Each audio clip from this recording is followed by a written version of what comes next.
start the lectures for today. And I just want to set my timer so that I don't go over time. I'm going to set it to 55 minutes, not 55 hours as I did last time. There we go, 55 minutes. And let's see, I also want to monitor the Twitch chat. So I'm going to log into Twitch on this phone.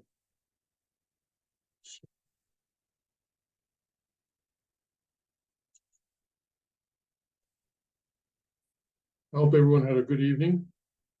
And we're going to begin just as soon as I get this thing set up here. Okay. All right, I'm good. Okay. All right, let's see. We are now beginning a new section, and we're on, what page are we on here? Looks like we're on page 41. And that's, I don't know, 41 out of 250, 42 now, I'm sorry, 42 out of 284 pages. So after one day of lectures, we've covered approximately 1/7. And I think we're going to, I think probably we will. This is a pretty good speed for us to be keeping, all right? Okay, yes, good morning to Rome and to Sydney. Okay. All right, so the original substance from the perspective of original substance of divine principle.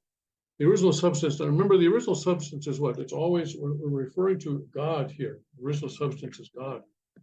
And from the viewpoint of cause, the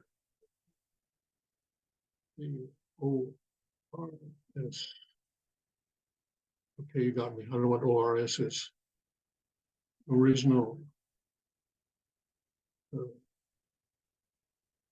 Okay, what on earth is that? We have to mark that and make sure that it gets spelled out next time. Even I don't know what this comment is here. Let me just add a question mark there. So the harmonized subject, one and unique, an absolute one unique being, and a Hananim, and from the point of view of effect, the original Songsang and original Hyongsang, and harmonized unity and unified body, unification teaching, and one unique teaching. The original substance of the principle, in other words, God, when seen from the perspective of cause, is Hananim, the unique being existing as the original substance of energy.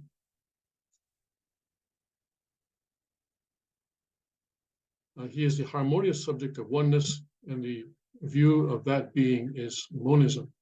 But this monism is not the monism that is referred to in Western philosophy, so we have to be careful. It simply means that this is not dualism.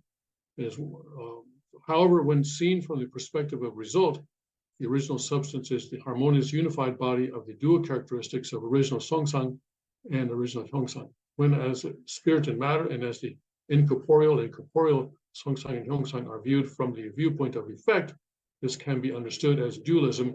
This is the traditional philosophical perspective. However, because the original substance is a unified body, in actuality, OSDP is oneism or monism. Why? Because Songsang and Hyongsang are homogeneous, not heterogeneous. In other words, it's like ice, liquid water, and steam, and not like oil and water. So you cannot really separate them. As expressed through the incorporeal and corporeal spirit and matter were heterogeneous, this would equal dualism and would result in conflict, confrontation, and struggle. And if we take this perspective, God's ideal of creation, namely the ideal world of peace, unity, and happiness, would not be realized. Accordingly, the original substance of the principle is one person, namely the absolute unique being of oneness, Hananim. In addition, we assert that because God, the original substance, is the Heavenly Father, there must also be a Heavenly Mother, and that because the Messiah is a father, there must also be a mother Messiah. Then the original substance of principle is two persons, and conflict, confrontation, and struggle will continue forever. So if we assert that because there's a Heavenly Father, there must also be a Heavenly Mother Messiah, then the original substance of principle is two persons, and conflict, confrontation, and struggle will continue forever.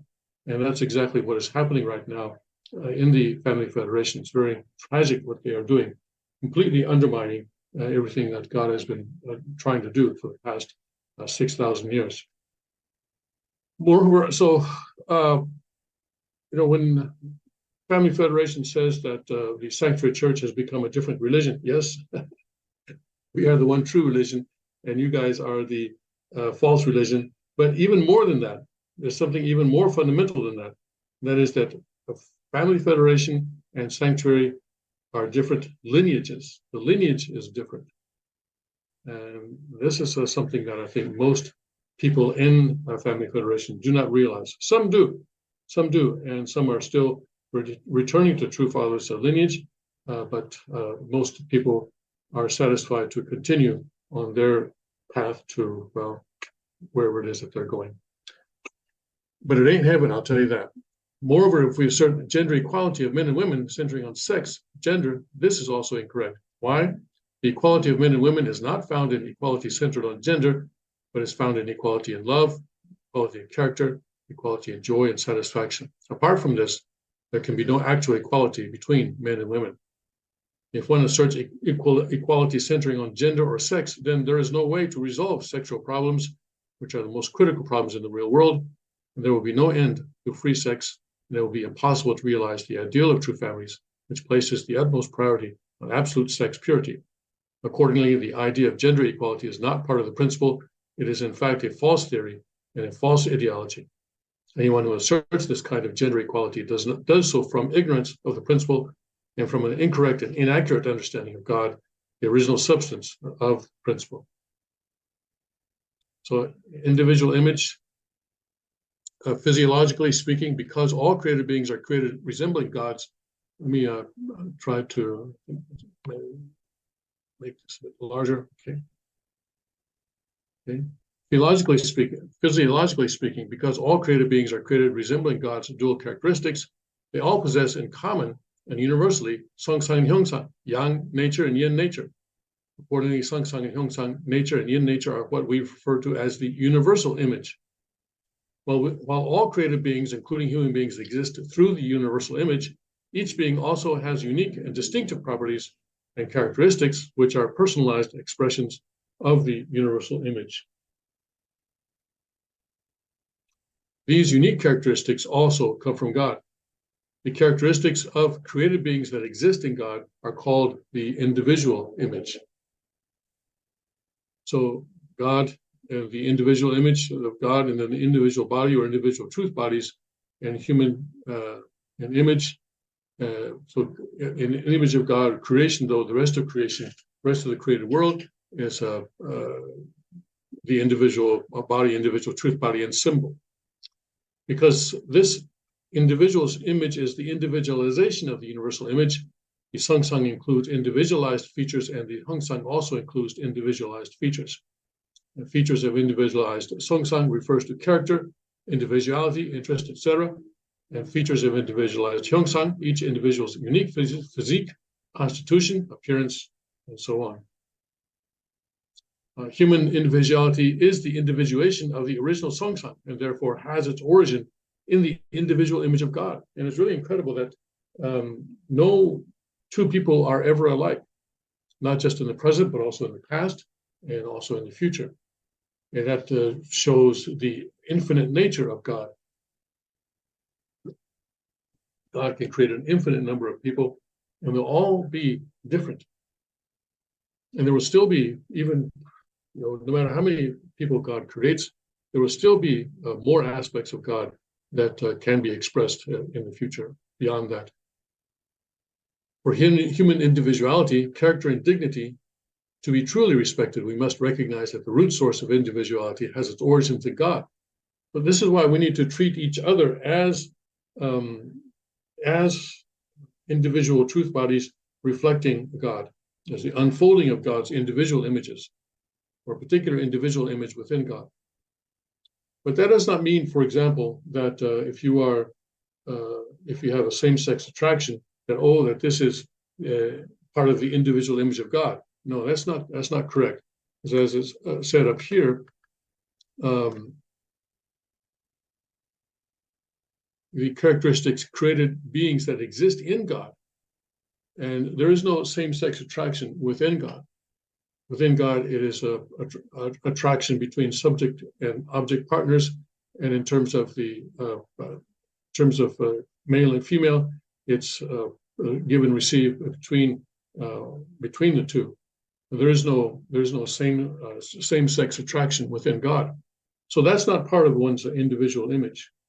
The same thing, if a bank robber cannot say that, this is how God created me. Don't tell me that you have robber phobia, right? You have thief phobia, bias, and somehow the thieves make themselves a protected class under the law. No, still, that doesn't work in the principle, though. But, because none of us are the way that God actually created us. And right now we're talking about the ideal. And in chapter 2, we'll get to why we are not the way that God created us. And then in chapter 3 and onwards, we're going to be talking about how we get back to where God created us. So we need to understand which part of ourselves are individual character from God, and which part of ourselves come from the fall and need to be corrected. In other words, a sin that is within us. And we'll get into what is sin and what is good and evil, and the definitions of that soon.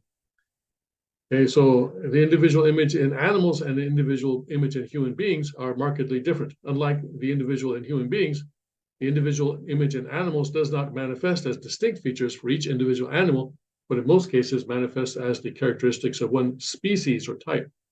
This is because each individual human being is created as God's son or daughter, whereas animals are created as objects for human beings to have dominion over. The same is true in the case of plants.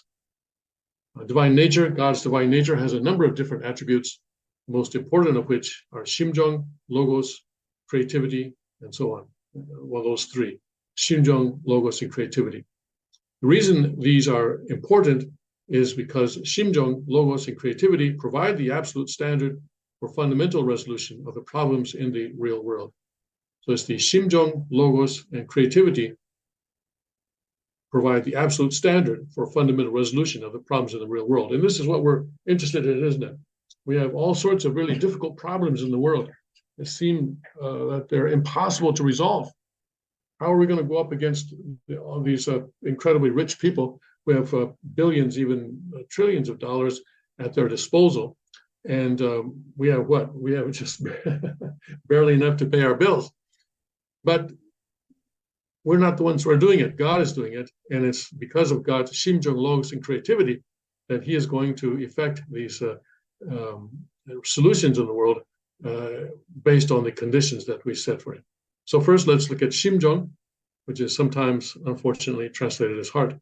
So Shimjung is the core of God's Songsang, internal character. It is the core of God himself. And it's God's most essential attribute and the root source of God's true love. So true love flows from Shimjung and the core of God's personality. So here we have I think the definition that I've been referring to. Shimjung is the motivation for creation. Shimjung is the irrepressible impulse of the heart to give love to an object partner, or you can say give love or invest love in an object partner so as to experience love and joy. So let's remember that definition. I find it very useful to remember this, to memorize this particular definition. Shimjung is the irrepressible impulse. And irrepressible is really important because God really, theoretically, I suppose he would have had the freedom not to create, but the impulse to create, the impulse to give love is irrepressible. He cannot repress it. So it's irrepressible. So he cannot not create. Even though theoretically, I suppose he could have that choice if he wanted, but in reality, the impulse to create, the impulse to love is irrepressible. And even now, God's impulse to love, his impulse to forgive, this is irrepressible. And this is where we get to so much hope and hope for the future of mankind. The irrepressible impulse of the heart to give love to an object partner so as to experience love and joy. God, Shimjung, created the universe as an object of love an object of joy. So God needed an object partner to which he could give love. Without that, he could not experience love and joy. Love and joy, by their nature, cannot be experienced alone. And so the subject of love is what we call God. So love is the flow of Shimjung in heart. When the internal Shimjung flows outward, this is love. Accordingly, the essence of Hananim is Shimjung. How is it possible for God to create the universe and human beings? It was possible because God possesses Shimjung. It was possible because life can only appear from the place where Shimjung is present. Again, this is very important. Life can only appear from the place where Shimjung is present. And in the place where life is present, developmental action or creation takes place. True love is the sense of longing that penetrates to the very marrow of Shimjung. And you have the references there to the Korean Cheonsonggyung, page 1527, and also to the collected speeches, volume 65, page 258. Shimjung and intellect, emotion, and will. Shimjung is the basis of intellect, emotion, and will. So you have Shimjung at the core here, Shimjung. And when Shimjung is expressed through the intellect, when the Shimjung is expressed through the intellect, it results in the pursuit of truth, for a result of science and philosophy. And when Shimjung is expressed through emotion, then it results in the pursuit of beauty and the arts. And Shimjung is expressed through the will, then it comes out as the pursuit of goodness, ethics, and morality. So at the core of intellect, emotion, and will is Shimjung, and then intellect, emotion, and will, then the functioning of those three result in the pursuit of truth, beauty, and goodness. So truth, beauty, goodness, love, and clothing, food, shelter, and sex. These are all things that people desire and pursue. So human beings have mind and body. And the mind is the Songsang, or the internal character. The body is the Hyongsang, or external form. And the Songsang of a human being is the spirit self, and the Hyongsang is the physical self. The spirit self is composed of a spirit mind, and the physical self is composed of a physical mind, but also a physical body, right? So each physical body and spirit body. And so here, truth, beauty, and goodness, and love, true love, this is what the spirit mind is pursuing, and through the original mind, and the original mind is connected to God's mind, and Shimjung and true love. Then the conscience, then Father says, conscience forms God's body. When we go to the spirit world, this is when we reach completion. Conscience becomes God's body in the spirit world. And again, page number, the volume 250, and Father's collected speeches, and pages 156 and 157. Whereas now the physical mind, it is seeking after clothing, food, shelter, and sex. And so the spirit mind is seeking love, the physical mind is seeking sex. And then the physical mind needs to follow the conscience when it is living in the physical body, in the physical self. And the checkpoint between God and Satan is the conscience. So it's the conscience that teaches us, but this is an educated conscience. Is an educated conscience, educated with the Word of God, and that's the important point that needs to be made. That we always need to be educating our conscience with the Word of God and teaching ourselves with the Word of God, as we are doing right now, and as we do every morning with the Hundokhe, with the Word of God. Within the body, that's the Hyongsang, the physical self, the physical mind, they are seeking after clothing, food, shelter, and sex. And these are important, of course. All of these are very important, but they are not the primary thing that human beings need. Primarily, we need truth, beauty, goodness, and love, and true love. And then so that is why the spirit mind, or the spirit mind, needs to take subject partner position over the physical mind, and it cannot be controlled by the physical mind. If someone is just pursuing sex, and I think maybe if you've been to college, you might have seen such people just pursuing sex. Well, they're not going to be able to develop their spirit mind very well, and they're not going to have a very strong relationship with God at all, and they're not going to get very far. They may in the satanic world, but certainly not in the spirit world. So the conscience, Father says, comes before our parents. In other words, it knows us better than our parents, knows us better than our teachers, and it knows us even before God, the owner. So it precedes all of these. And then the conscience then influences the original mind with Shimjung and true love. Honesty is medicine and lies are poison, Father says. All right, so then the logos. So remember, we're looking at Shimjung, logos, and creativity, right? So here we started talking about Shimjung, and this is divine nature. The reason these are important is because Shimjung, logos, and creativity provide the absolute standard for fundamental resolutions to the problems of the real world. So right now we've looked at Shimjung, and now we're going to look at logos, and then after that we'll look at creativity. And these are the tools or the absolute standard that make it possible for us to deal with the situations and the problems of the real world.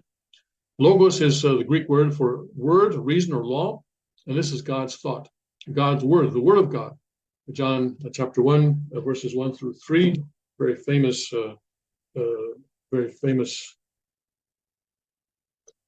words there in the first few verses of John. In the beginning was the Word, and the Word was with God, and the Word was God. The same was in the beginning with God. All things were made by him, and without him was not anything made that was made. And if we continue, it says, in him was life, and the life was the light of men, and the light shineth in darkness, and the darkness comprehended it not.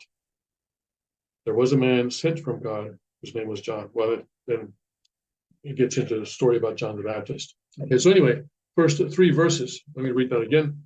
In the beginning was the Word, and the Word was with God, and the Word was God. So here, John wrote in Koine Greek, ancient Greek, and here he's using the word logos, where it is translated into English as word.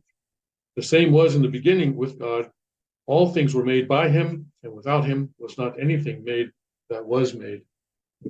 Okay, and so then the word is then the thought capacity and the conceptual capacity, thinking aspect. And reason and law refers to rationality, law, and rules. But God has laws, right? He has and rules. How the universe is supposed to run. Let's see here.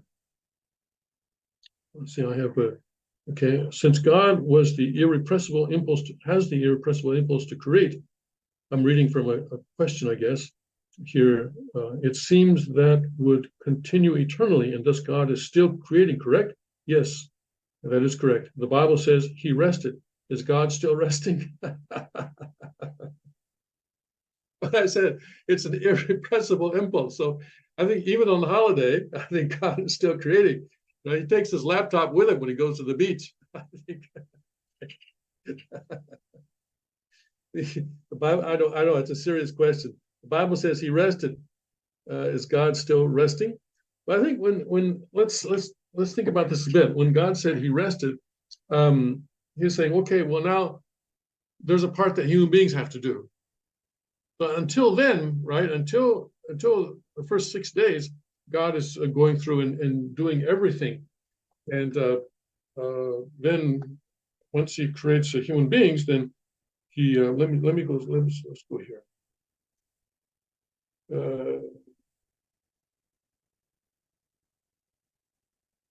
Where's it say God rested? I'm in Genesis 1 right now.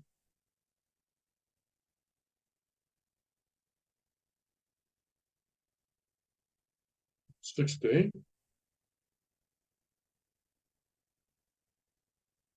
Okay, so Genesis 2:3. And God blessed the seventh day and sanctified it, because that in it he had rested from all his work, which God created and made. Okay.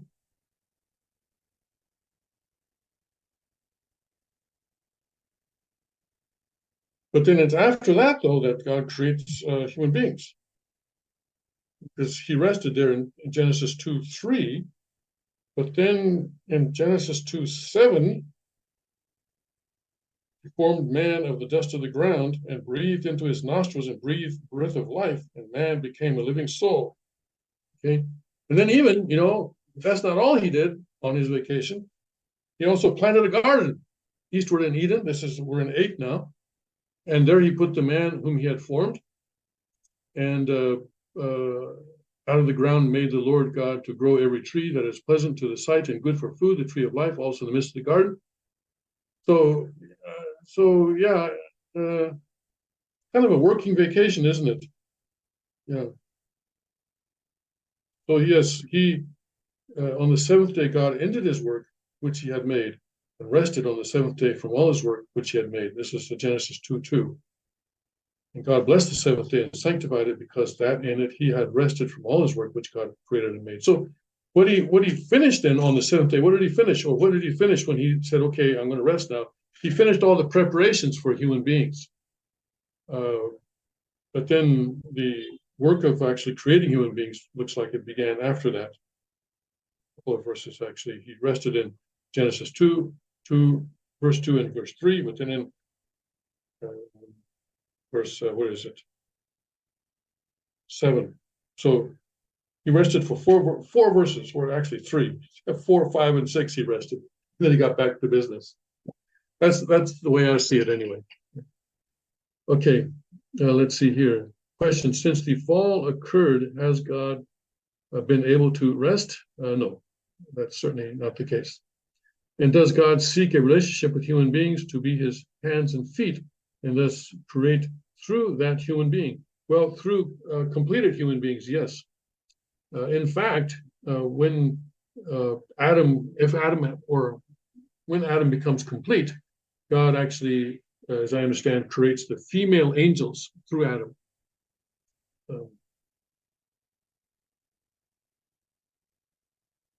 Oh yeah, and that's what the next person says. When Hyojinim was CARP leader, he said God still has to create partners for angels. Yes, and I believe, though, that is God creating those angels through Adam, or that Adam actually takes responsibility to create those female angels. I think that's in the OSDP. I remember Reverend Yu mentioning that in his OSDP lectures, but I don't know if it's actually part of this slides or not. So, and yes, as I mentioned in the beginning, the God continues to input energy into the universe, even now. So the amount of energy in the universe is not finite; it is not fixed, but it is continuing to grow, and it will continue to grow eternally. And I wish I'd saved that. There was an article where a scientist was saying that he thinks the universe will continue to expand eternally, but then at some point everything's going to cool down and it'll become freezing cold. I think is what he said. So in terms of expanding eternally, that's true, but in becoming freezing cold, I don't think that would not be consistent with Father's idea. Anyway, in a few tens of billions of years, we'll see for ourselves. All right, thank you for those questions. Okay. All right, so reason and law and rationality, law and rules. And God has all sorts of laws and he has all sorts of rules. And these are not just to tie human beings down. These are laws and rules that basically they're the user's manual, right? If I have a computer, I don't want to use this computer as a battering ram or something like that, because then the computer itself is going to break. So I need to use the computer in the way that it was designed and for the purpose that it was designed. And there are certain rules like that. If I push the Windows key and the space bar, something happens, or those are laws and rules that the designer of the computer created. So they actually help us to do more. But this is the lie that Satan tried to and continues right now to try and propagate, saying that he is actually a liberator of human beings because he makes it so that the human beings don't have to follow God's law. Oh, you can just do whatever you want, just have sex with any girl you want, any man you want, and there's no reason to fear God's laws or rules. Those are all just hogwash. Well, no, it turns out not to be the case. Okay. All right. So then let's get into the dual characteristics of logos. And this is a graphic that people often go to and ponder over. So let's see if we can understand it. All right, here. When the inner Songsang and inner Hyongsang have give and take with each other, okay, centering on Shimjung and the purpose. So here we have inner Hyongsang, inner Hyongsang, inner Songsang, Hyongsang, centering on purpose. But then here, logos then comes here, and there's outer Hyongsang and outer Hyongsang, centering on purpose, and in this creating a new being. And then here, this is, we see here the internal God or the God of night, and the external God, God of day. So this is a pretty, as you can see already, this is a pretty important graphic. So let's try to get this. All right, intellect, emotion, and will, and reason here, and this is a part of the inner Songsang. And inner Hyongsang is ideas, concepts, principles in law and mathematics. And these have give and take, give and receive, say not give and take, let's say give and receive relationship centering on Shimjung. Shimjung, whose definition we just saw, okay. Then the fourth position then becomes logos, the word and reason and law. So the reason and then ideas, concepts, and principles centering on inner Songsang. The give and receive action between inner Songsang and inner Hyongsang, centering on Shimjung, produces logos. And then the logos then becomes involved in this give and receive action between the outer Songsang. This was the inner Songsang, this is outer Songsang. The outer Songsang and outer Hyongsang, centering on Shimjung, centering on purpose, centering on purpose, and then there is where a new being comes into existence. And so this is how the creation occurs, and then this is the God before creation, and so this is the internal God, or the God of night, and this is the external God, or God of day. Got that? See here. The Bible says there are over 100 million angels, and 1/3 fell, but 2/3 did not. That's a lot of angels to help us in building God's kingdom. Yes, amen to that. But mobilizing those angels is something that we need to do. Okay. All right. So this is actually how creation happens, and this is how the God of night and God of day come into being, or interact with each other. But Father said, in what was it, July of 2012, was it, where he said that the God of night and God of day were still fighting, and the result of the fall was this division between the God of night and God of day.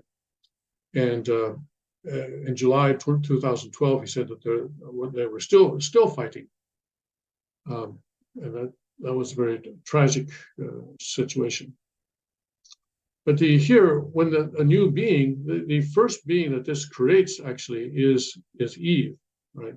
This here, this is I think where Adam appears, the completed Adam appears, and here completed Eve appears, and so that is why Father said that the two were fighting, still fighting, and therefore God's providence was being delayed. But now though, in spirit world, that's no longer the case, because a true Father and true Mother in spirit world are one, and so now the internal God, God of night, and external God, God of day, are now one in spirit world, and that's why we see the providence moving so quickly.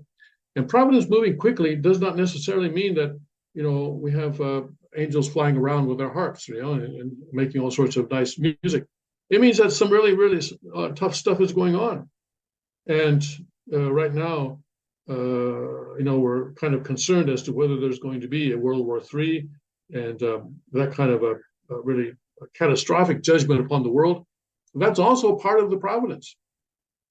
And of course, whether or not that comes to pass depends on our, or the human portion of responsibility. When I say our, I mean the entire humanity, but especially the second king and the king's family, and also those of us who are attending him directly.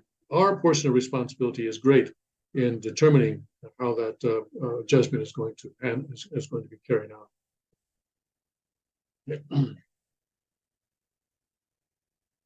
Let's see here. Reason, law, and nature. Unification of freedom and necessity. So logos, freedom, necessity, reason, the give and receive between reason and law is logos, and then difference between freedom and self-indulgence. In the logos, in a natural world, consciousness, life, and natural law cannot fully grasp natural phenomena through pursuit of natural law alone. In human society, the free will and moral law, parents, there's a downward, the parents' love is down, in other words, it goes down to the children, and it is a love that's expressed in mercy and compassion. And a couple, in other words, conjugal couples, husbands and wives, in this case, horizontal love, affection, and harmony. I heard one person asking whether the relationship between husband and wife is horizontal or vertical. The Father is very clear that it is horizontal, but it is subject partner, object partner. So the object partner is rotating around the, or is rotating or revolving? Is revolving around the subject partner. The children's love is upward, is filial devotion, in other words, is expressed toward the parent, and siblings, horizontal, fraternal love. You notice that this relates directly to the 4 realms of heart, right, or 4 realms of Shimjung that we saw in the family pledge. The parents, the husband, wife, children, and siblings. Law exists for the realization of love, natural love, natural law, moral law, and law of true love. So in natural law, that's the heavenly way, that's the way that God created things. And that's the natural law, the laws that he used to create. And the moral law and moral norms that we have, the law of true love, absolute sex, purity, and investment in others. And this is what then results in peace, unity, freedom, and happiness. They say that blood is thicker than water, but true love is thicker than blood. Law of living for others. Father always emphasized when he was talking to the ambassadors for peace or people who were hearing him for the first time, the importance of living for the sake of others. Creativity, okay, this is the third aspect of tools that make it possible for us to resolve these situations in the world. In God's creative nature, God came to possess the creativity because God created himself. God came to possess creativity because God created himself. Thus, God is the first Lord of creation. I know a lot of people have problems. We've already dealt with this in a previous slide about God going through a process of creation.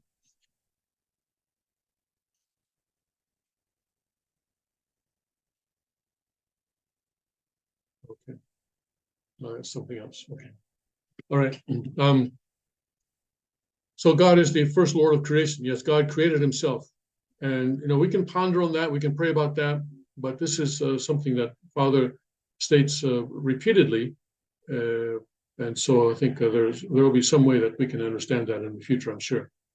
The ability to form logos through the give and receive action between inner Seongsang and inner Hyeongsang, centering on Shimjung.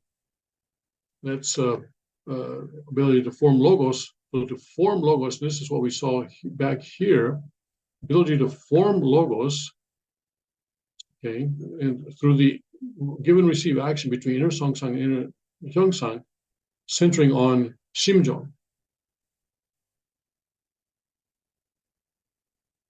Ability to make all things through the give and receive action between logos, or outer Songsang, and Hyongsang, outer Hyongsang, centering on purpose.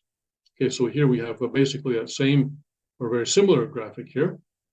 So inner Songsang, inner Hyongsang, having give and receive action centering on Shimjung, and this produces logos, and then logos having give and receive action, outer give and receive action with Hyongsang, centering on purpose. This is how creation comes about. All things are created. And outer Hyongsang then contains the universal prime force, the materials, and the phenomenon of all things. And the logos, then, the outer Songsang, contains the principle, law, way, and order. So the word is conceptual thought and thinking aspect, and reason and law is the law and rule aspect. And the creative nature of human beings, God came to possess creativity because God created himself, because God is the first Lord of creation. And human beings come to have creativity by creating their own character through our own portion of responsibility. And if you've studied principle before, you know that there is a growing period through which we create our own character. This is not something that happens automatically. And so every other being in the universe, or every other living being, every animal, plant, everything like that, it simply grows to, according to its DNA and the principle and the laws that are within it, in the DNA, that's how it grows. Sometimes in Pennsylvania, driving down the highway, I look at the trees along the highway and I realize that they're all similar in height. Right? That's because they have similar DNA. And there's no freedom on their part. There's no responsibility on their part to create their character or to create themselves. But we have that responsibility. And we'll get into why that is, but it sets us apart from the rest of creation. And this is very important.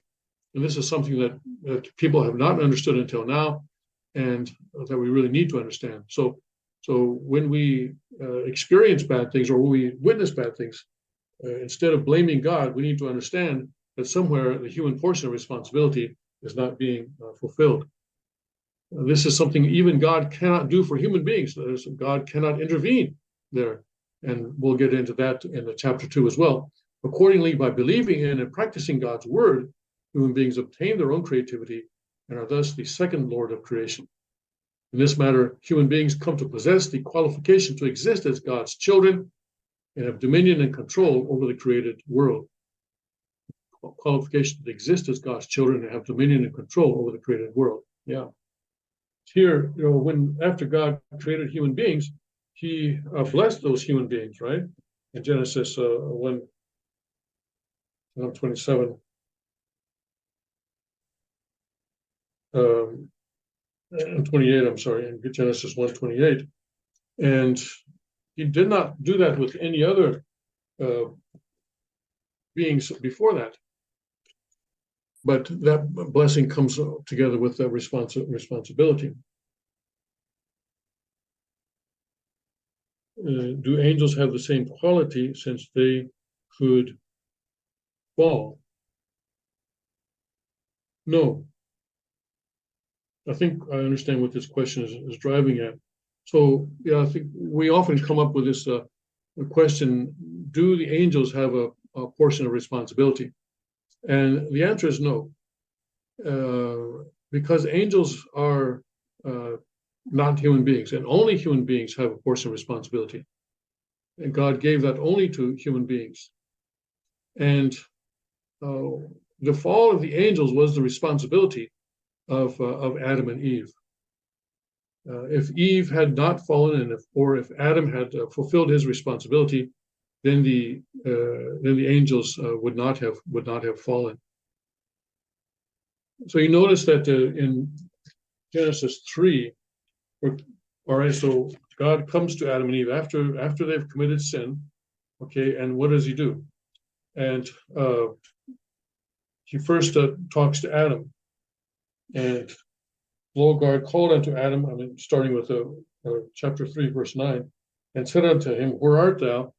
And he said, I heard thy voice in the garden, and I was afraid, because I was naked, and I hid myself. And he said, Who told thee that thou wast naked? Hast thou eaten of the tree whereof I commanded thee that thou shouldest not eat? And of course, God knows that that's exactly what has happened, but he's giving Adam the responsibility to confess, the opportunity to confess and to take responsibility. But what does Adam do? He says, the woman whom thou gavest to be with me, she gave me the tree and I did eat. So he blames the woman, and also indirectly, he blames God. He says, whom thou gavest to me. It's your fault. You gave me the woman. And the Lord said unto the woman, what is it that thou hast done? And the woman said, the serpent beguiled me, I did eat. So God also tried giving Eve the opportunity to take responsibility, and also she blamed the serpent. But then what did God do? Did he go to the serpent and then he say, well, serpent, why did you do this? No. God said unto the serpent, because thou hast done this, thou art cursed above all cattle and above every beast of the field. Upon thy belly shalt thou go, and dust, and thou eat all the days of thy life. So God does not give the archangel the opportunity to take responsibility for the fall, because the archangel has no responsibility. The archangel is not capable of taking responsibility. Only Adam and Eve are capable of taking responsibility, and they refused to do that. And of course, later on, when we have the situation where Cain kills Abel, also God gives Cain the opportunity to take responsibility. And then Cain says, hey, but I'm not my brother's keeper, right? He also avoids that responsibility. So it is only, God is only giving human beings the opportunity to take responsibility, because only human beings have the ability to take responsibility. And that's important. So we need to be very careful not to anthropomorphize angels. In other words, don't think of angels as human beings. They are not human beings. They may look like human beings, but they're not. They're actually part of the rest of creation. And that draws them apart from human beings. And there is a firewall between human beings and the rest of creation. And that firewall is represented by a portion of responsibility. So I hope we can be very clear on that. Some people say, yeah, but the angels, they could choose whether or not to fall. Well,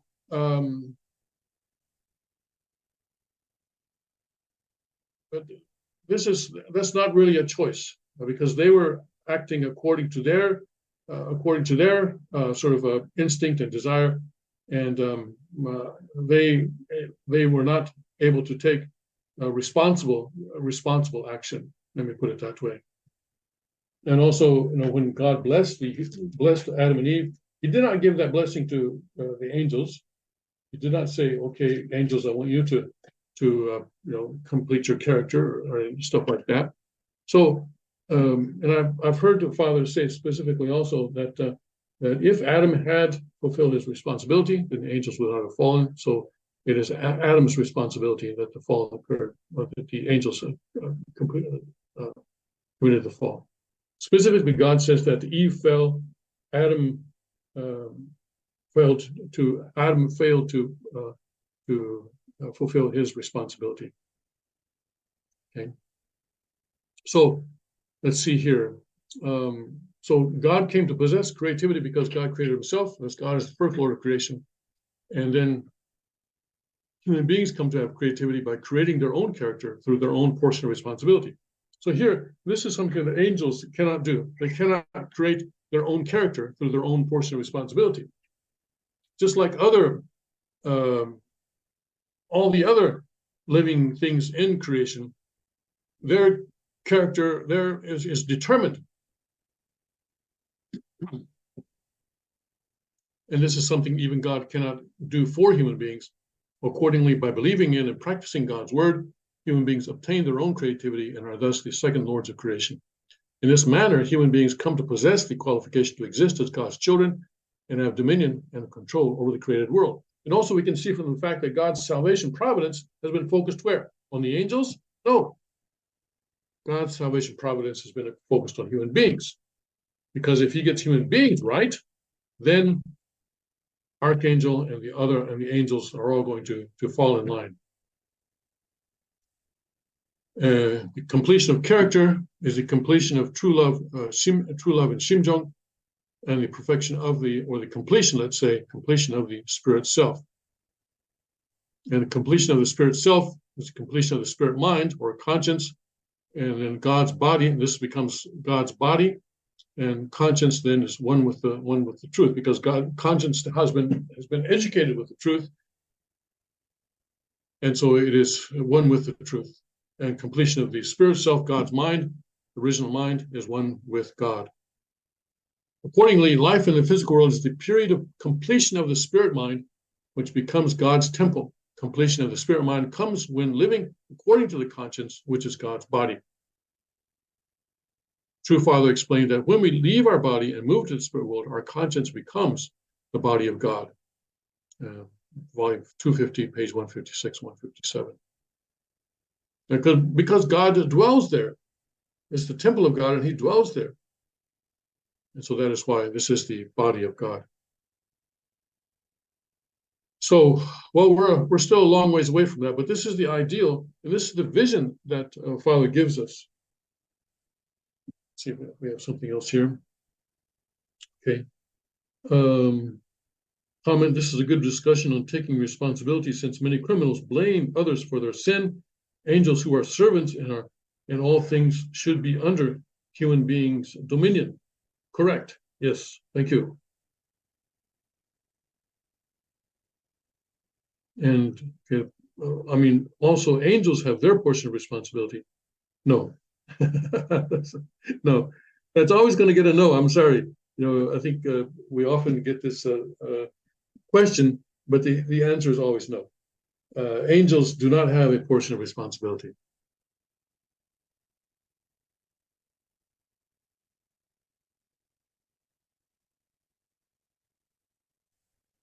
I sometimes get flack for using this example, but I think the flack is coming from, well, you can guess where it's coming from, but a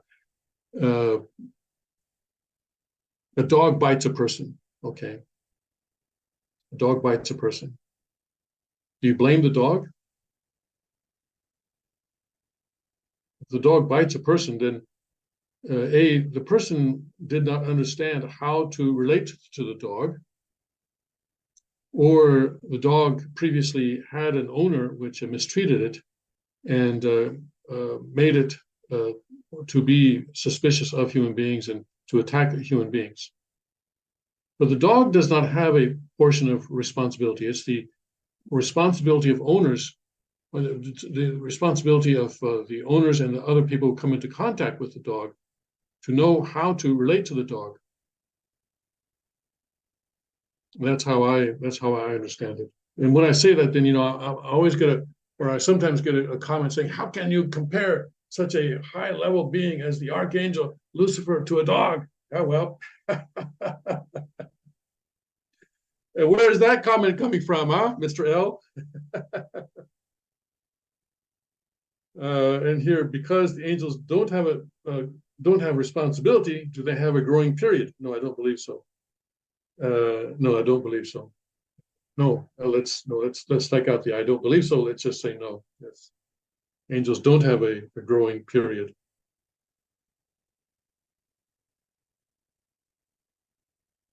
I think in Catholic iconography, you have little cherubims, right? And these are sort of baby angels. At least that's how they're depicted in art.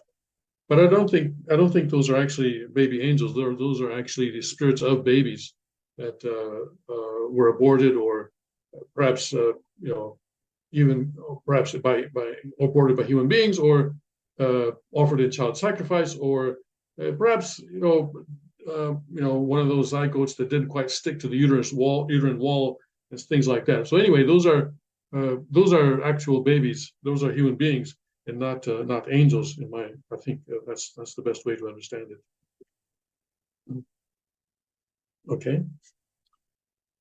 Let's see. So accordingly, life in the physical world is the period of completion of the spirit mind, which becomes God's temple. Completion of the spirit mind comes when we live according to the conscience, which is God's body. And True Father explained that when we leave our body and move to the spirit world, our conscience becomes the body of God. All right. And creation by God and creation by human beings, in God's case, centering on Shimjung, inner Songsang and inner Hyongsang equals logos. So the centering inner Songsang give and receive with inner Hyongsang creates the logos, and then that's centering on Shimjung, and then centering on purpose, the give and receive between logos and the Hyongsang. That's the outer Songsang and outer Hyongsang. Okay, that's my alarm telling me that's the end of the first lecture.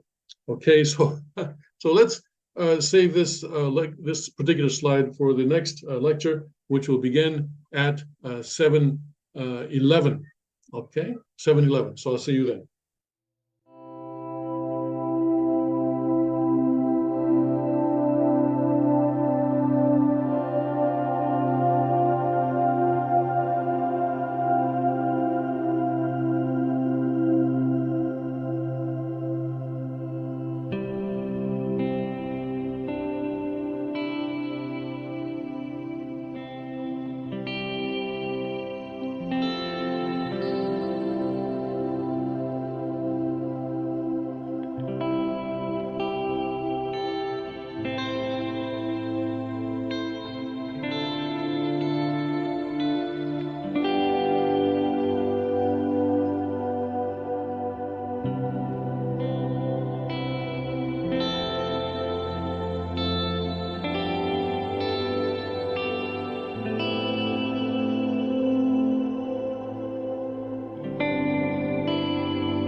Welcome back to the OSDP lectures. This is day 2, lecture 2 that we're beginning now. And let me set my alarm again. During the break, I was pondering this last question. Do angels have portion of responsibility? Okay, this is exactly what I was thinking. Jim says, please explain more why angels do not have a growing period, since we say all created beings have a growing period. Well, all created beings, let's think about that. Atoms. Do atoms have a growing period? Or particles, do they have a growing period? As a general, of course, plants and animals certainly have a growing period. So yes, I think Jim was trying to give a hint to me that maybe angels do have a growing period. So maybe they do. But that growing period will be like the growing period of animals and plants and so forth, and would not be like the growing period of human beings, where there's a part of the human beings that is completed through our own effort. Thank you, Jim. But that's an interesting thing. Rocks, for example, rocks are created over time, pressure, by applying pressure inside the Earth's crust or Earth's mantle. Rocks are created that way. But what about gold? How does God create gold? You ever think about that? I never thought about that until just now. How did God create gold? And diamonds, of course, are created by applying pressure to carbon atoms. And so I get that. But gold, something like gold, or even the carbon atoms themselves, how did God create carbon atoms? How does God create molecules? Or how does God create protons and electrons? These are created beings. Do they also go through a growing period? I've never thought about that. Now I'm thinking about it, I'm going to lose a lot of sleep. I'm going to lose a lot of sleep. Thank you very much. Okay, but I have no idea about that. All created beings go through a growing period. Until now, I've always sort of thought of that statement in terms of plants and animals. I never really thought of it in terms of inanimate objects, but they are also created beings. Anyway, yeah, I don't know. I don't even know how to research that. All right. Okay. Anyway, let's continue. Perhaps someone will come up with an answer to that later on. Okay. All right. So, creation by God and creation by human beings. In God's case, there's a give and receive action between inner Songsang and inner Hyongsang, centered on Shimjung, which creates the logos. And then there's a give and receive action between logos, or the outer Songsang, and Hyongsang, or the outer Hyongsang, where logos representing word and reason and law, and outer Hyongsang representing a universal prime force.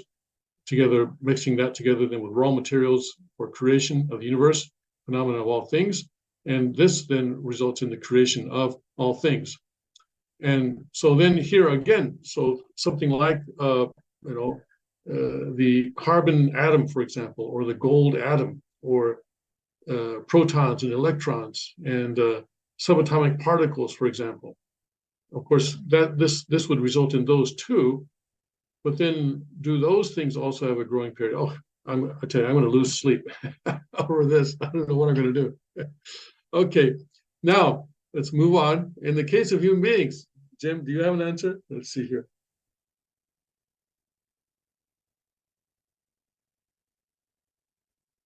Okay, so well, we have a couple of other things. Created beings would be living beings. Okay, thank you, Jim. I can save some sleep with that.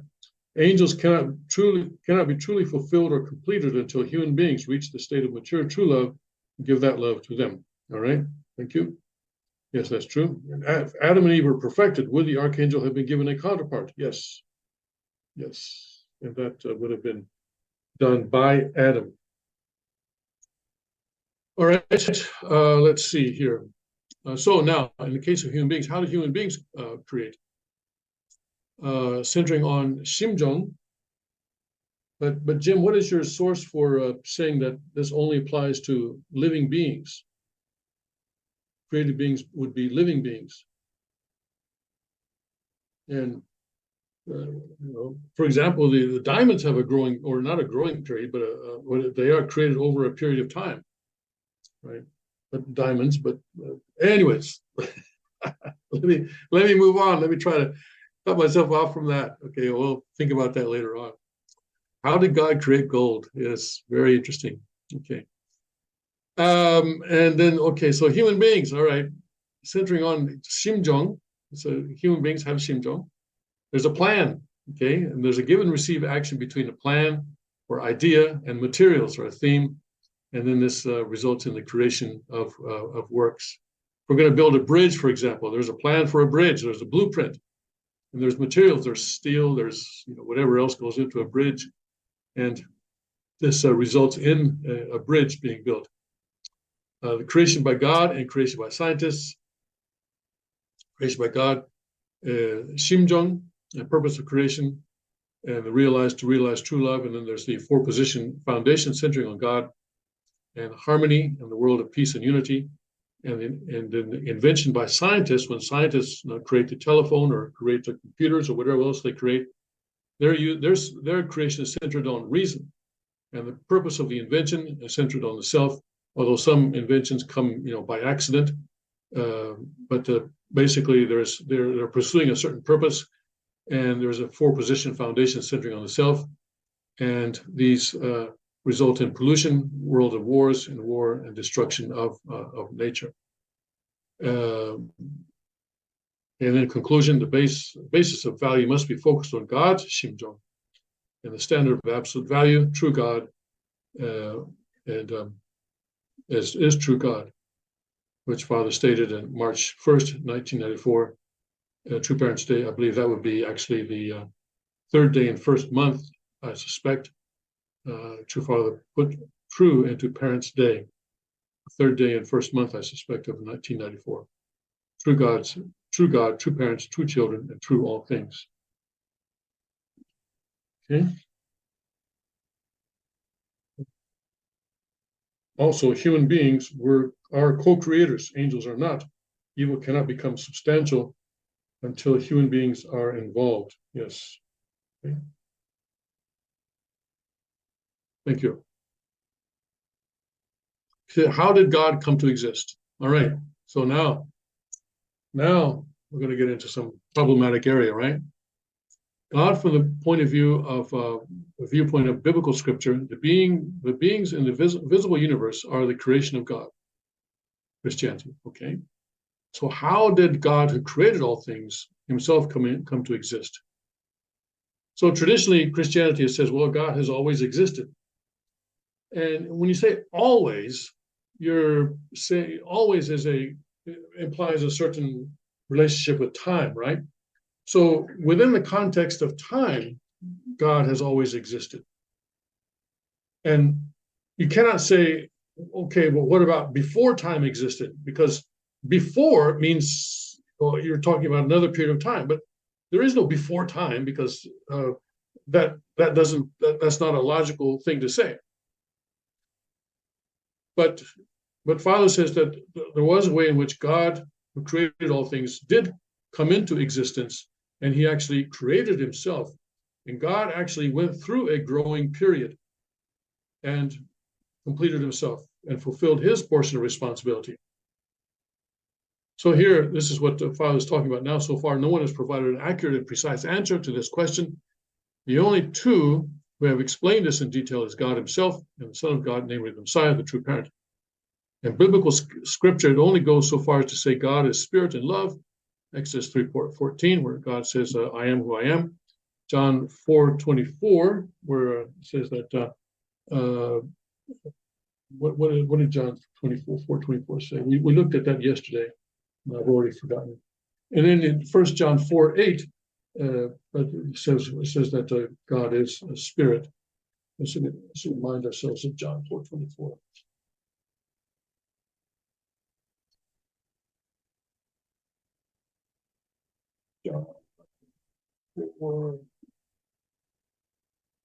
let's see here. 24, God is a spirit, and they that worship him must worship him in spirit and in truth. So God is a spirit and God is love. So then the unification principle revealed by the true parent, and first of all, Worli Kangnon, or the exposition of the divine principle in the English translation, the most recent English translation, said God exists as dual characteristics, original Hyungsang, original Songsang, Songsang and Hyungsang, harmonized subject existing as harmonious unified body, the one unique being, or Haranim, and also the harmonious union of original Yang and original Yin, and this dual characteristics of a Yang nature and Yin nature is an attribute of the characteristics of a Songsang and Hyungsang, and that God exists in the status, in relation to his universe, to his creation. God has the status of the masculine subject partner, and that is why we refer to him as Father. That's the explanation in the divine principle, in the exposition of the divine principle in the English translation. Now, in Poncheron, in the OSDP, the unified body, that is the original substance of the principle, is like a single core point. The unified body, that is the original substance of the principle, is like a single core point. And the core of the whole, the core of the universe, the core of cosmos, and it's a core of the actual body or substance or incorporeal substance. The actual core exists while possessing two different aspects. The core exists with a center and with Shimjung, or true love. So the center, here, this is the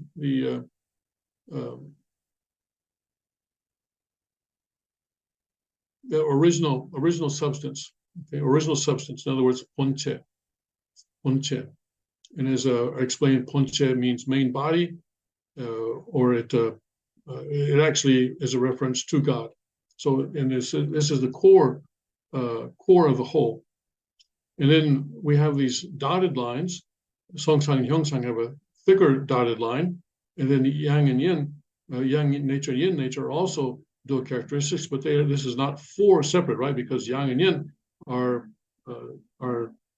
indirect attributes, whereas Songsang and Hyungsang are direct attributes.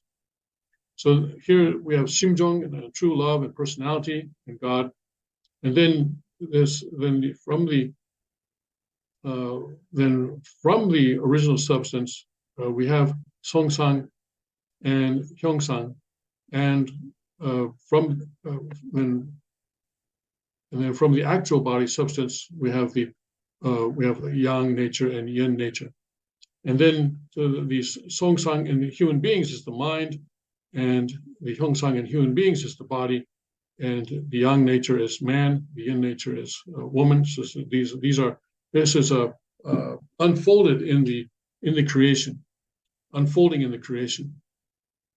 Sometimes people say projecting, but projecting is more, I think, not quite the right nuance. Unfolding, I think, is more the correct nuance. And then, so then this is, human beings are then created like this in the image of God. Whereas creation, the rest of creation is the symbol of God. And the Songsang is the animal mind or the plant mind or the inner nature of the molecule or atom or particle. And so, and then the Hyungsang then is the actual body of that. And then the Yang nature is the male or the positive.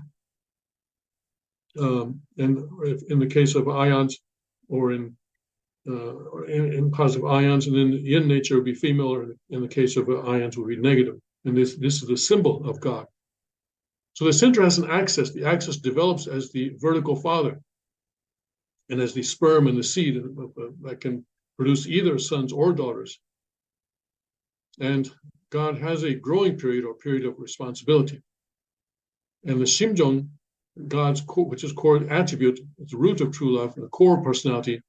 And then here is the four realms of heart, or actually four realms of Shimjung, God, sibling, and the husband, wife, and parent.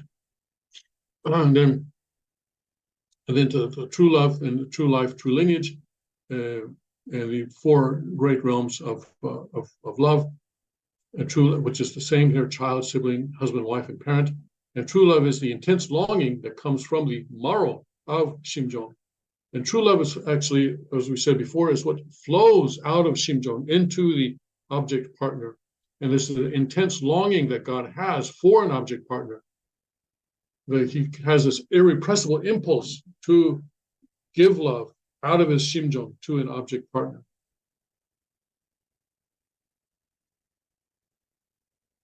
So fathers expressed it this way: Hananim is the unique, eternal, and unchanging being existing from before the generation of the universe.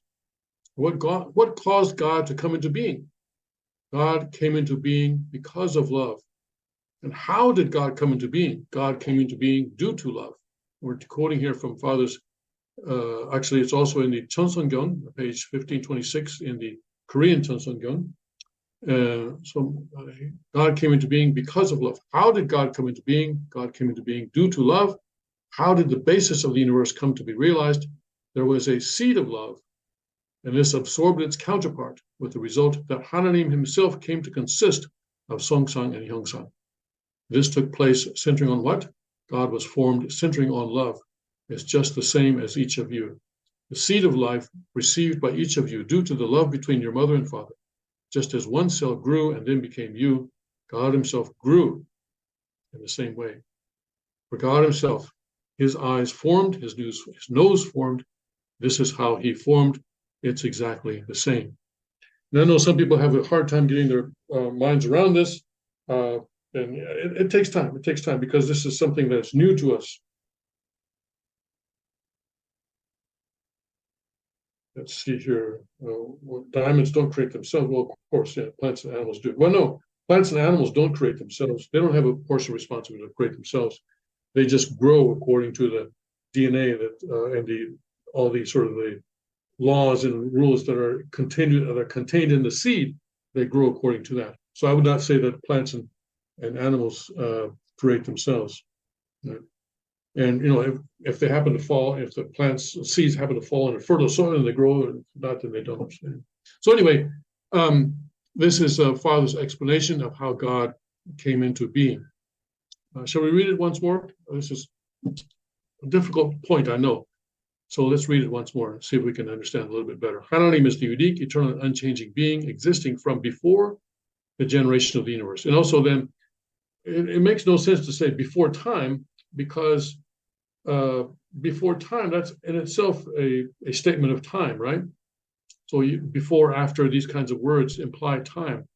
But anyway, before the generation of the universe, and I suspect also then the universe also includes time and space. So before there was time and space.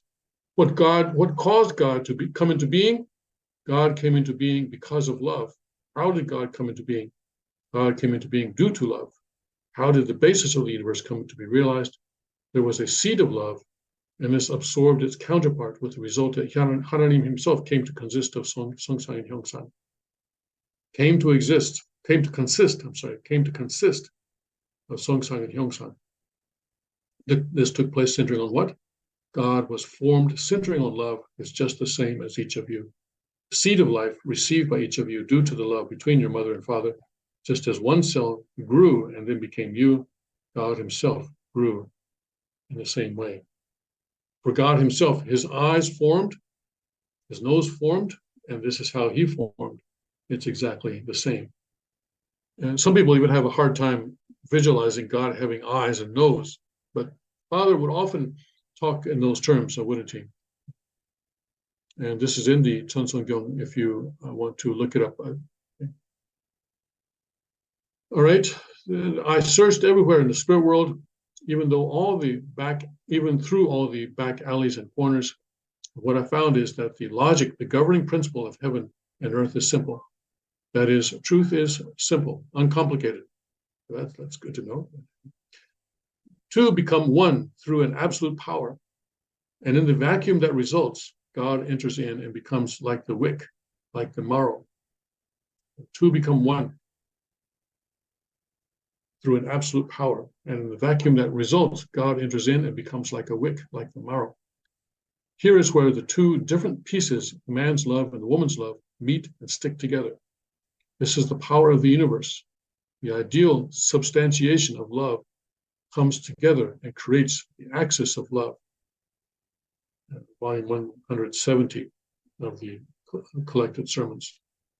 Before unifying the physical world, we have to unify the spirit world. And Reverend Yu makes this point that right now, what Father's doing in spirit world is to unify the spirit world. And so, and we'll see in section 6 that of this chapter that the spirit world is the world of cause and the physical world is the world of effect. And so what's going on right now, all the confusion, all the abominations that are going on, this is a reflection of what's going on in the spirit world. The root of all heavenly fortune is heaven itself. So how can someone who is unable to digest heaven supposed to bring the result and somehow use it to create the path of the ideal world and then unify the world? Because of this reality, before unifying the physical world, it is necessary to unify the spirit world. And this is the work that Father is doing in spirit world. But we can certainly assist that and attend Father through our prayers and by developing our own character closer to completion. And a notation here, the teaching by which true Father guided us during all the days of his life on earth is to educate about the spirit world. Do not change or alter my words. October 6, 2016, message from the spirit world that was received from Father in spirit world at that time. So God is self-existent. As it said in Exodus 3:14, I am who I am. God is not someone who exists due to someone else, but rather is self-existent being. And he developed himself as the vertical Father from the central axis, that is the original substance of the principle. The process of developing from the central axis to the position of the vertical Father is the growing period for God and the period for God's own portion of responsibility. Accordingly, God does not exist due to any other being, and in creating himself, God came to possess creativity and became the first Lord of creation. In order for human beings who were created by God to achieve perfect completion as sons and daughters who resemble God, they must fulfill their own portion of responsibility.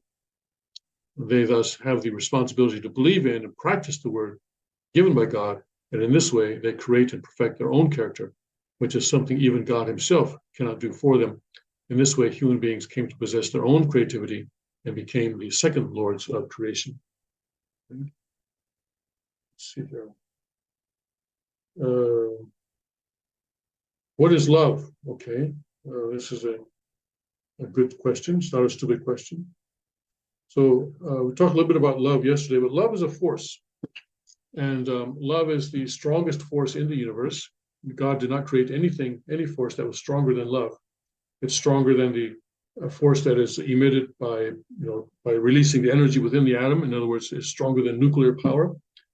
It is a force that tends to bring people together with other people or with things. And what else did we say about love? So anyway, yes, it is this force that brings things together, or people together with things, people together with things or with other people, I would say. And it's the strongest force in the universe. And because of that, it can be, it's kind of like super glue. It's kind of like super glue.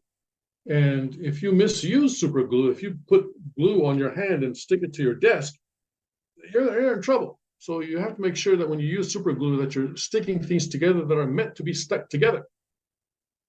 But with love, sometimes, as Eve experienced and as we often see around us, people who should not be sticking together are sticking together. Or people who are looking for love and seeking love try sticking with that person, sticking with this person, and are not able to find it. Okay. The Bible says that on each day of creation, there was evening and morning. The divine principle says that it's talking about the growing period. In that sense, there has a growing period in the creation of things in the non-living world. Ah, okay, yes. Good point. If God created himself, does that mean that at one point God didn't exist without talking about time? Well, how can he not talk about time? But anyway, yes. Is it hard for human beings to conceive of something like that? Well, yeah, I think it is hard. So, yeah, okay, so then if God created himself, does that mean that at one point God didn't exist? That's an interesting question. I don't dare answer it, but it would seem a pretty logical thing to think, yes. But God created time, right? God created time. What was it now? Let me see. Let me get this right. How did God create time and space? I think we may be getting into this later on when we talk about the four-position foundation and about the origin, division, and union, ODU action. And one of those is how God created time, and one of those is how God created space. And I believe it's the four-position foundation where God created space, and it's the ODU action through which God created time, as I understand. Anyway, we'll get to that later in the lectures. But anyway, so I think time and space were created by God. So before God created time and space, did time and space exist? Well, of course not, I guess. But at least not in this dimension. Now, perhaps, speculating here, getting a little bit off the topic, but speculating, perhaps we're talking about something that happened in a different dimension, okay? Maybe in a fourth or 17th dimension or something like that. I don't know. Okay. That's anyway. It's fun to struggle over these questions. Okay.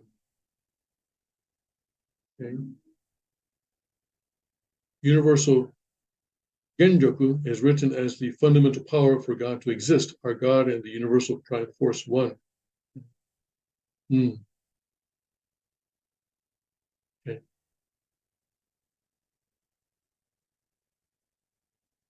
All right. Well, we talked about a universal prime force being within God. So I don't think you can say that God and the universal prime force are one. Since that universal prime force then is one of the attributes within God's Hyungsang. All right. Okay. So then.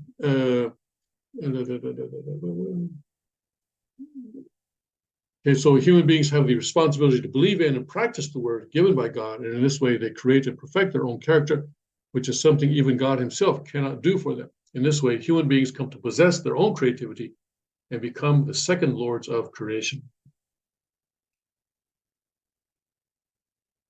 So when did God create gold? On which day? Still struggling over this, aren't I? Let's see here. When did God create the minerals here? He made the firmament, okay. Let there be a firmament.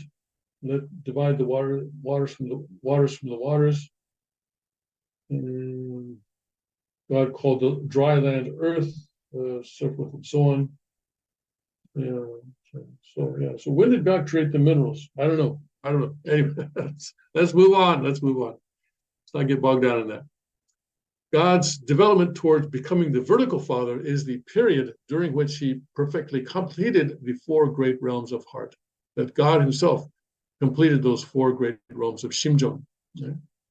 The four realms of Shimjung refers to the child Shimjung, sibling Shimjung, couple or husband-wife Shimjung, and parents Shimjung. I sort of shy away from couple because, a couple of kids, two kids dating together in high school, those are often referred to as a couple. But that's not what Father meant, right? It's husbands and wives blessed under God's authority. This period was the period for God to grow himself and to fulfill his own responsibility.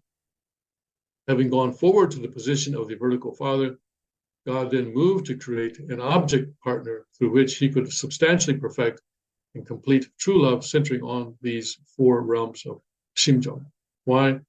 Because true love centered on Shimjung is always felt, experienced, perfected, and possessed through an object partner.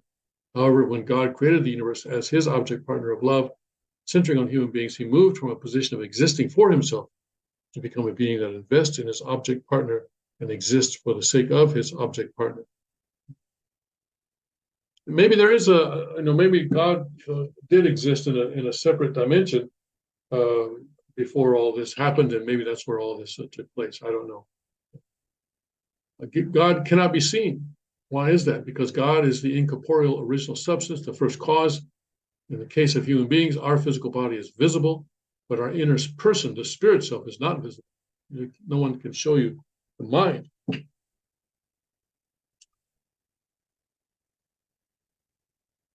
On the other hand, when we shed our physical body and enter the spirit world, our spirit self will be visible. Just as the physical body is visible, but the mind is not visible during our life in the physical world and the spirit world, the spirit self is visible, but the spirit mind, which is the mind for the spirit self, is not visible.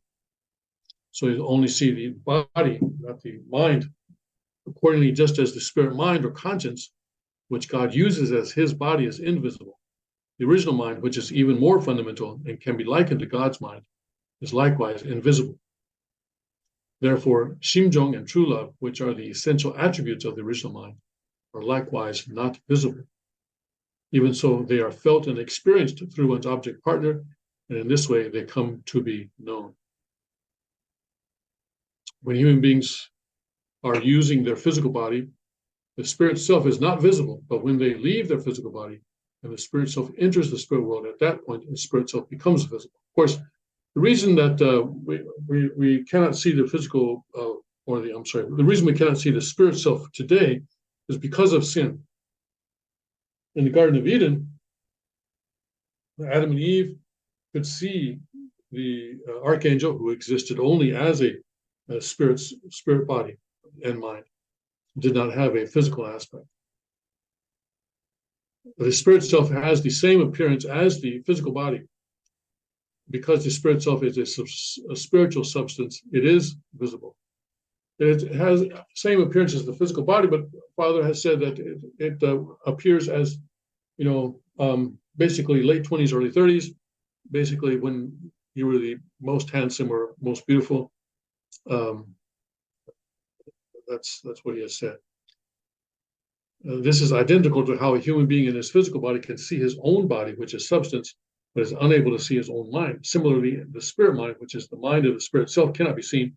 When the incorporeal God comes and resides in the invisible spirit mind within the spirit self, the perfected spirit self becomes the temple in which God dwells. Accordingly, the perfectly completed spirit self is the perfection of the spirit mind, and the perfection of the spirit mind is the perfection of Shimjung and the perfection of true love, which are God's most essential attributes.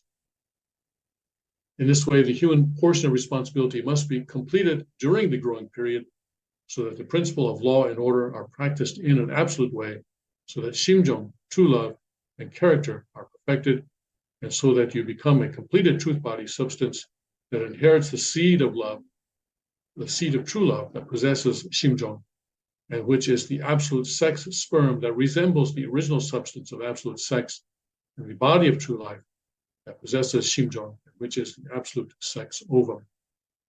At this point, the person's spirit mind or conscience becomes the body of God, and their original mind, which is the essential attribute of the spirit mind, takes the position of God's mind.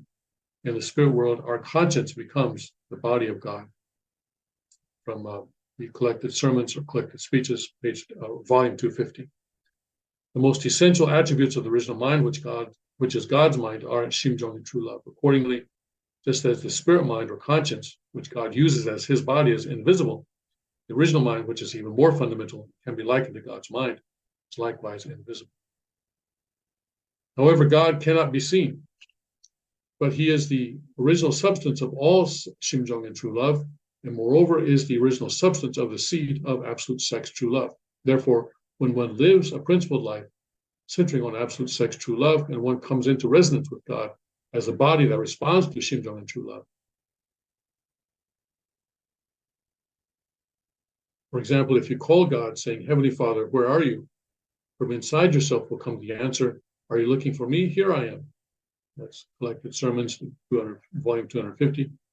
This is how you will resonate. And if there is something you want to know, then the answer will appear and be known within your mind. Without time or space, the answer will be heard instantly inside your mind, so that you know that place is a place that transcends time and space, and is the place where words are not necessary, where there is only resonance and response. In this place, when you are happy, all these cells in your body will be happy, and when you are sad, all the cells will weep in sorrow. And when you are joyful, all your cells will be joyful and grateful and so happy that they shed tears of joy. Father told us that you have to enter into that place and experience it at least 3 times in your life. In this way, when I become God's substantial temple, I myself have to disappear. I have to become the me, and only the me who is one body with the Father. In the way of God's will, it says that any word from the Chinese character for self is Satan. In addition, one must not rationalize one's own position under the pretext of the will. Yeah, that last one is really, people use God's will in a very self-serving way, don't they? So rationalizing their own position, using the God's will as a pretext or as an excuse.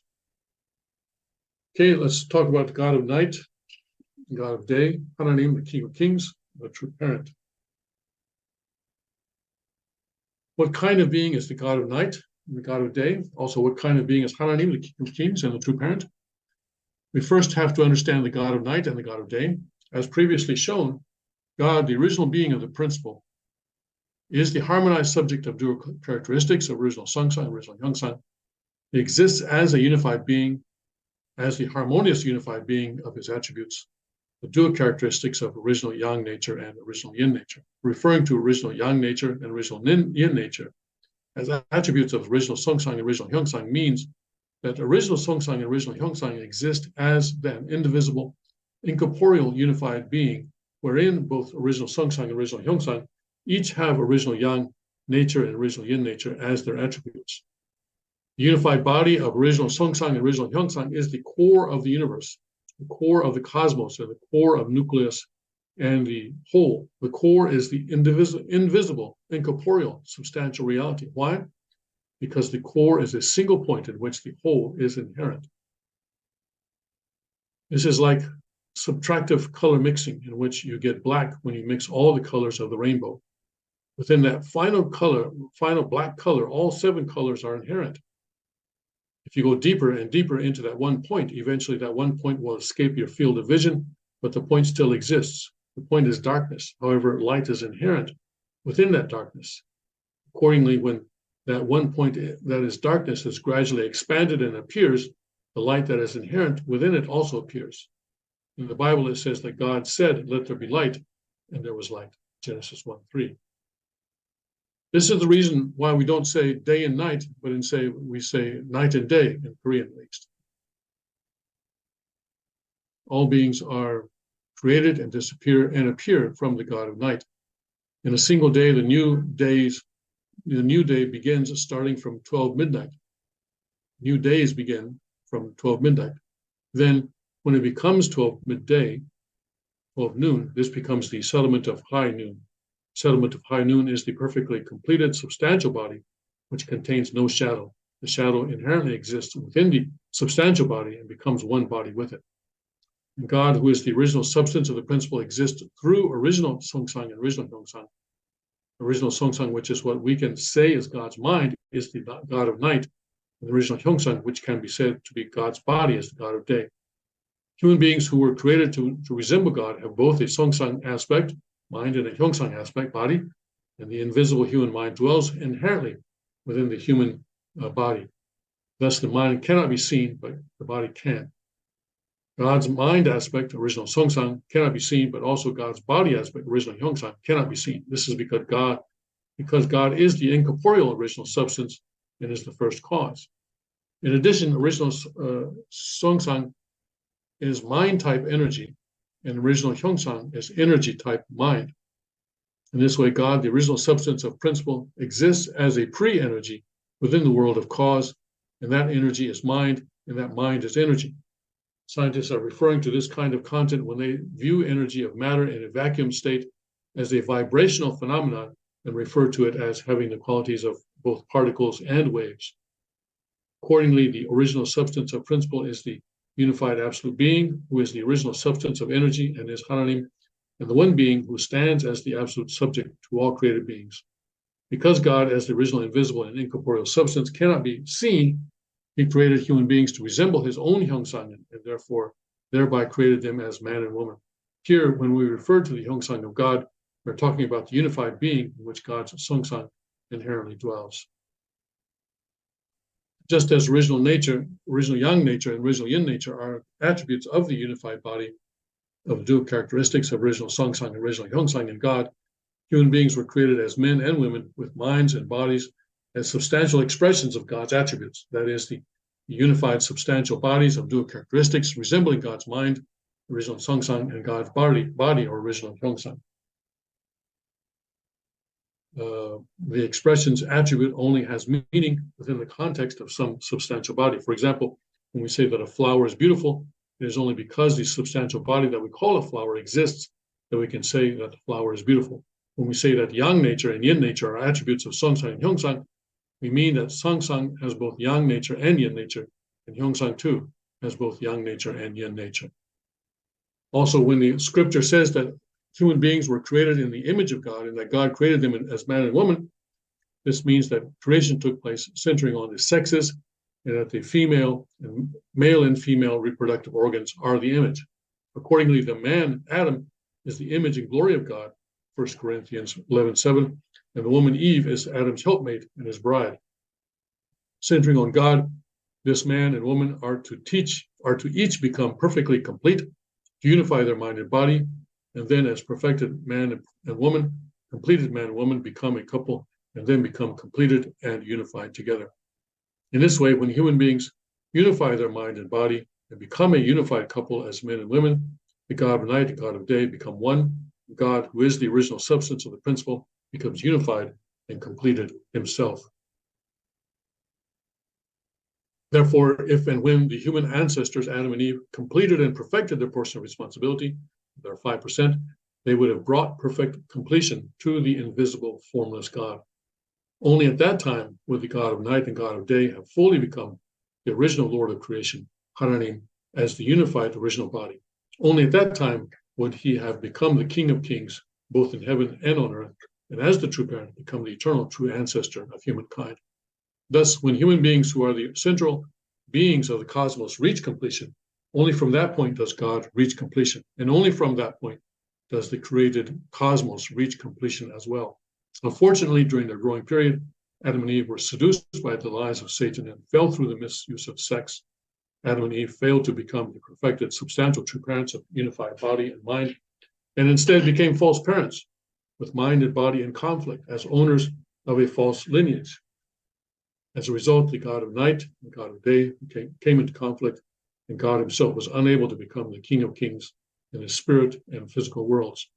God himself was unable to stand in the position of the true parent of humankind, the owner of the true lineage, or the owner of true peace.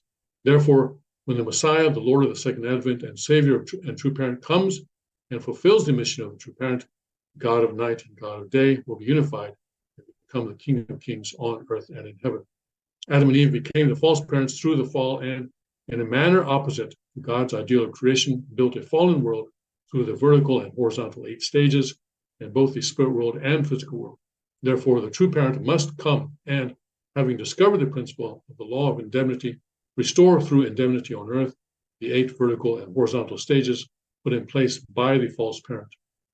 By bringing restoration through indemnity to completion, conclusions, and finalization, the true parent seeks and establishes the kingship of God for the first time in 6,000 years, thus bringing about full completion of the realm of liberation and realm of complete freedom of God, the King of Kings. In this way, the true parent carries out the coronation for the realm of liberation of Hananim, the King of Kings.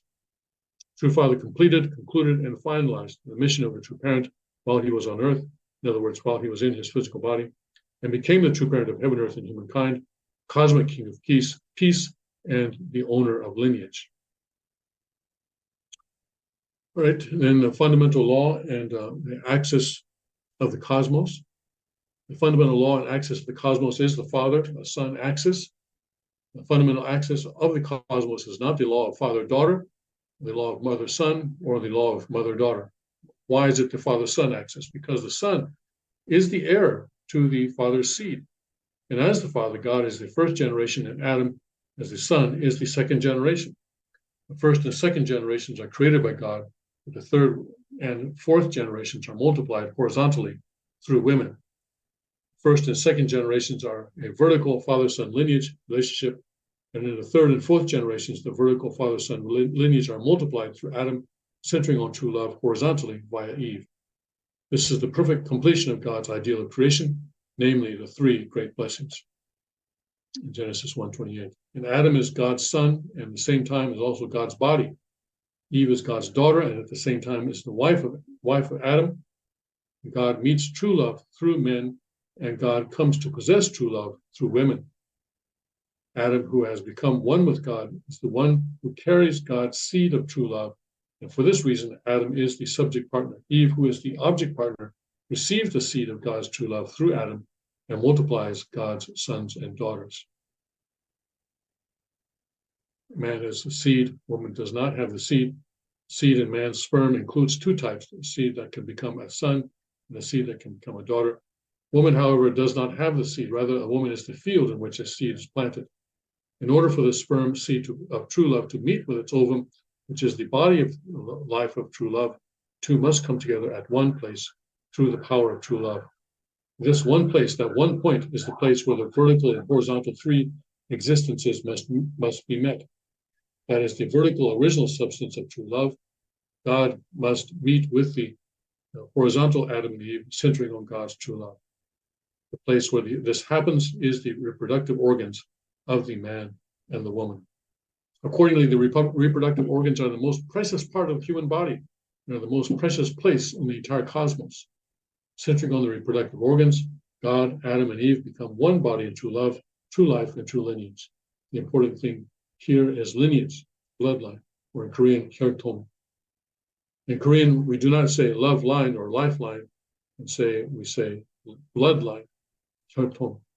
Lineage bears fruit through the reproductive organs of men and women, centering on God. This is why God gave ownership over the sexual organs to the partner. And Adam is the one who has Adam's sexual organ, but it does not belong to Adam. Rather, it belongs to Eve and his counterpart. Eve is the one who has Eve's sexual organ, but it does not belong to Eve, but to Adam. Because one's counterpart is the owner of one's sexual organs, which are so precious, this makes your counterpart the most precious being in the whole cosmos. Because of this, human beings are central to the cosmos. Accordingly, when a man and woman become complete, the cosmos itself is complete, and the creator of the universe, God, becomes the owner of the cosmos from that point forward. Horizontally speaking, Adam and Eve are the owners of their counterparts' sexual organs. The vertical owner of their sexual organs, however, is God, the original substance of true love. It is critical to correctly establish an absolute sex, true love, absolute value system centering on the reproductive organs. When such an absolute value system is established, the most basic and fundamental problems in the real world will be resolved. In the ideal world of God's creation, the world of peace, unity, and happiness will be realized. If Adam and Eve had achieved completion by fully maintaining absolute sex in the Garden of Eden, as per God's commandment not to eat of the fruit of the knowledge of good and evil, at that time, God would have taught them who the owner of their sexual organ was. The granting of eternal permission to the owner of their partner's sexual organ is God's eternal blessing. And through this, Adam and Eve would come to realize that, vertically speaking, the true owner of their sexual organ is the invisible original substance, God. At that time, the one place where God and Adam and Eve all come together would be the reproductive organs of Adam and Eve. That one place is what we call marriage. Accordingly, the marriage of Adam and Eve is God's marriage. The first love experience of Adam and Eve is God's first love experience. Sons and daughters of Adam and Eve would be God's sons and daughters. At that time, Eve's sexual organ receives the seed of God's true love through Adam and becomes the palace of true love, the palace of true life, and the palace of true lineage. This is why in Korean we call the womb Tagung, or son's palace. The womb becomes the palace in which the princes and princesses grow up. The man's sexual organ is the organ for planting the seed in the sperm, seed of the sperm of God's true love. Thus, both a man and a woman must maintain absolute sex purity prior to getting married. In addition, they must also preserve absolute sex purity and fidelity after getting married. So what kind of being is God? Is the absolute one being, Haranim, the original substance of principle. As a self-existing being, God is also an absolute, unique, unchanging, and eternal being. The original substance of the principle is the harmonious subject partner that exists as the original substance of energy and as the harmonized unified being of that dual characteristics of original Songsang and original Yongsang. God is the unique being of oneness, true Heavenly Father. God is the original substance of principle, is the original substance of Shimjung, true love and true character. He is the original substance of principle, law, and order. The most essential attributes of God are Shimjung and true love. True love is that which invests and forgets and then invests again for the sake of the other. And true love is the sense of longing experienced in the very marrow of our Shimjung. God, the original substance of principle, exists as a positional, relational being through the relationship of subject and object partner. And God, the original substance of principle, is the absolute sex, original substance of true love, true life, and true lineage. Sons and daughters of God must preserve absolute sex without fail for the sake of families, of absolute sex, absolute purity, pure lineage, and chastity. Purity and chastity must be seen as absolute, unequivocal values. When human beings made in the image of the original substance of principle reflect in division the dual characteristics that are an attribute of God, those attributes appear as man and woman. Man possesses the seed of true love that has the Shimjung of the absolute sex sperm of God, and woman possesses the body of the life of true love that has the Shimjung of the absolute sex ovum of God. God, the original substance of principle, is the original substance of the personality of intellect, emotion, and will, and truth, beauty, and goodness, centering on Shimjung. God, the original substance of principle, also has a growing period and a portion of responsibility to fulfill. God, the substance of the principle, original substance of principle, is the owner of conscience and the owner of life. Adam and Eve were embraced and raised by the God of night. Jesus, who came as the second Adam, was also embraced and raised by the God of night. True Father, who is the true parent, was also embraced and raised by the God of night. The true parent is the owner of peace and the owner of lineage. The true parent liberated and gave complete freedom to the God of night, the God of day, and the King of kings, Hanani. True Father, the true parent, is the substantial true God. All right, so I think we're running out of time now. Let me just check. My phone here ran out of battery, so I'll have to sort of skip over here to my browser to go into let's see, I'm going to Twitch here, see if there are any additional questions. I was monitoring this, but I think it's out of battery.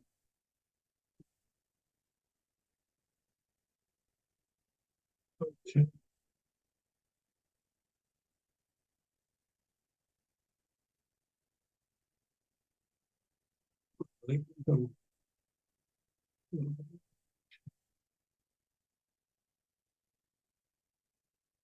It's coming up very slowly.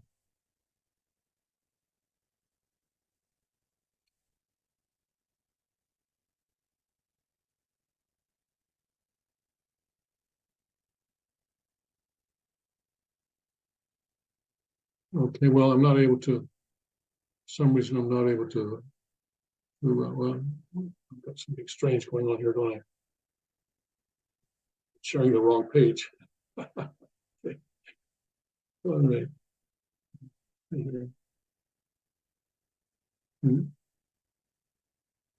What happened to my, okay, there we go. No, that's not it. All right, well.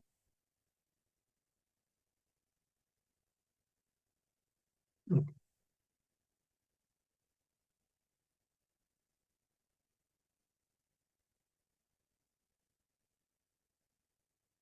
But when I try to go into Twitch and also share with us at the same time, it doesn't really work. So I'm going to, if there are, and my phone has run out of battery, so I think we'll take a break now, and then if there are questions, I will respond to them when we get back. Okay?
And welcome back to the OSDP lectures, the Poncheron lectures.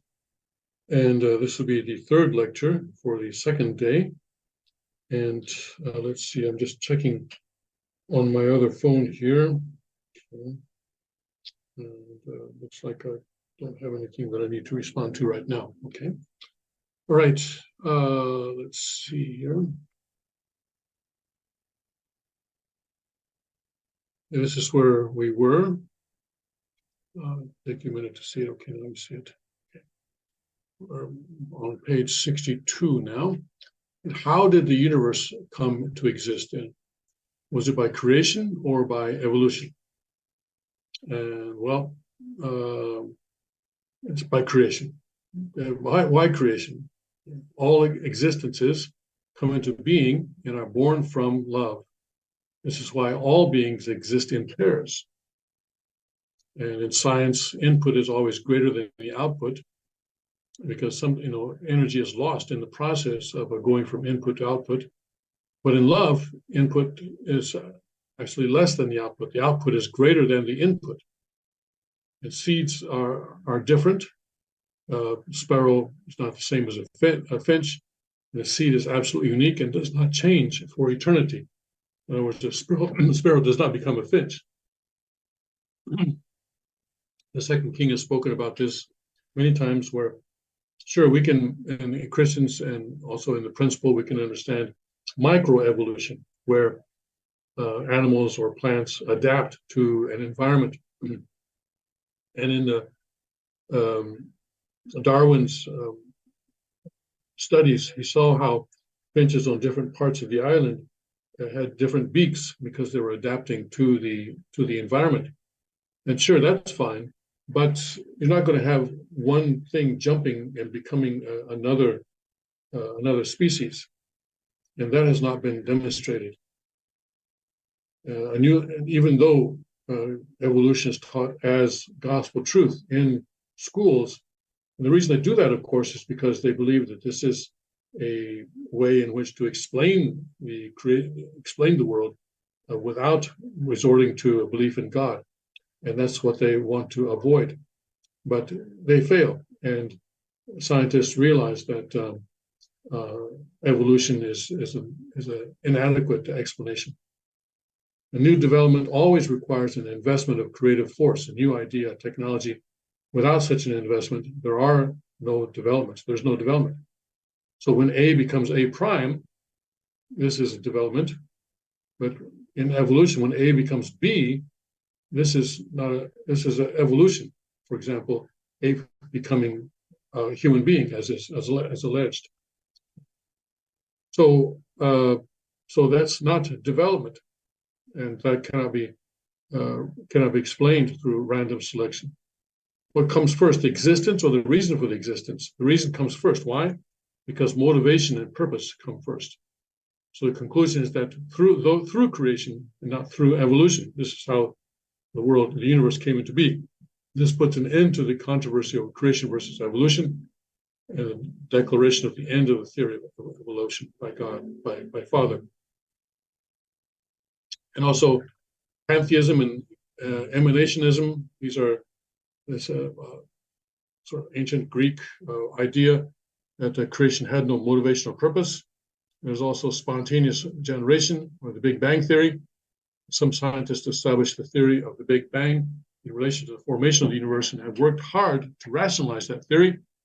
These scientists assert that the universe was formed approximately 20 billion years ago, when an extremely small particle with a diameter of about 10 centimeters responded to an unlimited force triggering the Big Bang, and that the universe was formed from an expansion caused by the Big Bang. In addition, they say that the same force that formed the universe by acting on an extremely small particle to cause the Big Bang is what maintains the universe, and that the expansionary action that was caused is continuing on even today, 20 billion years later. But I think, but anyway, let's finish this first. But however, no scientists are able to predict how long the expansion of the universe will continue. And if the expansion continues forever, it means that some unlimited force acted upon that 10 centimeter sized particle, and this itself becomes a field transcending science. Accordingly, Big Bang theory itself becomes contradictory as much as it ends up denying science itself. So recently I was sort of fooling around with this being artificial intelligence search. And so I asked, one question I asked was, how much energy is there in the universe? I was expecting the answer would be some huge number, or I don't know, or something like that. But actually the answer was 0, because there's positive energy and negative energy. And the explanation was that the negative energy cancels out all the positive energy. And so that there's the net energy in the universe is actually 0. This is an interesting thing. And also the Big Bang has a theory has advanced, or there are different people are come up with different ideas. It's not uniform. And as I mentioned earlier, there are some people who said that yes, the universe will expand forever, but at some point it will become very, very cold. And that also is means that there is a finite amount of energy in the universe. But I think scientists are struggling still to come to a full understanding of God's creation, and I'm sure they will at some point. But they're trying very hard to keep God out of the picture. But at some point, they're going to have to acknowledge that that God is the creator of the universe. And that will be very interesting when that happens. And here the theory of the generation of the universe. Unlike the theory of the Shimjung motivation behind the universe, there are other theories about the generation of the universe that assert that the universe formed from some source or origin automatically without any purpose or motivation. For example, in the East, there's the yin-yang great ultimate theory of the I Ching, and the natural beings theory of Confucianism. And in the West, there's the emanationism, Hegel's self-development of absolute spirit theory. In India, there's the Hindu theory of generation of all things, Brahman. And we have the Big Bang, of course, of modern science. However, these theories of the formation of the universe establish a perspective that says human sin also developed automatically by itself. Thus, we cannot resolve sin on a fundamental level on the basis of these theories. When we adopt a universe creation theory, we need to have a clear understanding of God, who created human beings and the universe, and the purpose for which human beings and the universe were created. If we do not clearly understand God and the purpose of creation, it is impossible to bring a fundamental resolution to sin. And in order to have a sustainable society, we need to have a fundamental resolution of sin. We cannot simply create laws and all sorts of restrictions of freedoms and so forth, which people seem to be doing right now. That's not going to resolve sin, and that's going to always sin makes society unsustainable, because human beings ourselves are unsustainable, because we are contradictory beings, and so the societies that we form will always be contradictory societies, and anything that exists as a contradiction is going to be unsustainable. Moreover, if we cannot resolve the fundamental root of sin, it will be impossible to realize Chunibuk, a sinless world of peace and unity desired by God and humankind. And people, whether they know it or not, this is what they're looking for. It's just that they're looking for it in the wrong way. They want to create what they call a sustainable society, a sustainable world, without God. No, please, anything but that. Let's not have God. The creation of the universe from the viewpoint of the Poncheron, the Worldly Poncheron, the unification principle, makes it possible to offer a reasonable and logical explanation. Because God's creation of the universe started from a single point, the view of Worldly Poncheron is that God first created a single particle of energy, single particle from energy, and then step by step created atoms, then from atoms created molecules. Following this, so the question, I guess, that we were pondering a while ago was, okay, so when he created particles, did particles going through a growing period? Maybe not. I don't know. I think it's possible either way. The step by step created atoms, then from atoms created molecules. Following this, after God created organic matter, vegetation, animals in that order, then finally God created human beings as the substantial embodiment of minerals plants and animals elements. Plants and animals. God created human beings in his image as his children. The universe is the stage for the activities of human beings. For this reason, human beings are able to flourish and prosper in the universe. In this sense, the universe is the homeland of humanity, and the cosmos, spirit world, and universe together is the original home country or homeland of humankind. Accordingly, the view of Worli Poncheron is that the universe will continuously expand, and that the energy of the universe did not simply appear instantly. Rather, the energy of the universe is cumulative, having been added step by step in each stage of creation over a long-term creation process, which I think is still going on. As the harmonious unified body of the dual characteristics of original Seongsang and original Hyeongsang, God is the unique being of oneness who exists as the harmonized subject being. And the original Seongsang, mind type energy, and the original Hyeongsang, energy type mind, exist as the original substance of energy and as pre-energy in the world of cause. This pre-energy is mind, and we can also say that mind itself is energy. Research into matter and material is the job of scientists. Modern science has revealed that the source of matter and material is energy. However, before matter came into existence, God's Hyeongsang itself existed. Moreover, God's Hyeongsang included energy, and the mind energy of the Seongsang was inherent within the energy of God's Hyeongsang. Accordingly, the pre-energy of the world cause is mind, and the mind itself is energy. The unique being of oneness is thus the original substance of energy. When we say that energy is mind, we can liken this to energy in a vacuum state and the vibrational phenomenon it displays. That is, by continuously adding energy and having it act in a physical vacuum state, particles will appear together with the vibrations in the energy. The vacuum state at this time is not continuous, but appears in stages. In this way, in the same way that scales appear in music, stratum of vibration occur within energy, and in response to those stratum, particles appear. Just as scales will appear in singing, and phenomenon in energy appears because of the action of some mind type element upon it. When we say that energy has strata, we are saying that differences occur in the mass of the particles, giving rise to the logic that ultimately the properties of the particles are regulated or stipulated by a mind type aspect.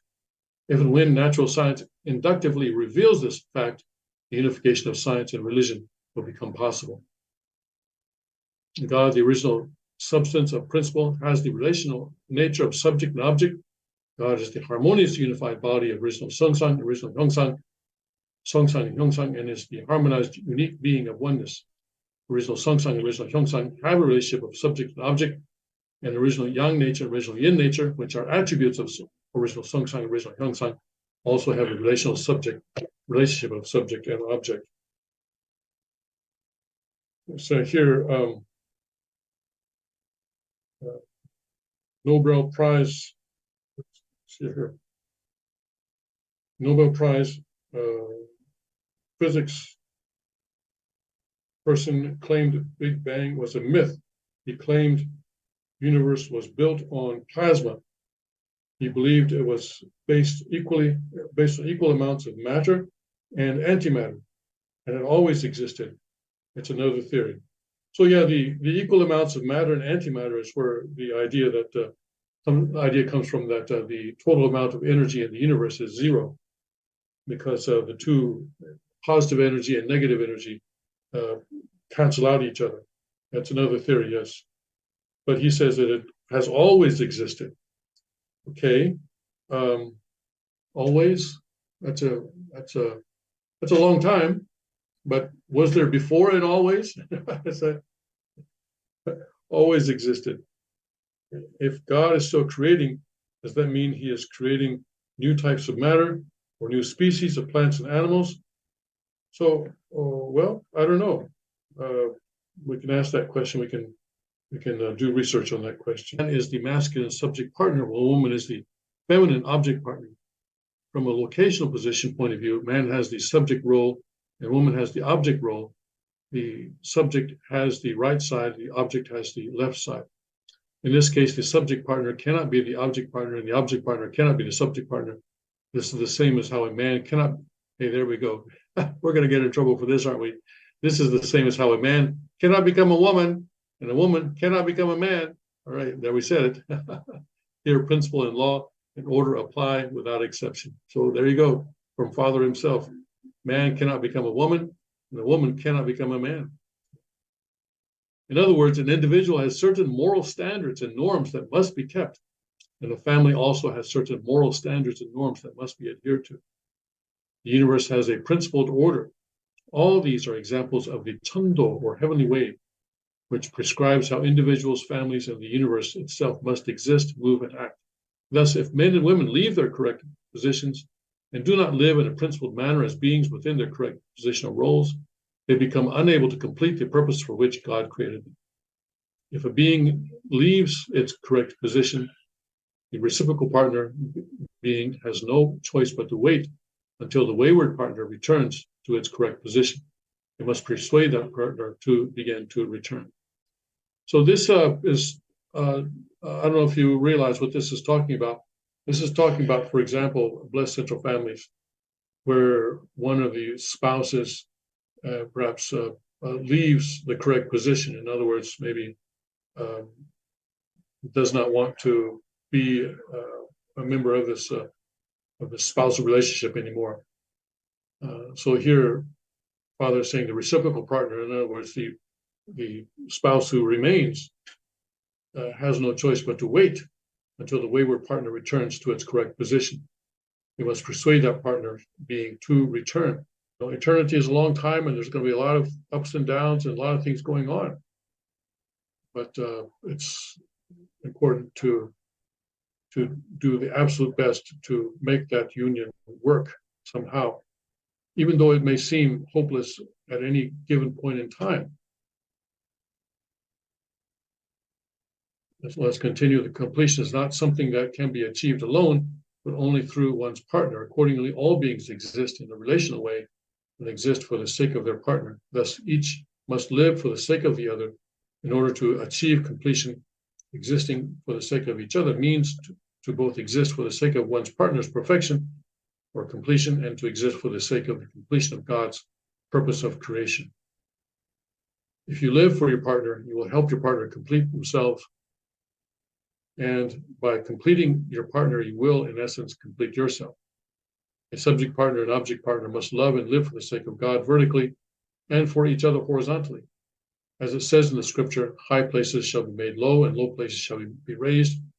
Thought expressed in the Korean saying, Kyungchun e in, respect heaven, love human beings, is imbued with that same meaning. Okay?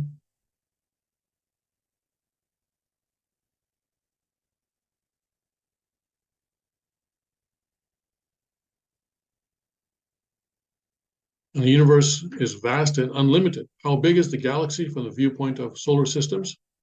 Cosmological scientists believe that our galaxy has some 100 billion stars. If you counted to 100 billion at a rate of 1 count per second, it would take you 3,200 years. Scientists also say that the distance between stars in our galaxy is tens and hundreds of thousands of light years. In addition, they estimate that there are 200 billion galaxies in our universe. Fundamental principle behind the motion of the universe, the state and motion of the universe were always thought to be both highly complex and hard to understand. Thanks to today's dazzling scientific advances, however, we have come to understand that countless physiochemical and astronomical laws control the natural world. Nevertheless, as far as the state and motion of the universe is concerned, there are still many unknown areas.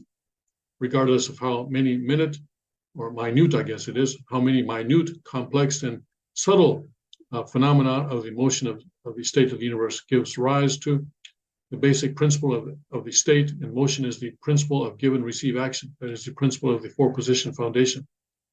Only in the fallen world and in the world of sin, that is to say, only in fallen human society, are these fundamental principles not functioning, giving rise to a multitude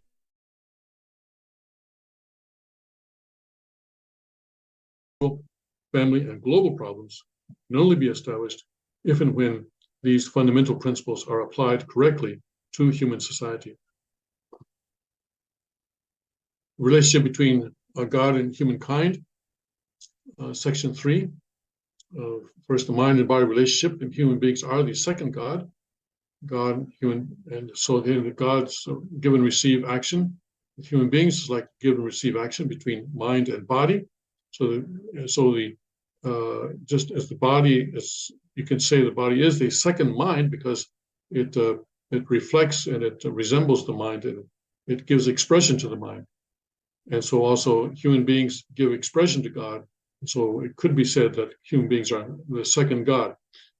Talking about completed human beings, of course, and see human beings as if, but we do need to see, if we can see each other and each human being as if they are God, and listen to human beings as if they are speaking God's words, and uphold the sacredness, value, and dignity of human beings. The father-son relationship, all beings must have parents in order to exist, and parents must have children in order to be parents. The greatest hope of any human being is to become a true parent. And so the father, the relationship of the son to the father, and the son becomes a husband.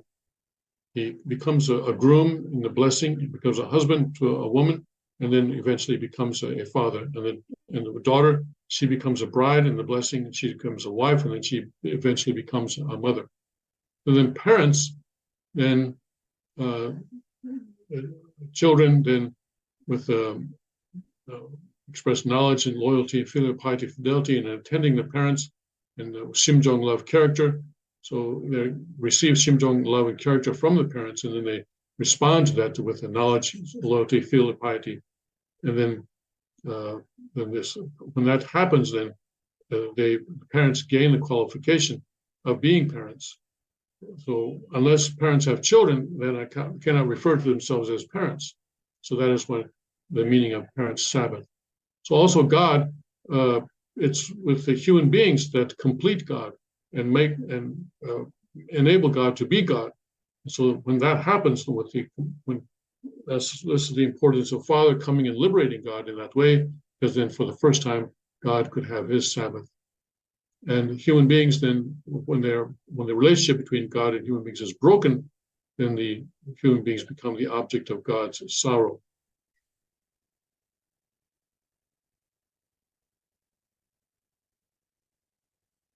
Adam and Eve are the children of God. True love moves through the shortest and most direct line, and true love, true life, and true lineage. Adam was God's son, at the same time God's body when he becomes complete, and Eve God's daughter, at the same time Adam's wife when she would become complete, and then when the two were blessed in marriage, this is what would happen. And the marriage of Adam and Eve would be God's marriage, the manifestation of the substantial God. The first love of Adam and Eve is the first love of God. And up until the present, God has not been able to use the body in order to experience substantial love. God's substantial love experience is the only realized and firmly established after the appearance of the true parents. And all beings are born from parents, that is, lineage and offspring are the total substantiation of their parents. The four key principles of coming into being, that children come from the love of their parents, children come into being belonging to their parents, children come into being for the sake of their parents, and children come into being for the sake of eternal life. And to become God's true sons and daughters, excuse me, to become God's true sons and daughters, we must resemble God. Children must resemble their parents, internal character and external form, lineage, and a true human being is a human being who resembles God. So in this sense, then Haranim is Seungsang and Hyongsang, and Yang nature and Yin nature, he exists as a unified body. And human beings also have mind and body, and we have husbands and wives existing as a unified body. So we are resembling God in this way. And that's why we say that the purpose of marriage, one of the purposes of marriage is to resemble God. An essential attribute is Shimjung, and the essential attribute also for human beings is Shimjung, true love, life, lineage, and absolute sex. And the motivation for creation is, for God, is Shimjung, and for human beings, the motivation for living is Shimjung. And God, creation, investing oneself in development of self. Also, human beings, creation of character, investing themselves, developing themselves, living for the sake of others through sacrifice and service.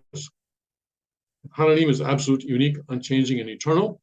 And also human beings are absolute, unique, eternal, unchanging, and eternal in terms of the individual, couple, and the family. Hananim has a true love, true life, and true lineage, and absolute sex. Human beings also have true love, true life, true lineage, and absolute sex. These are all the ways in which human beings come to resemble God. And absolute faith, absolute love, absolute obedience, like God has. So he had a design for the universe, and he has never wavered from that because he has absolute faith and absolute obedience to that design, and that is his absolute love.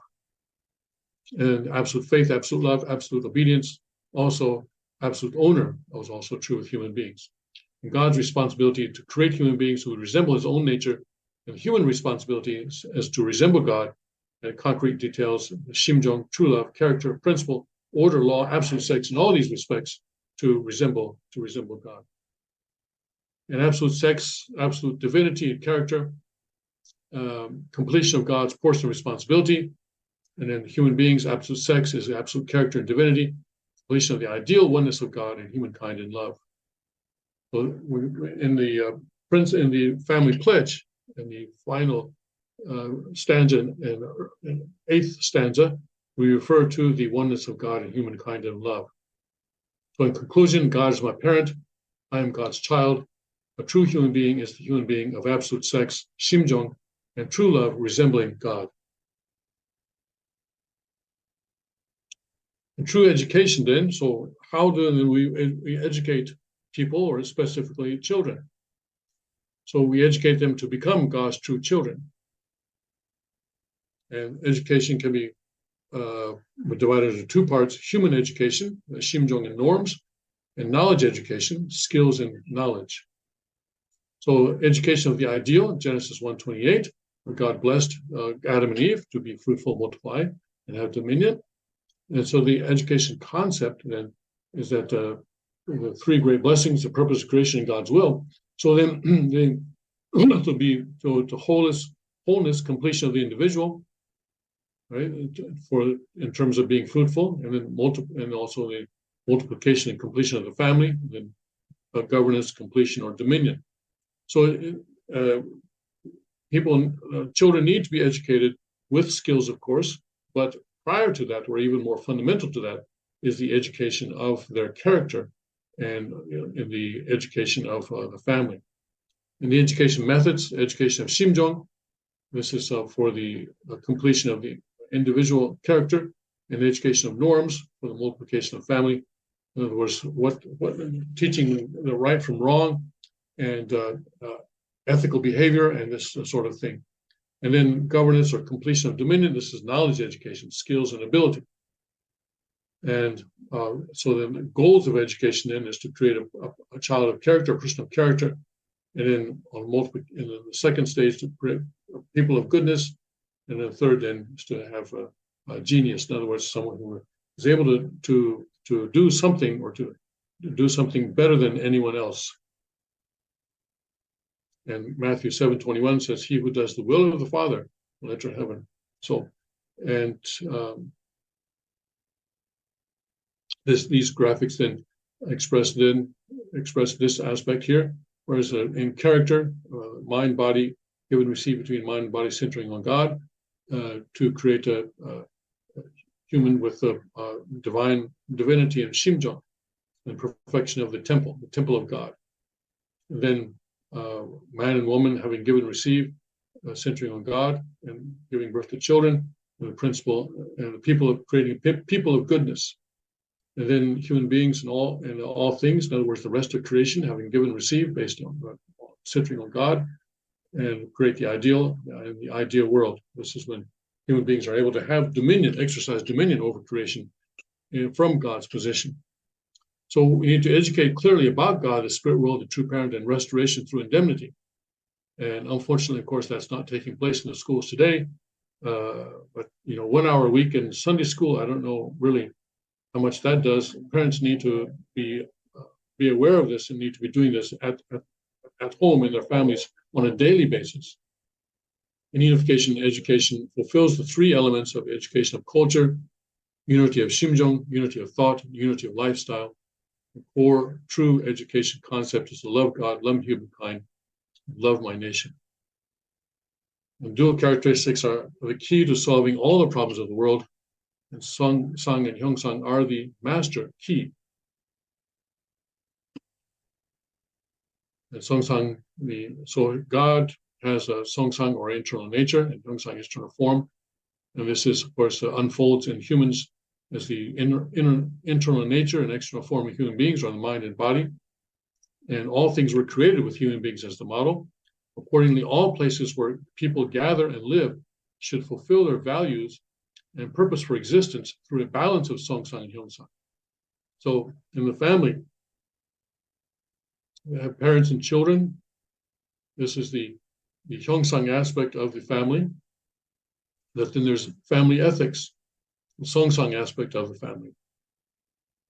And in school, the teachers and students are the Hyung-sang aspect of the school.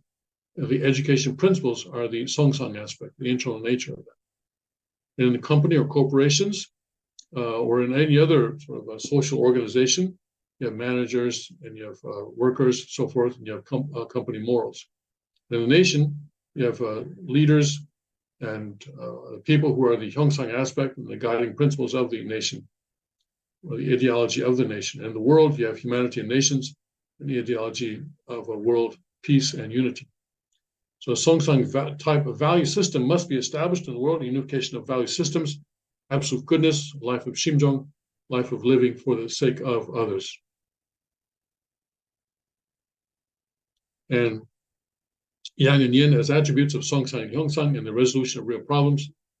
God as the parent and human beings as the child, and God has Song-sang and Hyung-sang, and human beings completing their character, individual perfection and discipline, and attendance comes later of Yang and Yin, the union of husband and wife, family completion, household governance. And the final revolution of human society, we've had the Industrial Revolution, the political, religious, cultural revolutions, but these have not really solved any problems, right? Because they have not created a unified world of peace. They have not created a happy world. And so people are still trying to create what they call a sustainable society or sustainable world. But past revolutions have been done by guns and swords and force. How will the human revolution take place? It will take place through true education. What will be the instruments of the human revolution? True love and principle with the source in Shimjung. That's the human revolution. The Shimjung revolution through true love and true character and absolute sex revolution. So the Shimjung revolution is the root, and the true love is like the flowers and the fragrance. True character is like the fruit, and ending and then finally in true families with the absolute sex revolution. The relationship between God and creation. God has an internal nature, Song-sang, and external form, Hyung-sang, and then the Yang nature and Yin nature. And Hyung-sang also has a Yang nature and Yin nature. So then through the principle of creation, all things are created. And all things aside from human beings, everything else is like a symbol. Such, for example, like a flag is a symbol of the nation. But human beings are created as the image of God. In other words, not the flag of the nation, but as the map of the nation. Difference between image and symbol. And so human beings are created with mind and body, and the mind has either a yang nature or yin nature, and the body has either yang nature or yin nature. And all things also are created with inner nature and outer form, and the inner nature has yang aspect and yin aspect, and outer form also has yang aspect and yin aspect.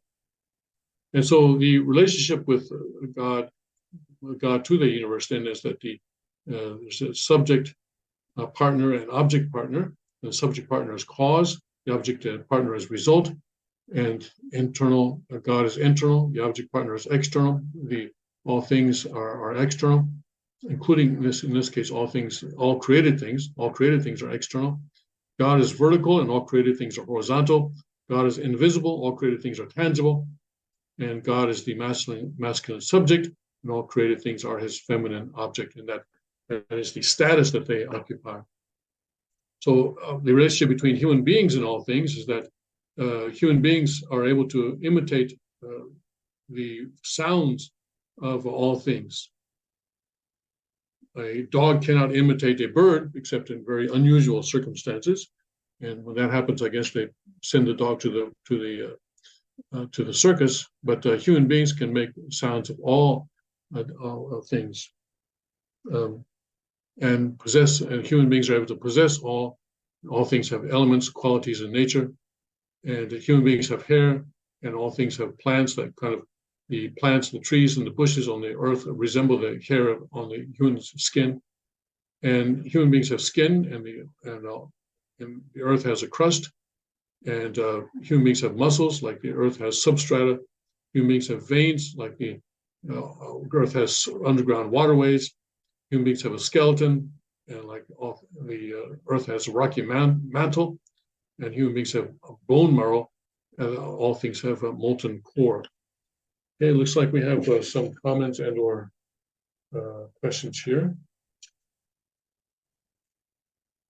No, I guess nothing more, right? No additional from last time. All right, so the I Ching in the Bible from the perspective of principle creation. I think this section was especially added for the benefit of people in Asia, because we're not all that familiar with the I Ching here, although in the 60s, I guess it was kind of a fad among sort of hippies and others interested in Eastern philosophy. But anyway, let's take a look at here. I Ching, the Book of Changes. This is a Chinese classical book that teaches of the great ultimate. And this has the yin yang. So in Father's teaching, we don't talk about yin yang, we talk about yang yin. Yang comes first. And then there's the 5 elements, and there's all things. And then the Tao is the way, and the 1 yang and 1 yin, this is the way. It's the saying in the Tao. And this gives to the word, the way is the word. And so, but in the Bible, it says to John 1:1 that in the beginning was the word, and everything was created through the word. So this is an attempt to create a connection between the I Ching and the Eastern philosophy, anyway, expressed in I Ching and in the Bible.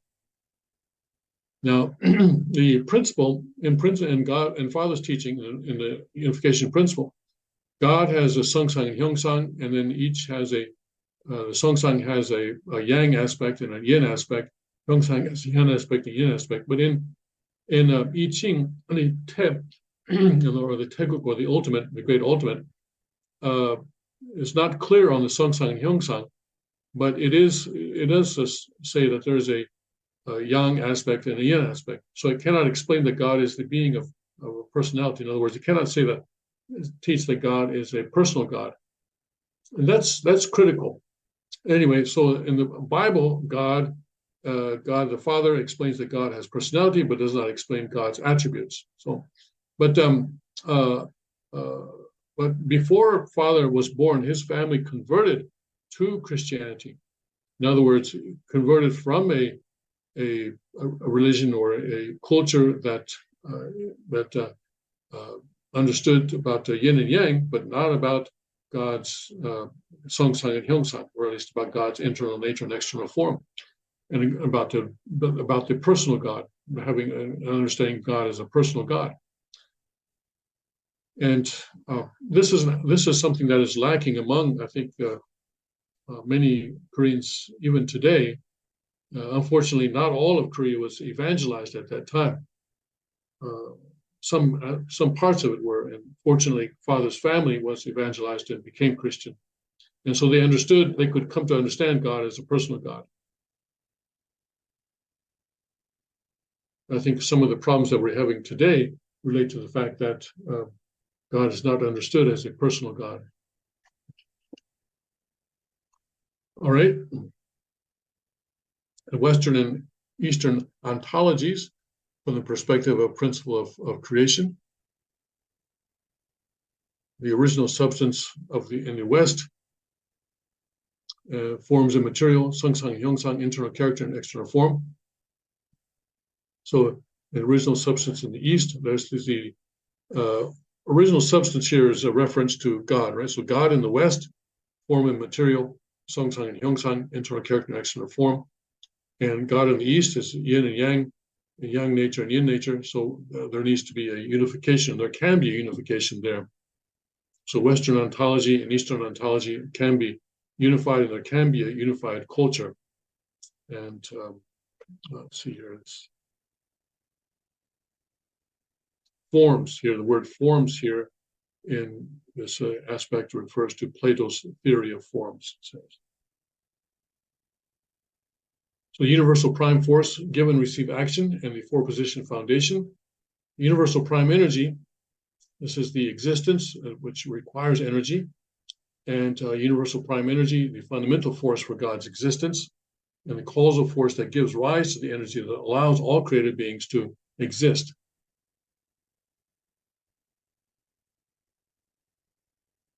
Without exception, all existences require energy and force in order to exist. This is true for God as well. God himself also requires a force in order to exist. And universal prime energy is the fundamental force that generates the energy required by all things created by God for their own existence. Because God is absolute, unique, eternal, and unchanging, the force of God's existence, namely universal prime energy, is itself absolute, unique, eternal, and unchanging. Give and receive action, so universal prime energy, then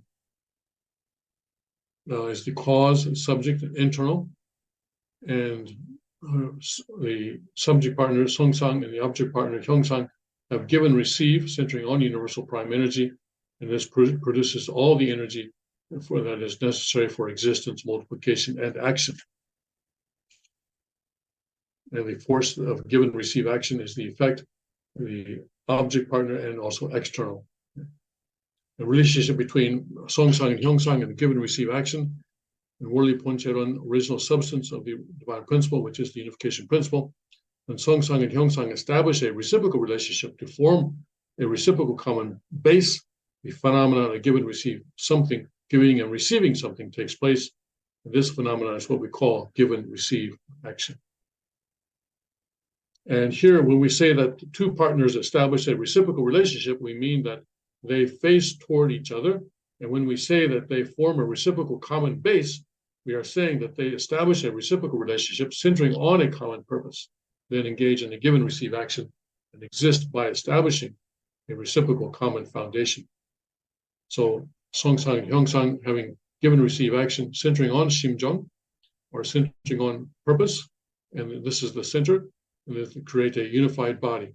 And give and receive action, this is the result. The two preconditions necessary for give and receive action, in order for give and receive action to be engaged, two preconditions are necessary. First is that there must be a center. A center must be established prior to give and receive action. Second condition is that following the give and receive action, a set result must appear. So people say, oh, we must have unity, we must have unity. But unity is centering on what? What is the center of your unity? Is the center of your unity going to be the selfish desires of one particular individual? Well, then we're not interested. I mean, and no one should be interested in that. But the center should be God, and it should be God's Shimjung. So as you see here, and God's purpose, the reciprocal action involves no center, or reciprocal action that involves no center or no result is nothing more than reciprocal action. It is not give and receive action. The center of give and receive action between God's attributes is in some cases Shimjung, and in other cases purpose. When Shimjung is the center, the result is a unified body, union, a harmonized body. And when purpose is the center, the result is a multiplied body, or new life body. So this is how creation takes place. And someone was asking, does God still creating? And the answer is yes. I don't know what he's creating, but he's still creating. And properties and features of give and receive action in any situation or any given time, give and receive action displays fullness, harmony, and fluidity. And all beings are relational beings co-responsive beings. What and why relational beings? For the sake of give and receive action and development. And why do they give and receive? Love and beauty. What do they give and receive? I'm sorry, love and beauty, joy and happiness. So subject partner and object partner, parents and children, subject and object partner, husband and wife, teacher, student, superior and subordinate, employee, employer, employee, government and citizens. But here, I think here there's an asterisk down here. The government cannot connoted here is the Constitution of the Chonuguk of the United States of Chonuguk. And I think also here it would be natural to say, okay, this could be the king. It could be Constitution, but also the king of Chonuguk, and citizens, and a male and female, stem and pistil, and then positive and negative. We went to revenue about this, about the government being in the subject partner position. And we said, well, shouldn't this be the king, or shouldn't this be something else like the Constitution? And he says, well, right now it's the government, or actually it's the president, I think you wanted to say. But the president, of course, is elected, and we don't elect our parents. So this idea, and the Confucian idea that the government is the parental body, or a king is the parent of the nation, is something that I think falls by the wayside in the process of Asia being evangelized with Christianity. And the fact that still many people believe in that in Asia indicates that we still have a way towards evangelizing Asia. All right, I want to stop there today, and we'll pick up with this slide again tomorrow, or actually not tomorrow, but this evening, Saturday evening, U.S. time. And so please join us then.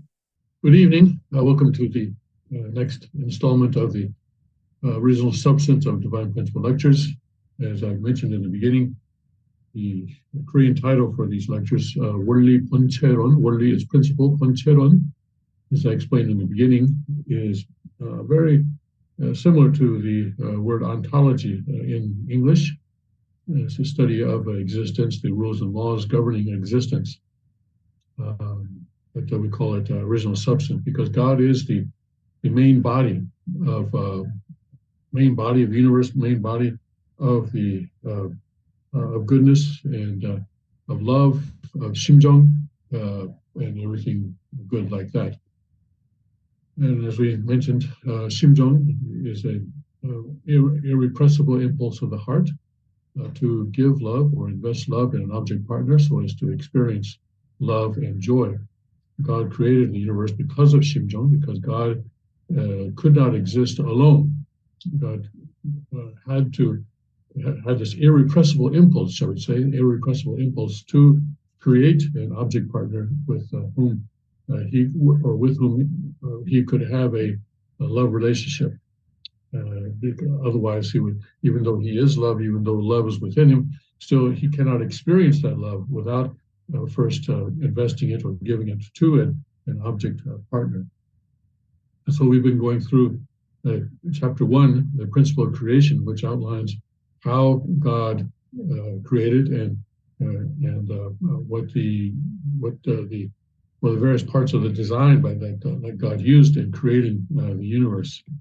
So today, in the next 3 hours, we're going to be continue to look at chapter 1, the principle of creation, and we're going to start right now with the action of conscience from the perspective of give and receive action.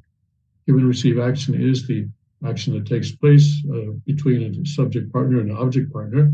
And in God's design of creation, this action takes place centering on God's purpose or God's Shimjung. So the force of conscience, as we know, conscience does have a force. Sometimes we start to do something that we know to be wrong, and there's a strong force that attempts to stop us from doing that thing that we know to be wrong. And this force is generated by give and receive action, and it acts upon all people, guiding them toward goodness. And true subject partner of the conscience is God. But as we will see, though, the conscience has to be educated in the Word of God. Let me just make sure that I'm monitoring the chat here on Radhavara Kingdom. And for some reason I'm not. Okay.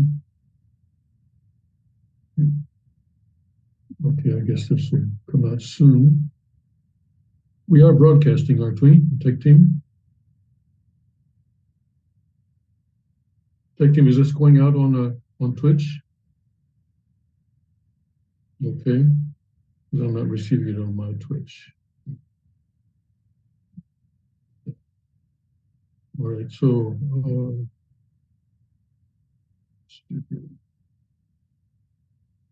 okay, here we go. Okay, I'm getting it then, I guess. All right, there we go. Again, sorry. Okay, great. All right, now I'm getting it. All right, so action of conscience in the original human beings. This is according to God's original ideal of creation. This is how it was originally supposed to be, that there would be a give and receive action between God and the original mind. And then God, in other words, God, of course, the truth of the truth being the way in which God designed the world and created the world.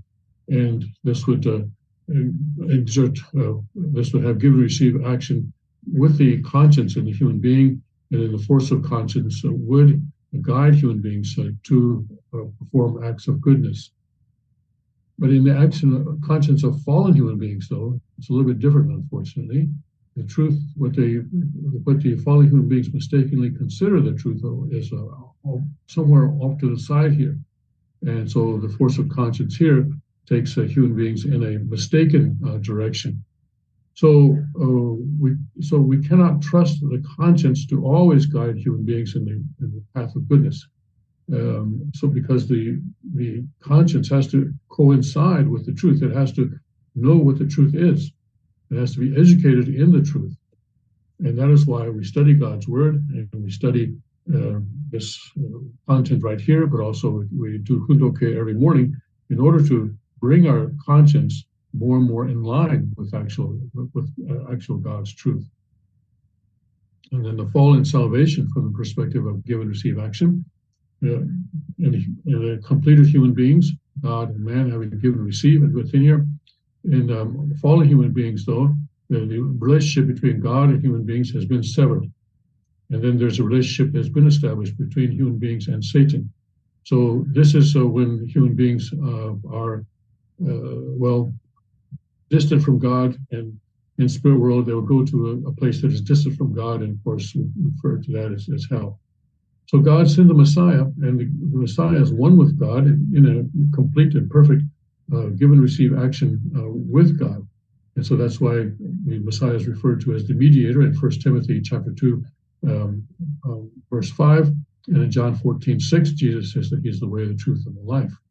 So then the Messiah, then, if human beings form a relationship with the Messiah and cut their relationship with Satan, then they are saved. Then they have to cut the relationship with Satan, and then through the Messiah, through the mediation of the Messiah, able to have a relationship with God. So, but in the action of the original mind and conscience, from the perspective of give and receive action, God has a give and receive. This is in the completed human being.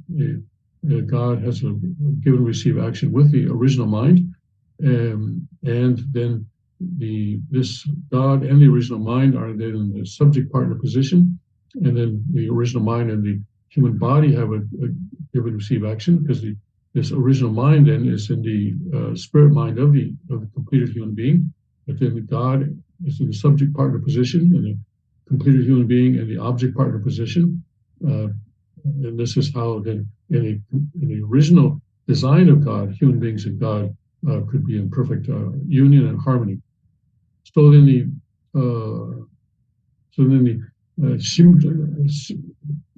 here God gives a Shimjung in the response of true love, and then the object partner then responds to that true love from God. And then the God also is having a give and receive action with the conscience as well. And the conscience has a dominion over the human body. And so that human beings then always are going in the direction of goodness. God standing in the subject partner position, and the human beings, conscience and the body, standing in the object partner position. This is why then conscience, then Father said, precedes our parents, precedes our teachers, and even precedes God. And then but then when we try to go against the conscience, then we feel the pangs of conscience. We feel pain in our conscience, and so when we are acting according to something other than God's truth, and that is when we have become the false self. The four-position foundation, we've talked about this already in these lectures, but it is the give and receive action between a songsang or subject partner and hyongsang object partner, and the songsang being the inner character and the hyongsang being the outer form, and then centering on some kind of a center. And then there's a result when this give and receive action occurs. And we would like for this center to be God's Shimjung or God's purpose. Then the result could be then the result will be a new creation in the world, or it could be, depending on whether it's a Shimjung or purpose, then it could be a new relationship. But because the give and receive action between songsang and hyongsang is accompanied by a center and result, give and receive action always establishes these four positions: the center, songsang or inner internal character, and a hyongsang or external form, and then the result. According to the expression of four-position foundation refers to the spatial manifestation of songsang and hyongsang that results through their give and receive action centering on the center. And as I mentioned, the four-position foundation then represents the creation of space in God's creation. This is a spatial representation, and the creation of time occurred when there was the origin, division, union, action, which yes is the next one. Is origin, union, action, the three object purpose, and the four-position foundation. All phenomena have both a space-related and a time-related nature. When we describe the give and receive action between the four elements of center, subject, object, and result, in space-related terms, we call this the four-position foundation.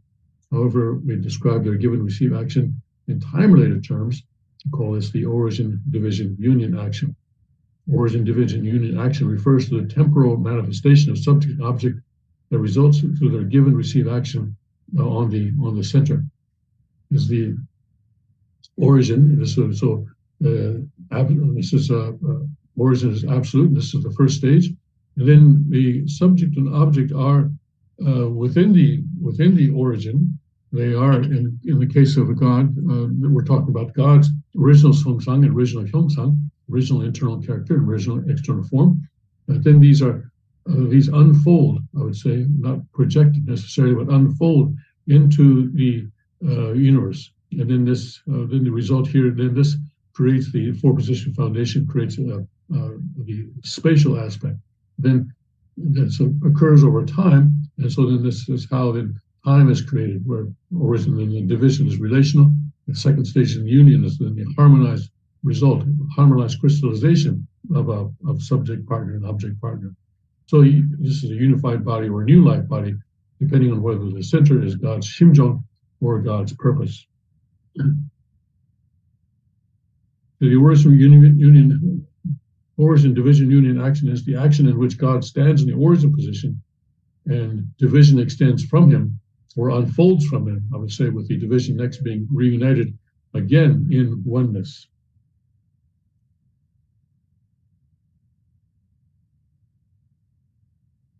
And the satanic theory, or let's say the dialectic theory, is that there's a thesis, and then within the thesis there is antithesis, or there's a contradiction within the thesis. And then the antithesis and the thesis have a struggle, and this results in a synthesis. So this is a dialectic of Hegel, and then later adapted by Marx for his ideology, Marx and Lenin, the confrontation, struggle, or hatred.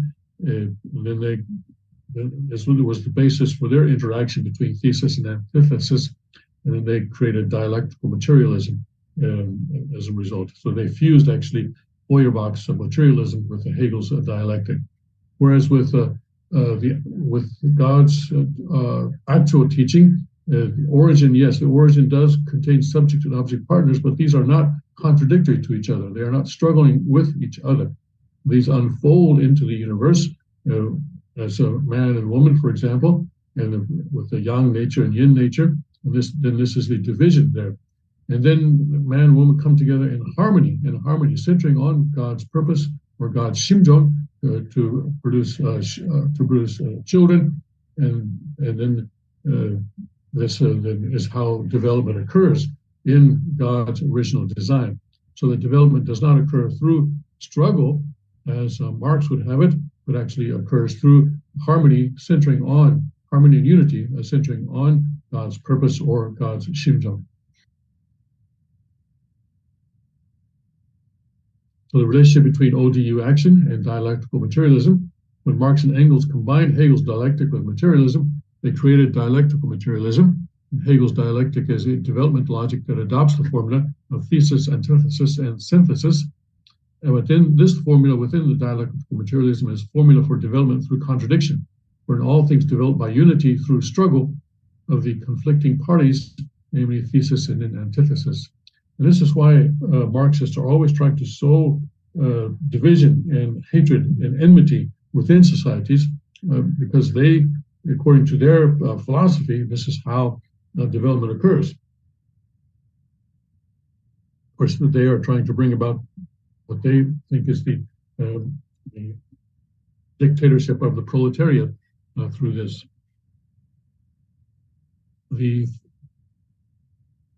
In reality, communists ignore the unity aspect and only view development through struggle as being dialectical development. In fact, anything or being only develops when subject and object achieve harmonious give and receive action, centering on a common purpose.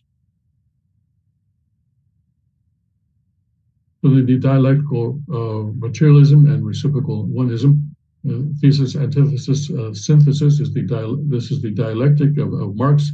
And this is not harmonious or unification, but there's always opposition and struggle. And for example, they say that, okay, within the egg, you have the embryo, then you have the albumin or yolk, and then these two are struggling against each other, and then the chick comes as a result. The new baby chicken comes as the result. But that's actually not what is happening. What is happening is that the embryo and albumin are having give and receive action with each other in order to produce, or have, in other words, in order to produce the chick. In other words, they have a common purpose. They have a common purpose, and they are harmonizing with each other, working with each other in order to accomplish that common purpose.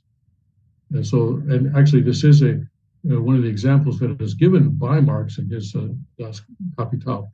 But he, of course, got it wrong, and then that ideology has really meant the death of tens of millions of human beings on this earth since he published his ideas. So in dialectical materialism, opposition and struggle brings about destruction, not development. But give and receive oneism brings harmonious union and development. And even today, Xi Jinping in China, for example, fundamentally accepts this kind of dialectical materialism, even though they have, even though they have decided that communism, known as Marxism, is a Western ideology and needs to be improved. So they have come up with something slightly different, socialism with Chinese characteristics, and Xi Jinping thought is what they call it. But it's basically the same. It's just that they've added some bells and whistles based in order to elevate their leader, Xi Jinping. So this idea of of development taking place through struggle still continues in China, in North Korea, and in other places today. When an embryo and the egg's albumin yolk stand in the positions of subject and object partners and both are directed toward the same purpose, it is more appropriate to call this give-and-receive relationship rather than a dialectical relationship. Accordingly, this dynamic should be considered one of give-and-receive type, or reciprocal oneism, songsang and hyongsang, rather than the dialectical materialism. The three-element nature of individual truth bodies, all created beings necessarily possess three types of relative subject-object elements, songsang and hyongsang. Internal character and external form is one of those, and then yang and yin nature is another one of those, and then main element and supporting element can be seen as a third one of those elements. And the three object purposes, when any one of the four elements assumes the position of subject, the other elements take on the position of its three objects. So God, in the original position, God, of course, is in the subject position to both men and women, and also to the child that comes as a result of this. So we have these 1, 2, 3 arrows, but then also there are times when the subject partner or the man can be in the subject position, or the woman can be in the subject position, or the child can be in the subject position. So then there's each of these circles that has 3 arrows coming from it. When all the elements engage in give and receive action, the 3 object purpose is completed. The center of all beings is God, and all motivations begin from God. The self should not be the center of motivation. The 4-position foundation, when 4 elements engage in give and receive action, and the 3 object purposes are as perfected and completed, the 4-position foundation is formed. And the foundation for the completion of God's purpose of creation, foundation for existence, the fundamental foundation of love, fundamental foundation of goodness, fundamental foundation of power and energy, and the fundamental foundation for 3 stages, and the fundamental foundation for the numbers 4, 3, and 12. And the types of 4-position foundations, we have the individual with the mind and body, and centering on having given receive action, centering on God and God's purpose and God's Shimjung. Then this produces a human being, a completed human being. If these relationships are all strong and Satan is not interfering here. And then when there's a family type 4-position foundation, when husband and wife, man and woman as husband and wife, having given receive action together, centering on God's Shimjung, God's purpose, then this produces children. And then dominion type, where human beings and all things, as the rest of creation, are having given receive action, centering on God's Shimjung and purpose, and then that creates the ideal world that God originally had in mind. Right now, we don't have this give and receive action between human beings and all things, do we? At least most of the world does not. But this is the kind of thing that the king is establishing in Chongpyeong, Tennessee, where he is taking the land there and is developing the land and exercising dominion over it. But in order to do this, we need knowledge. We need to know everything there is to know about all things. What is necessary, what kind of soil is necessary for things to grow, and how much water. Don't give too much water, don't give too little water, and so forth. And so this takes a great deal of knowledge and also a great deal of love and commitment. So this first 4-position foundation results in individual completion. In other words, the completion of our character. And then this results in the completion of the family, brings about the ideal family centering on God. And then this is the completion of dominion, brings about the ideal world of God's original ideal. And the mode of existence of the 4-position foundation.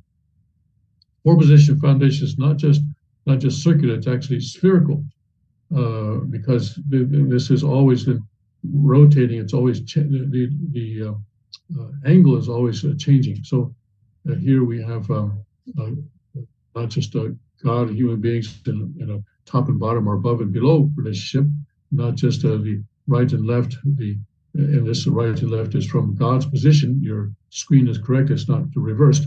But this is from God's position. This is on the right hand of God. This is on the left hand of God. And then front and back. Then so this is a husband and wife. Front and back are the siblings. The absolute standard of absolute values. Absolute values are true love, true life, true lineage, and absolute sex. And then the privilege of true love. When you're in a true love relationship, then there's the right of equal status, the right to live together, the right of participation, and the right of these lead to the right of inheritance. Right of equal status means that subject and object then are on an equal plane. Father gives the example of a young woman who grows up in a rural village, but then the prince comes along and decides that he wants her as his wife, and if they are married, then her status is elevated to that of the prince. When there's a true love relationship there. That's the example that Father uses sometimes. And then there's the right to live together, and then the right of participation. So then the object partner then has the right to participate in whatever it is that the subject partner is doing. And that's why in many cases in the Unification Church, we see that husbands and wives are fulfilling a certain function, a certain position together.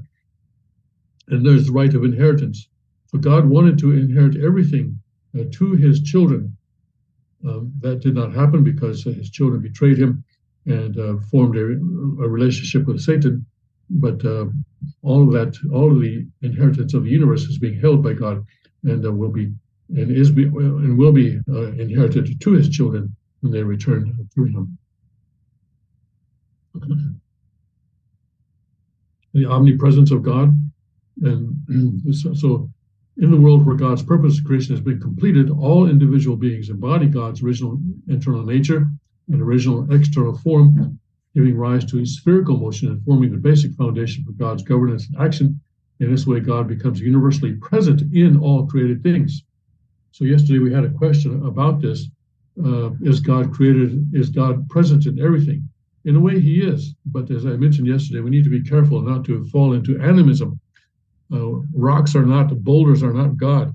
We cannot worship a boulder. We cannot worship a tree, as we see happening in animistic religions in the world.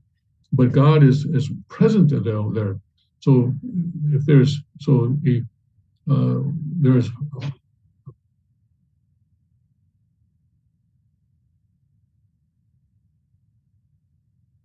so God is present, and God is having this relationship with the male of the species of a particular species of animal, for example, and also with the female of the species, and they come together and they produce offspring.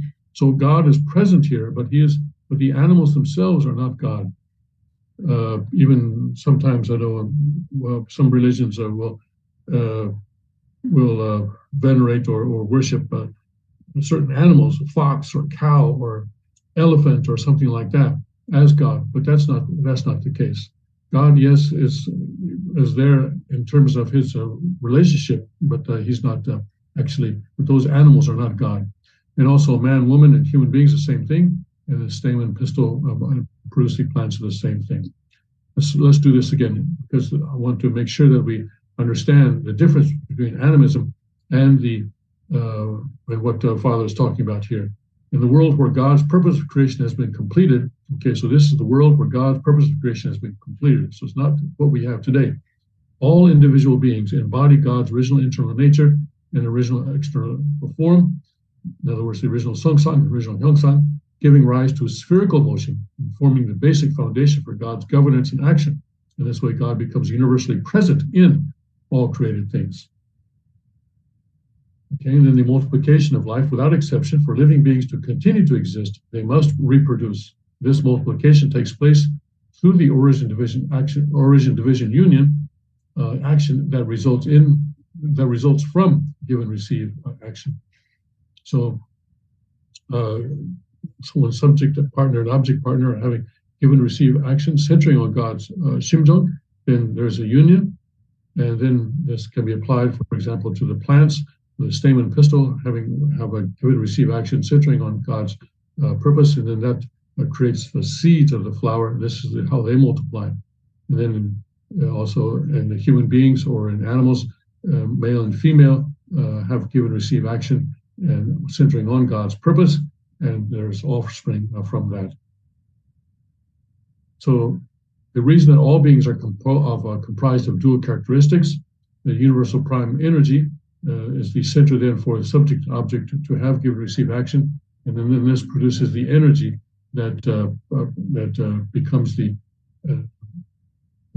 energy that is used for existence and for multiplication and for development. For the sake of existence, energy is necessary. Energy comes from give and receive action, and give and receive action requires a partner. So this is why when Father began the blessing in 1960, he could not do that without a partner. You had to have a partner.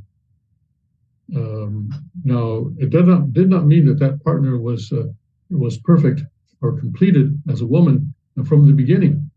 I think that's a misunderstanding that some people have. In fact, we know in one case, when Father gave the blessing in London, I believe it was in 1978, I believe it was, I'm not sure the date, but his wife was not available to stand with him for the blessing. And so he had one of his daughters, his oldest daughter, stand with him in that particular blessing, but needed a partner. And because without a partner, there cannot be this spiritual give and receive action where he could give the blessing. So right now, there's someone who's standing alone on the stage and saying that she gives the blessing, but this is against the principle and it reflects a fundamental ignorance of the principle. And the blessings that are given in that way are invalid for that reason, and among others, by the way, that those blessings are invalid. And actually, those people who receive that blessing then go on to form families based on that blessing are actually being blessed under Satan's authority and not under God's authority at all. It's a very tragic thing that is going on where people are being fraudulently taken into Satan's blood lineage, and they will have to go through the process of returning to God's lineage sometime in the future. Very tragic and it's actually very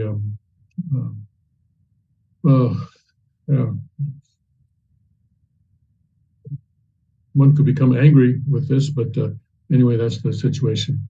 And those are conditions that are, by the way, being set to take the world, that's also kind of in a microcosmic level of their own, taking the world more into confusion and chaos and away from God. So on the one hand, the second king and his family are establishing conditions to take the world away from Satan, whereas other people are establishing conditions to take the world farther from God. So, but anyway, this give and receive action is what keeps species going, and so that's what's important right now. So, for example, right now, Korea has the lowest birth rate in the world because there's not a lot of give and receive action going on, right? So people are not having sex, or if they do, they're not. They're doing it in a way that doesn't produce children.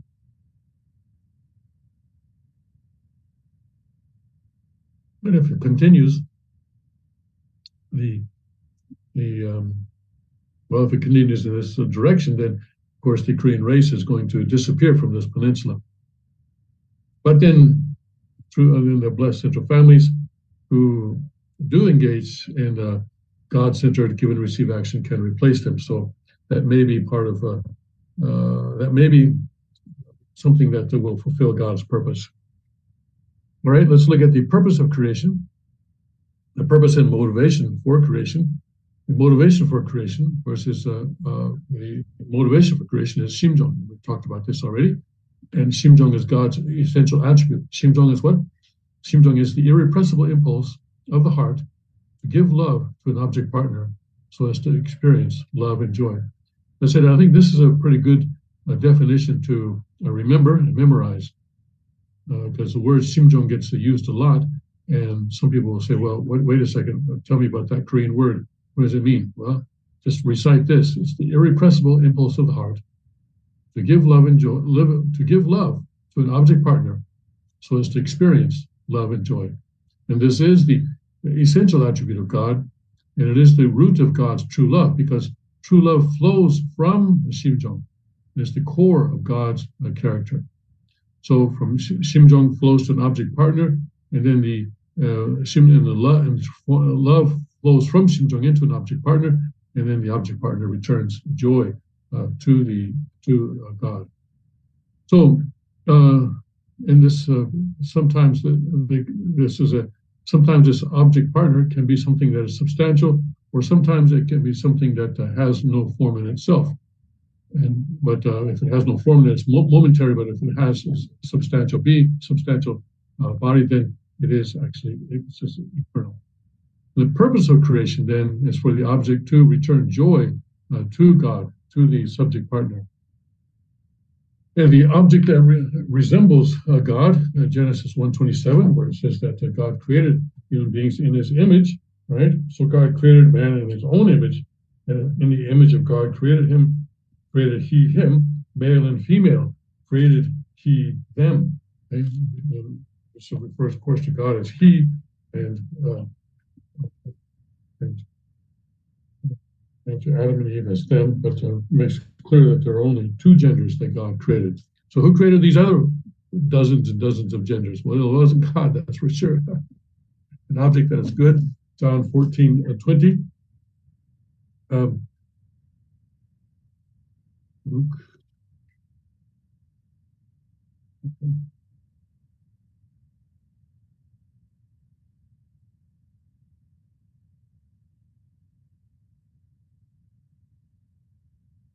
John 14:20 is that at that day ye shall know that I am in my Father, and ye in me, and I in you. An object that is good. And then Matthew 5:48, of course, that is you shall be perfect as your Father in heaven is perfect. And then object of Shimjung, Genesis 1:28. This is where God gives the blessing to Adam and Eve. And God blessed them, and God said unto them, be fruitful and multiply, and replenish the earth, and subdue it, and have dominion over the fish of the sea, and over the fowl of the air, and over every living thing that moveth upon the earth. And of course, God, as I mentioned, gives the very similar blessing to Noah's family in chapter 9, verse 1. And God blessed Noah and his sons and said unto them, be fruitful and multiply, and replenish the earth. And also down in verse 7, in case they misunderstood, he said, and you, be ye fruitful and multiply, bring forth abundantly in the earth, and multiply therein. And then God spake unto Noah and to his sons with them, saying, and I, behold, I establish my covenant with you and with your seed after you. So it's about lineage, isn't it? About lineage. God wanted the human lineage to multiply on the earth, but centering on his lineage. God established his lineage in Adam, and then that was to be multiplied on the earth. And this is how then God's original ideal world was to come about, and this is still God's original ideal of creation. And so God is also giving us that same blessing that he gave to Adam, that he gave to Noah's family. He's giving it to all blessed central families today. But we need to make sure that we are having give and receive action, centering on God's Shimjung. An object of goodness for the sake of God's joy. So first is that the purpose and motivation of creation, and then second, object of goodness for the sake of God's joy. But God's governance is based on four-position foundation, and God's joy is based on the four-position foundation with the three blessings of Genesis 1:28. And the first blessing, to be fruitful, means the individual completion, or the completion of our character. And we talked already about how human beings differ from the rest of creation, in that our bodies grow if we have enough water and nutrition and sunlight and basic things like that, then our bodies will grow and they will become complete according to the principle. But then our minds and our character, though, does not grow automatically like that. We have to have a relationship with God, and then learn about God and learn God's word, to maintain faith in His commandment, not to have sexual relationships before marriage, before being blessed in marriage by God, not by the state, okay? Just going down to the city hall and registering your marriage, that doesn't count. That's not a marriage that God has blessed. But we need to maintain sexual purity until we are blessed in marriage by God. And then at that point, then we are forming a family that is centering on God. And heavenly people and Shimjung and absolute sex, and there has to be Shimjung education in order for that to happen. But now, people are not perfect when they are blessed. We know that the four realms of heart, or the four realms of love, are what? We have the child's love, and then we have a sibling love, okay? And then we have the love of husband and wife, and then we have parental love. So how are we going to learn parental love before we are blessed in marriage? And how are we going to have even conjugal love, that is a love of knowing how to love a member of the opposite sex, before we are blessed in marriage? This is because then after we are blessed in marriage, our spouse helps us to reach completion of ourselves. The wife helps the husband to reach completion, and in doing so, she is also growing towards completion. The husband helps the wife grow towards completion, and in so doing, by doing so, he is also growing towards completion. And the children also are helping the parents growing towards completion. And I know you've experienced this if you have had a small child that is crying all the time, and that child is teaching you patience. It's helping you grow towards completion. So be grateful for that crying child. Or the child a little later, then, when it reaches the terrible twos, perhaps, is doing things that push your buttons, destroying things that you have a great deal of love for. Well, that child is teaching you that anything that has form, anything material, is not going to last forever anyway. So that child is helping you to grow towards completion. So be grateful if you can. One thing that I keep telling people, and no one seems to believe me, the most wonderful sound in heaven, the sound on earth, actually, the most wonderful sound on earth is the sound of a child crying. Okay, because you know that there is multiplication and there's growth going on there. So if the kid has a dirty diaper, then change it. If the kid is hungry, feed him or her. Okay, and if the kid is somehow upset, has a temperature or something like that, then take the necessary steps to resolve whatever it is that's bothering the child. Anyway, to do that, though, you need to maintain balance. You need to maintain control over your emotions. The King talks about controlling our emotions. Well, small children, crying children, help you do that. Help you learn how to control your emotions. Praise God. Thank you. So remember that. And then the second blessing, then, also here, centering on God's Shimjung, the husband and wife, man and woman, are having give and receive relationship, and then producing children, and as I just mentioned. And then the third blessing, having dominion. Again, for this we need to have knowledge. The creation is waiting for the sons and daughters of God who have a relationship with God, who have a perfect relationship with God, to come and exercise dominion over them. And in order to do that, we need to have knowledge about the creation. We need to know what plants are good to grow. We need to know how to take care of them. Reverend Kim Young-nuk was giving a testimony the other day during a Korean service where he was saying that he watches YouTube a lot in order to learn how to take care of the crops that he is planting. So, well, praise God then for YouTube, despite their having banned us, they still perform a good function in God's providence by teaching us different things. And there's a lot of educational material on YouTube that we can use to learn about things that we need to know, so as to have God-centered dominion over the creation. So this is the kingdom of heaven in the physical world and the spirit world, and this is what brings about Shimjung. This education of skills, knowledge, and physical education is necessary for this. And so for the human being to grow in character, you need a Shimjung education. And then for the family, there needs to be education of norms and others. There are rules and norms within the family that children need to learn and we need to follow. The greatest of the three blessings is the blessing of marriage. Inheritance, it represents the inheritance of God's love, true life, true lineage, and absolute sex.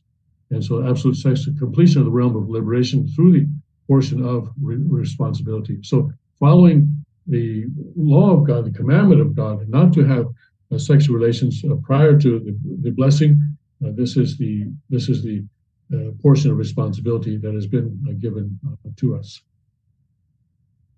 People come to our church either in Pennsylvania or in Tennessee, and they see a lot of things they like. Well, they like the people, and they like the way that the king and the people around him are developing the land there, or maybe they like to ride motorcycles with him and things like that. But the most critical thing, though, is the blessing of marriage. And I hope that people don't miss that. Just being around there and just riding motorcycles with the king and his followers, the Rod of Iron ministry followers. This is not going to change a person's life in the way that it is intended. But eventually God wants all people to be blessed in marriage. All 8 billion people in the world need to come to the blessing of marriage. And if not in this life, then it will have to happen in the next life, but it's a lot easier if it happens in this life. And so also when we meet someone and they respond positively to the King's message, let's pray how we can guide that person to the blessing marriage. So the three blessings of Genesis 1:28, the individual four-position foundation is the individual perfection, and God and human beings being one, as in John 14:20. We had that just a moment ago, but let's review it once more.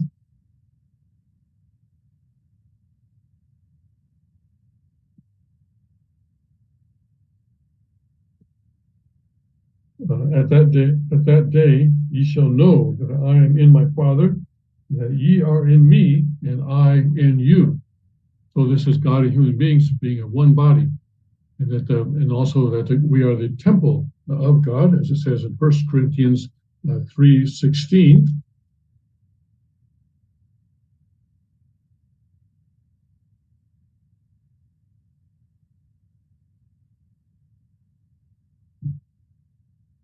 Yes, okay, we go.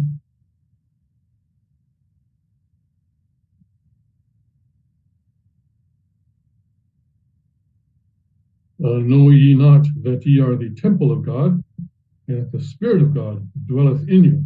Specifically, the Spirit of God will dwell in our spirit minds when we are in a complete relationship with God. And then Matthew 5:48, of course, that you shall be perfect as your Father in heaven is perfect. So this takes place through Shimjung education. Shimjung education meaning the education of absolute sex and purity and fidelity. So don't have sex before, don't have sexual intercourse, and also, as according to the King's ruling, don't stimulate another person's sexual organ, even if it is through clothing. And also, don't do that, and also don't have that done to you as well. So family type four-position foundation. is the family completion and the ideal family, and education for the completion of a family takes place on the qualification for couples and education on keeping God's commandment. So then to maintain fidelity within marriage, and education for becoming principal beings, education on putting love into practice and ethical lifestyle, and education on living according to heavenly fortune. Okay. And it's important that we receive these educational norms, because in society there's a lot of temptation to do evil things, not necessarily sex, but also in terms of money and so forth. And people will tell you, oh, well, everybody does it. You know, this is how we live here. This is the custom here. And if you want to live here, you have to follow the custom. Well, the Bible tells us to be in the world, but not of the world. I think we need to always remind ourselves that even though we are in the world, we belong to another world. We belong to another culture. And that culture takes precedence over whatever else is happening. You know, it's kind of like the policeman who is undercover. Policeman undercover in a gang, in some sort of a drug trading outfit, for example. That policeman is in the gang, but he's not of the gang, is he? And there are certain rules of conduct. I think most police departments, at least in America, and I'm sure in other Western countries as well, and many other countries, have certain rules of conduct that the policeman must adhere to, and he cannot simply follow whatever is going on in the gang. For example, if that gang is raping a woman, can the policeman also participate in that rape, in that gang rape of the woman? No, he cannot, because once he does that, then he is no longer a policeman, he's actually a gang member. And so we need to also maintain ethical conduct by God's standard, even though we are in the world. And that sometimes gets pretty difficult. As that policeman, he said, you know, if I don't participate in this gang rape, they're going to suspect me of being a policeman and they may kill me. Well, in that case, he needs to pull himself out of that gang, right? He needs to pull himself out rather than to go along with the gang rape. Because if he goes along, then basically then he is no longer a credible witness when that gang is being prosecuted later on for that rape, if he also participated. He needs to pull himself out. And so there may be also times when for us as well, even though it is difficult, that we may need to pull ourselves out of a situation. We may need to pull ourselves out of a certain job if it is being demanded that we participate in unethical behavior. And that's a tough decision to make sometimes, but we need to maintain the freedom in order to do that. And if we are in debt, for example, if we are living paycheck to paycheck in order to put food on the table for our family, for our children, or for our children's education, that may be a tough decision to make. But we always need to remember that as blessed families, we may be in the world, we may be in a satanic organization, in a satanic or in a satanic culture, such as a certain corporate culture, but we must never, ever, ever become of the world, of that culture itself.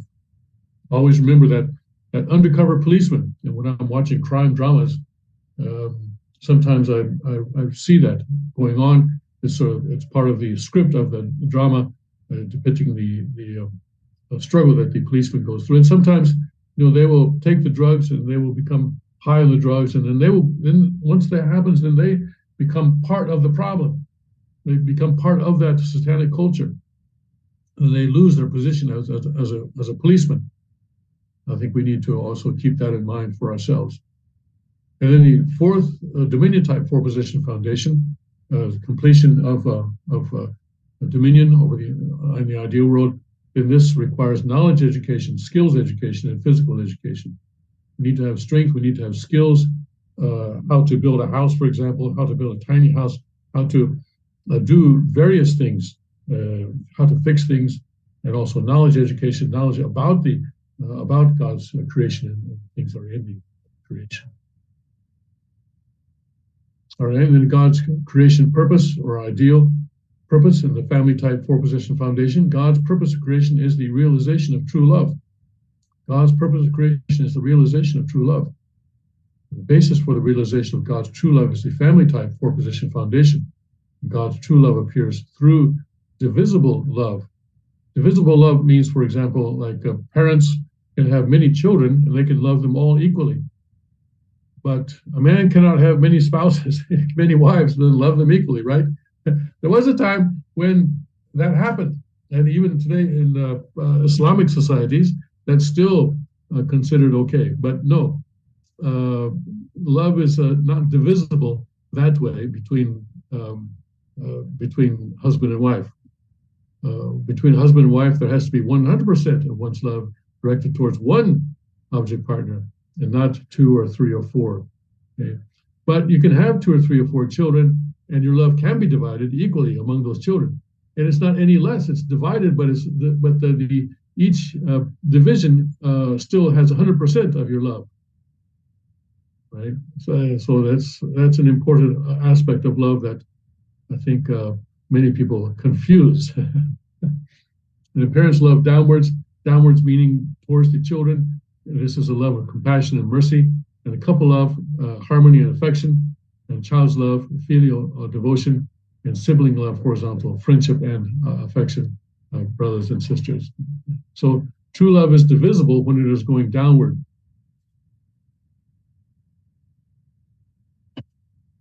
From parents to children. But not when it is going horizontally from husband to wife or wife to husband.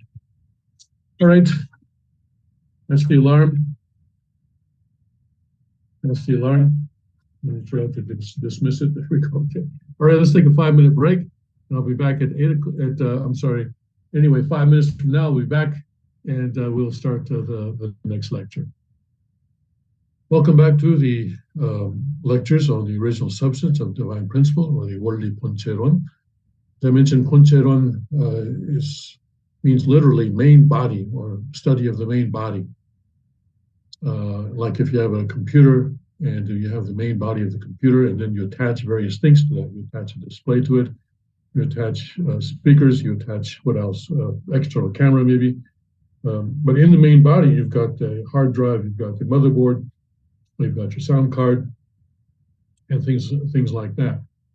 And Poncheron is a word that has existed in the Korean language at least since the 19th century, when I believe it was used as a translation of the English or the German words for philosophical terms such as ontology.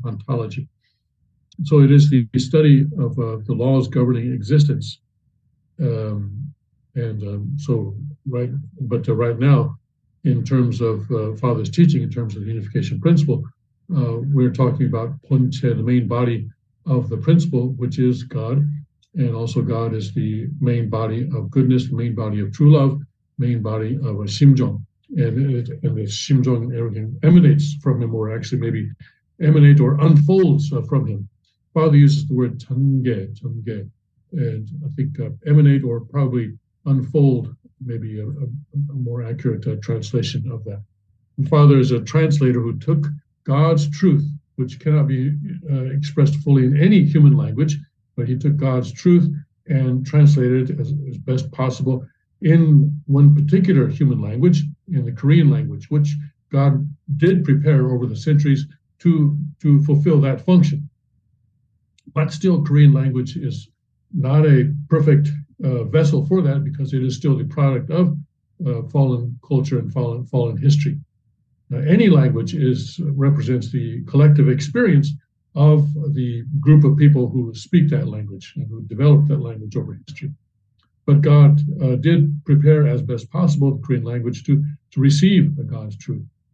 And then we are now taking that and then putting it into another human language, which is even less suited to receive this aspect of God's truth. The English language is certainly capable of receiving many other things from God, but not this Poncheron, this study of the main body, or the ontology of God.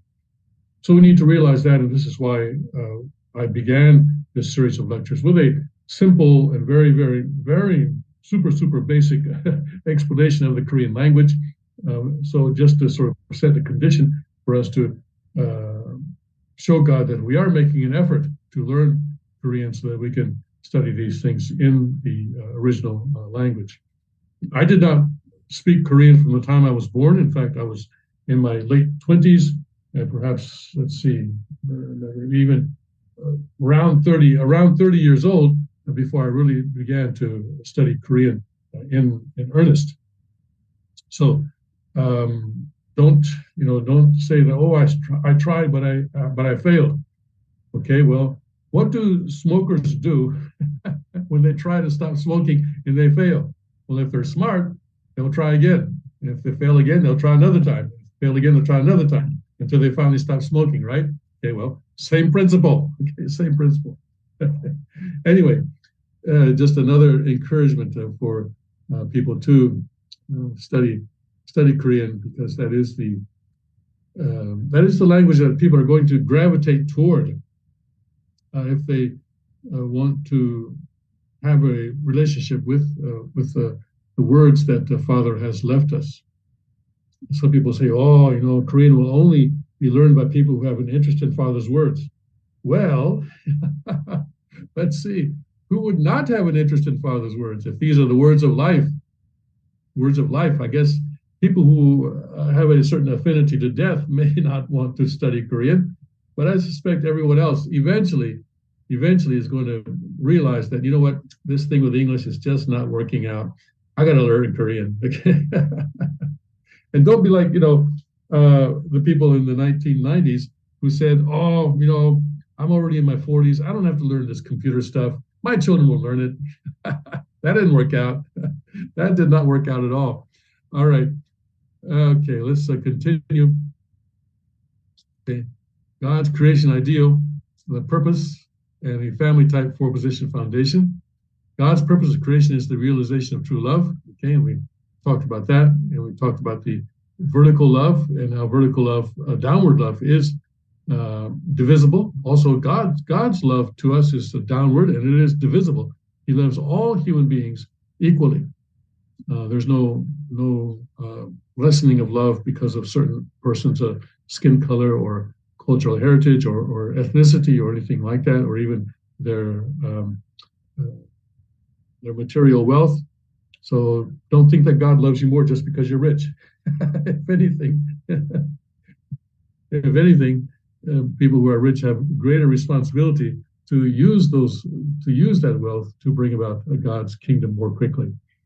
The morals and ethics. The morals are the norms for behavior in individual life, and as an individual truth body. That individual truth body represents how we are unique in the world, past, present, and future.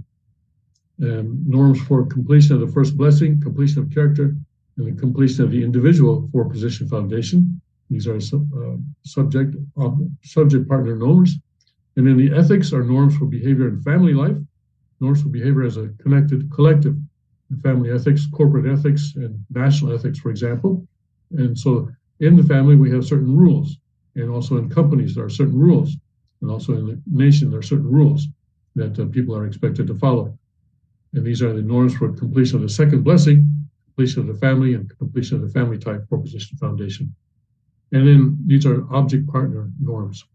And in the way of heaven, order for the solar system of a connected collective. And so also there are rules that govern the universe, laws that govern the universe. And these laws are applied throughout the universe. There's not a separate set of laws for the Milky Way system and another set of laws for the Andromeda system or anything like that. Everybody has the same rules.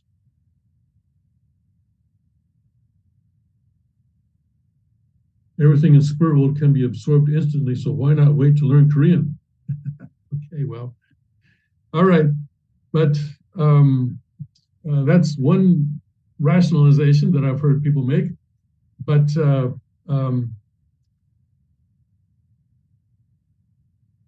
right now, you're not getting the full message. And if you're not getting of Poncheron, if you're not getting the full message, and if you cannot, for example, you cannot read this book. And if you knew Korean, you could read this book, and that would bring you into a closer relationship with God's heart and God's Shimjung, and that would put you in a better position when you get to spirit world. So yeah, if you want to wait until you're in the spirit world to learn Korean, yeah, all right. Well, I hope that works out for you. I don't think it will, but okay. Yeah, people, God gives us creativity, and most of the time we use that creativity to justify our own sin. That's just what I'm saying. Okay. Okay. Good luck with that. Okay. All right. And vertical and horizontal order within the family. So within the family, we have parents. Okay, then we have children in various orbits around the parents, and then this is horizontal, and then vertical. We have the great grandparents, the grandparents, and the children and grandchildren. So there's both a vertical order and a horizontal order within the family, much like the solar system or any other star system. But the family is a connected body, and there's family ethics. Unfortunately, today, families are sometimes just groups of people who, happen to share similar DNA, and they may not see each other for years or even decades, or maybe never, because of various situations. And that's a tragedy. And that's one reason why the world is so in such confusion and chaos right now. But families need to stick together and support each other, but also develop this relationship of various kinds of love with each other, whether it's sibling love, whether it's parental love, whether it's a conjugal love between parents, husband and wife, or if it's love of the children to the parents. Always the family is a training ground for these four types of love, for the four realms of Shimjung, the four realms of love. And so today we've created sort of substitute families, and in many times even the church community, for example, may become a substitute family. And that may be inevitable because of the situations that we are in. But whenever possible, let's try to strengthen the love relationships, the appropriate love relationships within the family. Right now, because people don't realize that love is not always the same. That love can, just because two people love each other does not mean that they can have sex with each other. For example, a father and daughter cannot have sex with each other, according to God's law. In fact, that's outlined in Leviticus 18, right?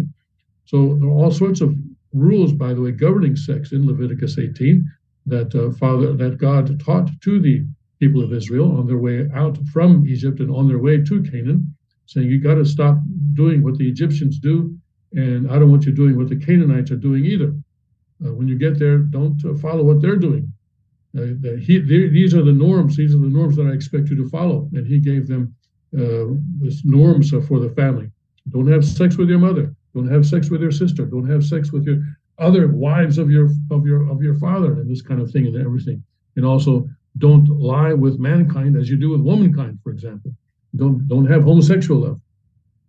This kind of thing. So families need to make an effort more than ever to stay together and to develop this love relationship. And so if a job situation or if other situation is working in a way that makes it difficult for you to keep your family together, well, then I think maybe it's time to think about priorities. Which is more important for me? Which is more important for me? Who is it? Kevin O'Leary.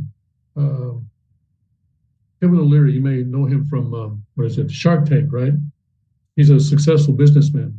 And he said that he was teaching a class in I guess, in a graduate business school, I think.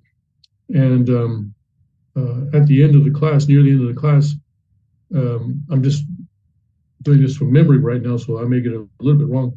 Near the end of the class, one of the students raised his hand and said, Mr. O'Leary, I have a problem. I have a successful business, and it's bringing in $2 million a year or something like that, a very large income for him on an annual basis. But my girlfriend or my fiance says that I'm not spending enough time with her, and so she's going to leave me. And so what should I do? Should I choose my business? Should I choose my fiance? What should I do? And O'Leary's answer was, well, which is easier to replace? Yeah, you got a successful business. And right now, a room with many, many women in it has just heard you say that you're getting $2 million a year. Okay. So think of which your business or your fiance, which is the easier one to replace? And everybody laughed, because obviously then O'Leary was saying, well, give priority to your business and cut off your relationship with that fiance who was demanding more of your time, is what he was saying. But actually our answer, I think, my answer at least, based on God's teaching, would be the opposite. No business is worth sacrificing your family. This is what I would say. So if this fiance is really the woman that you think that you can form an eternal relationship with over years and years, then if you have to make a choice between the two, then choose the eternal relationship. That's what I would have said. But O'Leary had the opposite answer. So, but when we find ourselves in conflict like that, we need to sit down, maybe with the fiance or with the wife or with the husband, and really talk deeply about priorities. Yes, in order to, for example, and one I think a dilemma that many of us face in this world is whether or not both spouses should work outside the home, leaving the children alone for a lot of times. And maybe when the children come home from school, there's no one at home. The home is empty. And that's one of the situations that I think many couples face. So then think about it though. Then what are the priorities? Of course, if one spouse decides to stay home to give more love and more time for the children, then there's going to be a significant reduction in the economic level or the economic standard of living. But think about carefully about what is more important. Where do our priorities lie? Where do our priorities lie? That's a very important thing, especially in these days. Remember, we are in the world, but not of the world. And just because everybody else is doing it, like when my mother answered me when I said, I want a new bicycle, and because everybody else has a new bicycle, and she said, well, if everybody jumps off a cliff, are you going to jump off with them? Same thing, right? I'm sure many of you had your mothers say something similar to you when you wanted a new bicycle or a new whatever it was. Okay, because everybody else has one, and I'm the only one that doesn't have a new bicycle. Well, if everybody else jumps off a cliff, are you going to jump off with them? So we are in the world, but not of the world, and we have to make sure that our priorities are in line with God's priorities, and that's very, very important. So, and I think God's priority is for families to develop together, for families to develop together. All right, and even in going away to college, for example, how are you going to maintain this strong bond of the family over long distances that are often involved in a child going away to college, if that's even a good idea? And today it may not be. All right, and vertical and horizontal order of the universe as well. There's also a vertical order and a horizontal order. And the vertical order of the universe is the center of the universe, the core, the center of the galaxy. And there's the sun, the earth, and moon around, going around the Earth, and then you have the various planets then around the sun. So the solar system as a connected body, and also the solar system follows certain laws, which we are only discovering in the last, say, a couple of 100 or 300 years. But which, by the way, we would have learned a long time ago if the fall had not occurred. Already in Adam's generation, this kind of thing would have been known, and we would not have had to wait hundreds of thousands of years for someone to invent the telescope or the microscope, and we would have known these things back then. Because the archangel's role was to educate Adam and Eve about God's creation, but instead of doing that, it ended out that he had a sexual relationship and severed God's relationship with human beings. All right, true love equality is equality through order. And this is a subject object of having give and receive relationship. So there are differences in roles here, and man is the masculine subject, woman is the feminine object, and then there's also an order means that there's difference of a position. Subject role, a man on the right side, a woman on the left side. So the equality is the equality of love, equality of character, equality of satisfaction and joy. But as we saw before, there's not equality in any other respect. There's not equality of strength, and there will always be differences. People will have different abilities.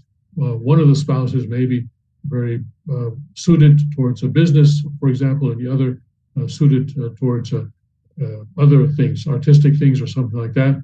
So it's important to understand that equality is in love, character, satisfaction / joy, but let's not be trying to put priority on equality in other things. And if a man is not able to compete in sports and with other men, then it's not right then for him to simply jump over and start competing with women, trying to call himself a woman. That confusion, I'm sure, is going to pass away soon, because it is so out of line with the common sense of people. Right now, people allow themselves to be sort of led around by the nose by these elites and by the people, by the media, for example, and the political elite, the governing class. So right now, they're sort of remaining quiet. But Riley Gaines is speaking out, and I'm sure other people will speak out as well to this kind of not just confusion, but also abomination in the eyes of God. So the principle of true love is the right of participation, the right of equal status, and the right to live together. And this leads to the right of inheritance. As I mentioned, the right of equal status means that the wife, if the husband is a high status in society and the wife comes from a family of low status, well, through marriage, then she also acquires that status, that high status in society. She becomes maybe the first lady of the country, for example, right? If the husband happens to be president. And there's a right of participation, there's a right to participate in what the husband is doing, and the right of living together. Okay? And the true love is investing and forgetting and not remembering, giving and forgetting and wanting to give more, and living for the sake of others. The source and origin of true love is God. Where there is no true love, God is also not present. True love is the source of life. It's the source of happiness, the source of peace, source of unity, source of joy, and the source of true lineage. And going back to the family here, sometimes we have to be strong, and I use the word fight, but I don't mean necessarily physically fighting, but we need to make a stand, a strong stand, in order to defend our family, to preserve our family, especially when forces in this world are attacking the family. For example, if your child is being indoctrinated at school with a transgender ideology, then what do you do about that? Do you just sort of stand by and let that happen? Or do you take some kind of a strong stand? And that stand could be to protest to the school, or it may be to pull your child out of the school and say, okay, we're going to start doing homeschool from now on. Take a stand, one way or another.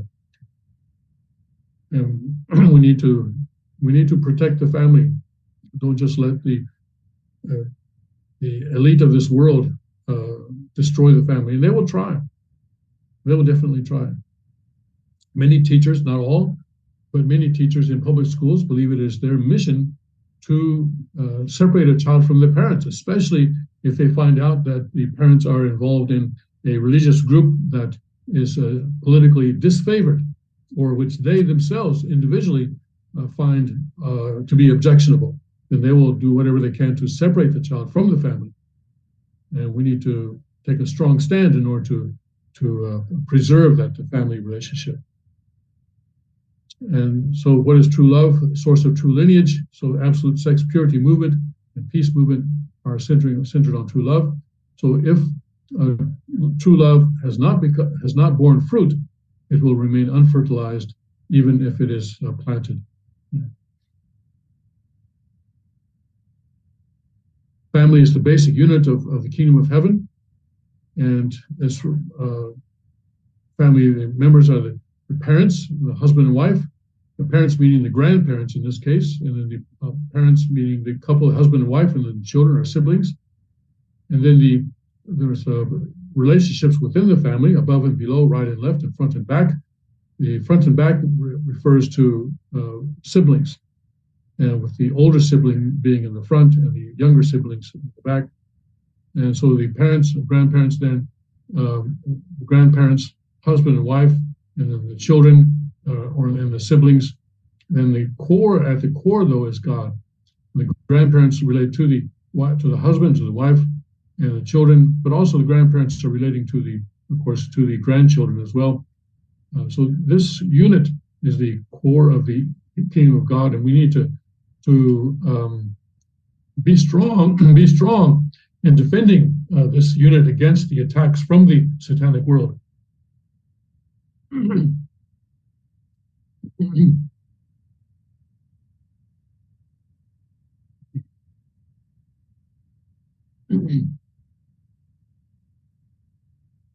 Relationship with one body, we center to Shimjung, is God Shimjung, and true love flows from that Shimjung. But the family is a single body. There's a single unit.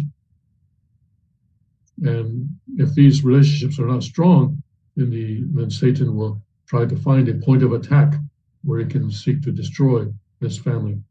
But even if Satan has succeeded in breaking down your family in many ways, please don't give up.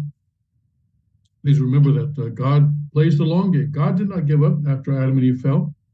What did he do? What did he do immediately? He immediately transferred to a providence for restoration, providence for salvation. And he's been playing the long game ever since. And so we also. How do we do that? Well, the core of the family really is the husband-wife relationship centering on God.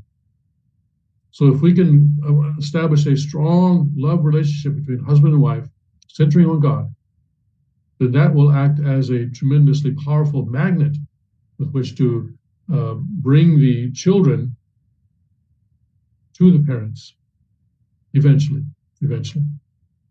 Maybe even if the children have cut contact with you and have cut off all contact with you, well, guess what? They still have contact with you through God, because God knows where they are. God knows what they're doing. So if you have a strong love relationship and are praying for your children,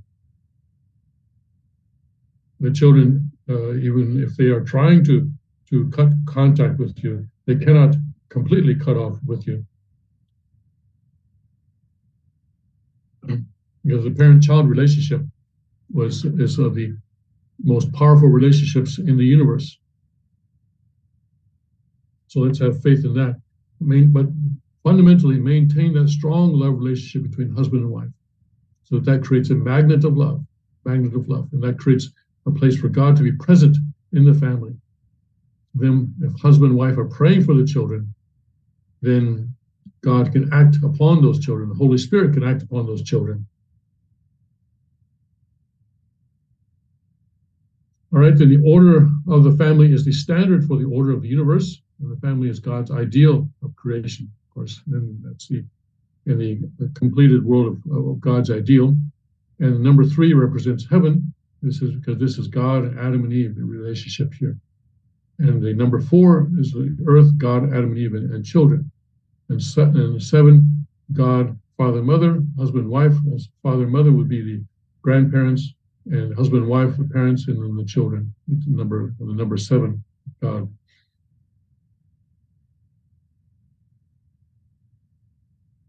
This would be a son and daughter, I guess. That would make it 7, wouldn't it? Okay. All right. And in dual purpose, there's existence, there's the Songsang type sector, Songsang type purpose of the whole, and the Hyongsang type purpose, or the purpose of the individual. So every existence has a dual purpose, a purpose of the whole and purpose of the individual. And the purpose of the whole is a public purpose. The purpose of the individual is a private purpose. The word public refers to something that is for the greater good, or for God. And this, because of this two or dual purposes, we see that the universe actually is a connected and organic body. For example, the individual lives for the family lives for the sake of the clan, or the tribe, actually, the tribe. And let's change this to, let's see here. I want to make a notation here. Okay. And the tribe for the ethnic group, and the ethnic group for the nation for the world for cosmos, and the cosmos for God. And then God then is working for the sake of the individual. And then with the energy forms particles form atoms form molecules nourish the plants, and the plants nourish the animals nourish the human beings, and then human beings serve God. And then God then is also investing energy into the world. And so the universe becomes an organic body, connected, and it cannot, and this connection cannot be broken eventually.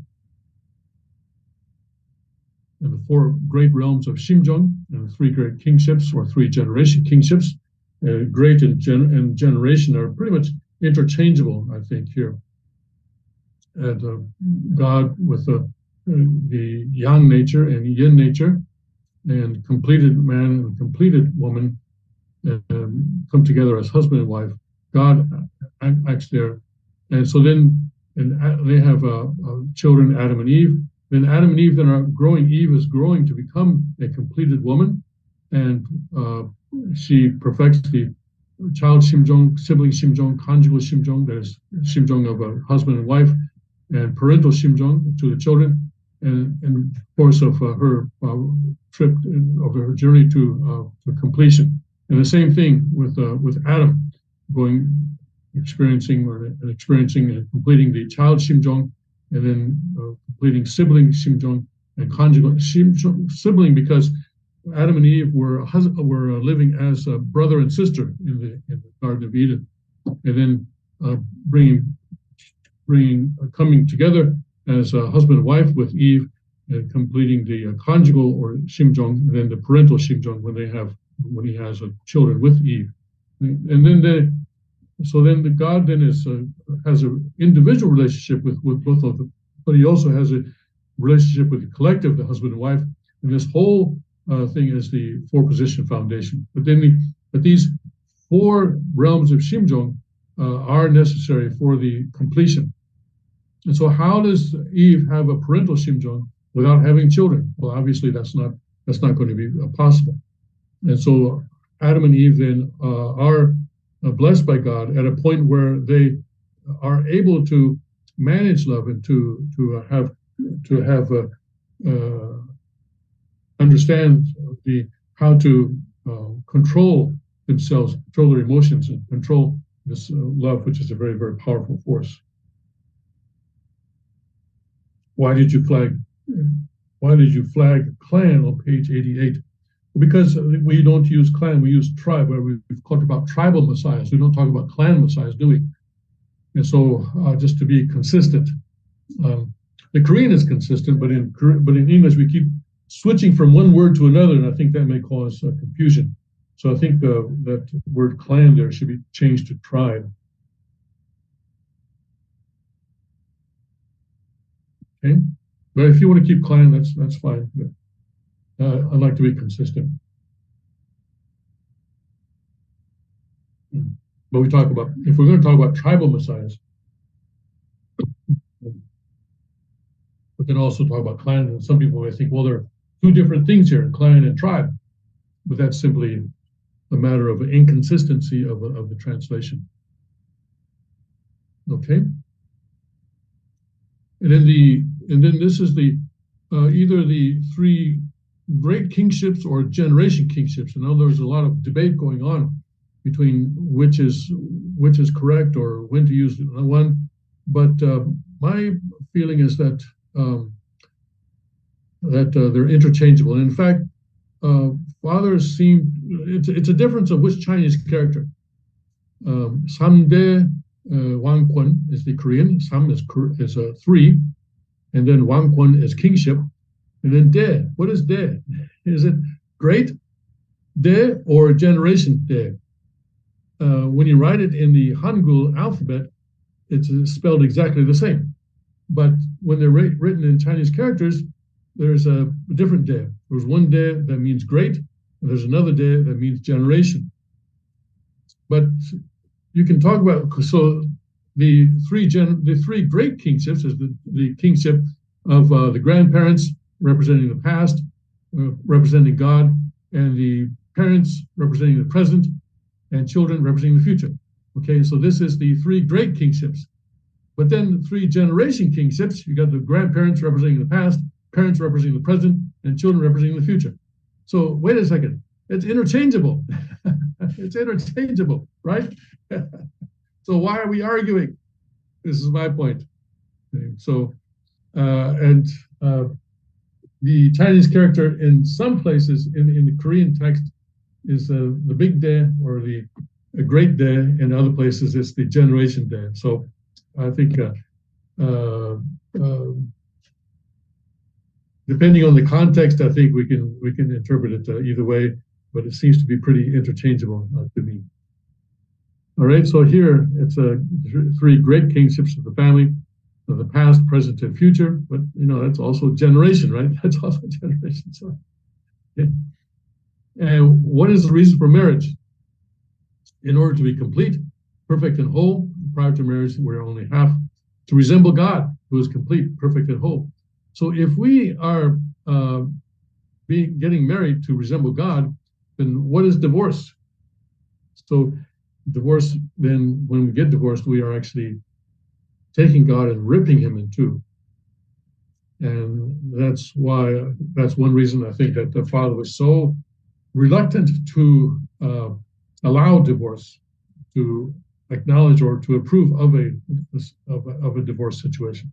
Yes, he did give 3 instances in which divorce is an option, not that it must occur, but when there are 3 situations where one spouse either commits adultery or leaves the faith or is not able to multiply, not able to procreate, where the other spouse has the option to either annul the marriage or to divorce, to end the marriage.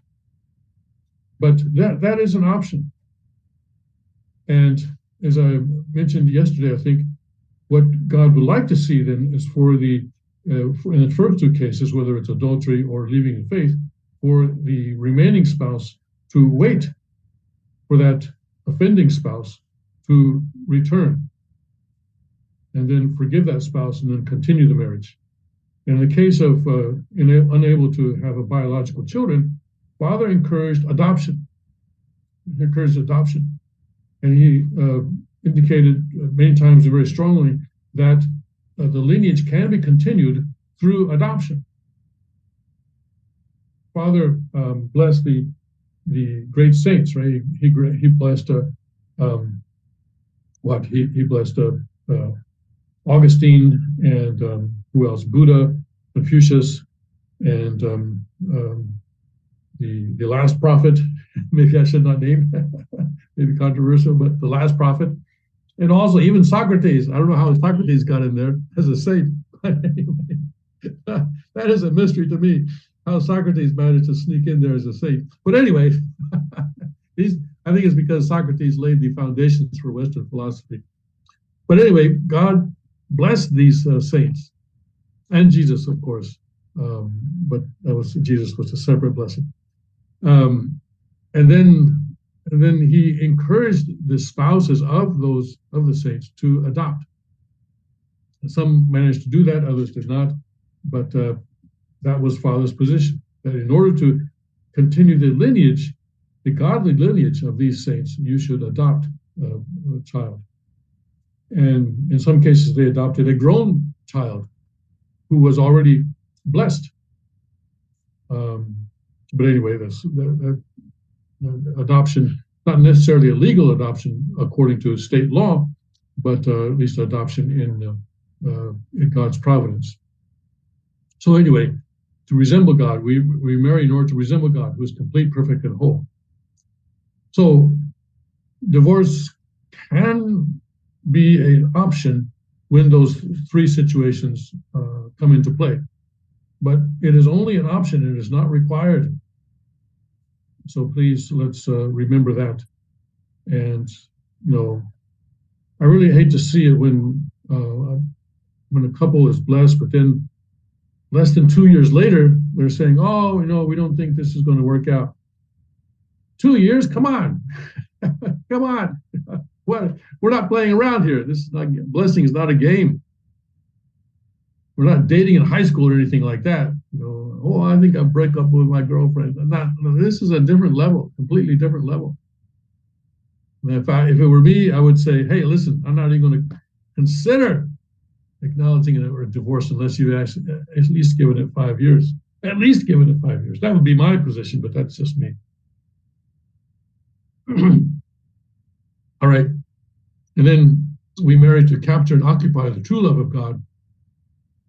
And this is a process, all right? It's not going to happen on the first day or the first week or the first month or maybe not the first year or maybe not the first 10 years. Okay, but we need to keep on working towards that goal and to complete and perfect love, perfect for oneself. And then also the owner of your sexual organ is your spouse. Love is experienced and completed through one's spouse. And so the second reason for marriage to perfect God and perfect love's realm of liberation. Adam and Eve's marriage would have been God's marriage in the substantial incarnation of God. And on the wedding night when Adam and Eve had sex for the first time, that would be God's also first experience of sex through them. Of course, with every couple, God is experiencing sex for the first time through that couple on the wedding night. And the point of union between God's love and human love, the sexual organs. And so, and also in order to multiply God's true love, true life, and true lineage eternally, this is a third reason for marriage. And so then the conclusion, the purpose for the creation of human beings, to have God's body, for God to use as a body, because God is invisible and he wants to exercise dominion over his creation. But in order to do that, he needs to actually be present in the creation. So he takes on the body of the completed Adam in order to do that. But then Adam, to be completed, needs Eve to help him reach that completion, and to be the object of love of God in order to experience substantial love and multiply children of God in order to multiply children. And the principal view of marriage is that marriage is for the sake of the partner. Why? Not for my sake. Okay? Not for my sake. And I think maybe if marriage is breaking down after a year or two, then maybe one or both spouse needs to to sit down and think exactly what their purpose is for marriage. Were they getting married for their own purpose? I don't know. That's something for them to think about. The true path of human life is the path of existing for the sake of the other, and being born for the sake of the other, growing for the sake of others, getting married for the sake of for the other, living for the sake of others, and heading towards the world of living for others by helping each other to achieve completion. The world of living for others is the ideal world, kingdom of heaven. Thus, the basic unit of the kingdom of heaven is the family. The ideal husband and wife are unchangeable. The parents are unchangeable. The children are unchangeable, right? Parents and children cannot become divorced. I know legally there's something called emancipation of the children, but even then, in terms of that's just according to secular law. In terms of God's providence, in terms of God, from God's point of view, there's never a severing of the relationship between parents and children. That's an eternal relationship. It cannot be cut off, even if somehow the secular state, manages to intervene in that relationship. But what about the couple? Is the couple unchangeable? Well, we need to make it unchangeable, don't we? The completion of the true family ideal. The husband in the subject position unites with God, his subject, and brings completion to his object partner, the wife. The wife in the object position unites with her husband, her subject partner, and brings completion to her subject partner, the husband. And also in doing so, they are completing themselves. Now they're helping the other spouse complete themselves, but in so doing, they are completing themselves. And then the husband and wife were born as a son and a daughter. They have their own set of parents. They both each grow and complete themselves by attending their own parents. Accordingly, the husband attends his wife as he would attend his mother, and the wife attends her husband as she would attend her father. And sometimes that is the problem, right? If there are father issues or mother issues involved here, that may be the source of problem in the marriage. I don't know. Together, they both complete each other, bring completion to each other by living for each other in daily life. There's all sorts of things going on in marriages because a lot of restoration takes place in marriage. Father, said that it's good for enemies to be blessed with each other. And in fact, when he transitioned from a situation where he was matching people to where he says, okay, now parents can start matching. He said, okay, but one condition, okay? You have to match your child to a child of your enemy. And when he said enemy, he was talking historically, things like that. So, for example, a blessing between of course, the most common example in Father's case is Japan and Korea. Obvious two nations that have considered themselves to be enemies of each other for a very, very long time. Sort of frenemies, I guess they would sometimes be called, but more enemy than friend, I would say. But God and Father created many, many Japanese Korean couples so that the historical enmity between the two ethnic groups, between the two nations, not secular states, but the two nations, could be resolved through those marriages. And so one journalist asked a Japanese diplomat, or was it a Japanese diplomat or a Korean diplomat, one or the other, whether this was going to improve relations between Japan and Korea. And the diplomat, of course, said, no, of course it's not. But that's because they're looking at the short term. They're not looking historically. And they're not looking far into the future as Father was doing. So, of course, over the years, this is going to create a strong bond between these two countries, and it is ongoing right now, creating a foundation on which the enmity between these two nations can be resolved. Now, there have been a lot of problems in these marriages, as you would expect with marriages that are based on that kind of background, historical background. But providentially, this was important. And Father's point was then that if these people are truly educated in the principle, and if they understand that they're not getting married for themselves, but for the spouse, then they can overcome those problems. And many have succeeded, some have not. But the long-term situation is that these the relationship between the two countries can be resolved. The two ethnic groups can be resolved. And right now, thanks to the fact that both countries, Japan and Korea, happen to be led by a president in South Korea's case and a prime minister in Japan's case, who are inclined to improve the relationship. Things are going in a fairly good direction, despite all efforts by the leftists to continue to drive a wedge between the two countries.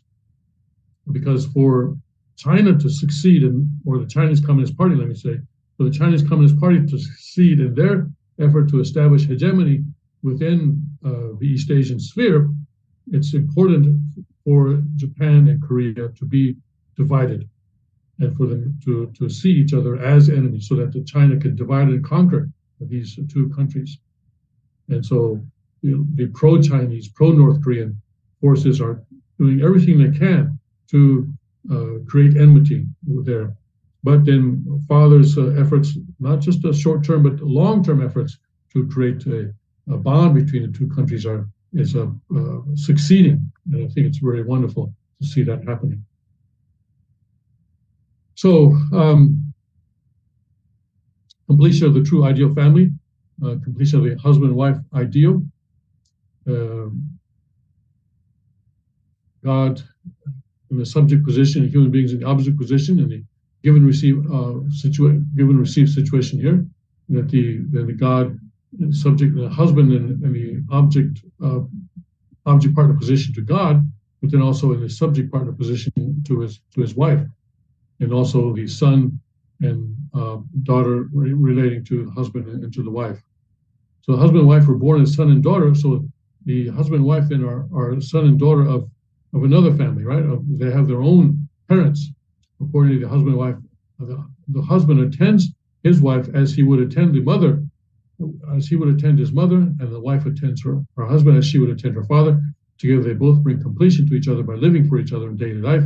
In this way, they become a true couple, resembling the perfect God, eventually becoming perfected or completed true parents. And the completion of the sibling ideal, the parents and the children are the subject partner and object partner relationship, and they relate to the elder brother, the first child, and then the first child, not necessarily brother, but basically a brother or a sister, and then take care of the younger siblings in a subject-object relationship there. The older brother is in the subject position, unites with the parents, subject, and brings completion to his object, the younger brother. I think the reason that the sister is left out here is because it's assumed that the sister is going to become a member of another family. She's going to become a wife and a mother in another family.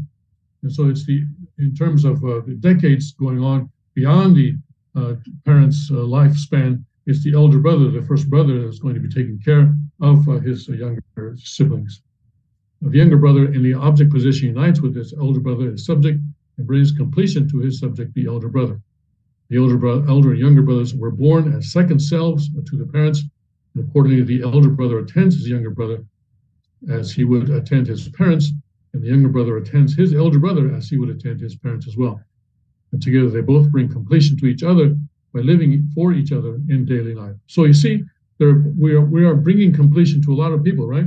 As spouses, we are bringing completion to our spouse.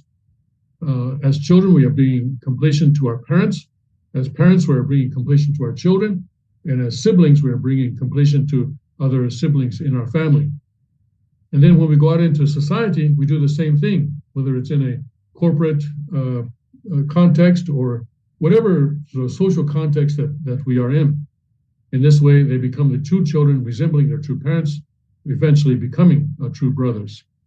And so the society at large then is an extension of the family, but then the people who have been trained in the Confucian background will say, yes, yes, yes, and then the president is the parent. No, the president is not the parent, because we don't choose our parents by election, okay?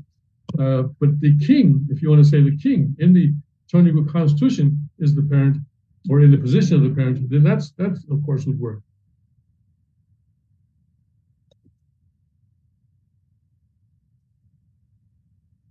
our determination of the original value of creation and the standard of that value. The definition of value is that we have a subject and object relationship here, and the subject partner has a certain desire. When you go, so here, when I go to a store and I want to buy a computer, and I have a desire to have a certain type of computer that serves certain functions. Some people may want to do games on their computer. Other people want to watch a lot of movies on their computer. In my case, I'm creating a lot of documents on my computer. So depending on what kind of computer I want, I have certain desires. And then the object, that is the computer, should fulfill those desires. And then that is where value comes from.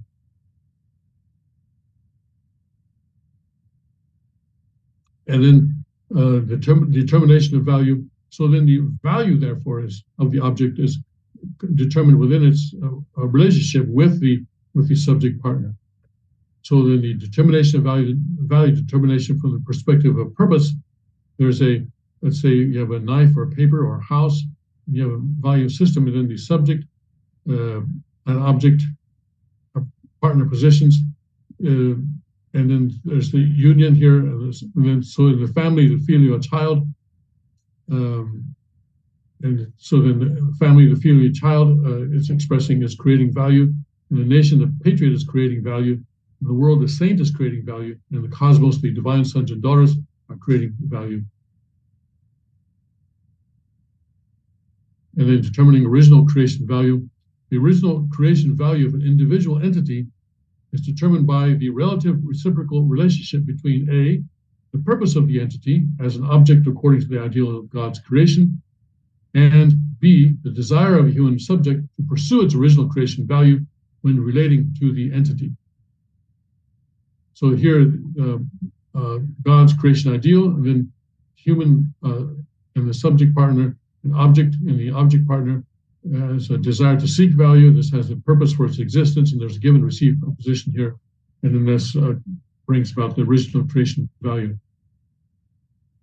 And hence, in order for an object to realize its original creation value, it must become one in a union with a human subject partner through give and receive action, thereby establishing an original four-position foundation in which it becomes God's third object partner. So without human beings, there is no value of creation, is there? Because always there has to be the human being here in the subject partner position. And so the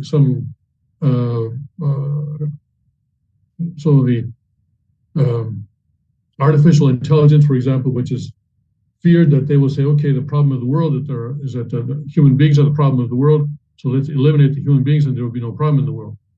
Well, except that I hope that the artificial intelligence is intelligent enough to realize that without human beings, there is no value.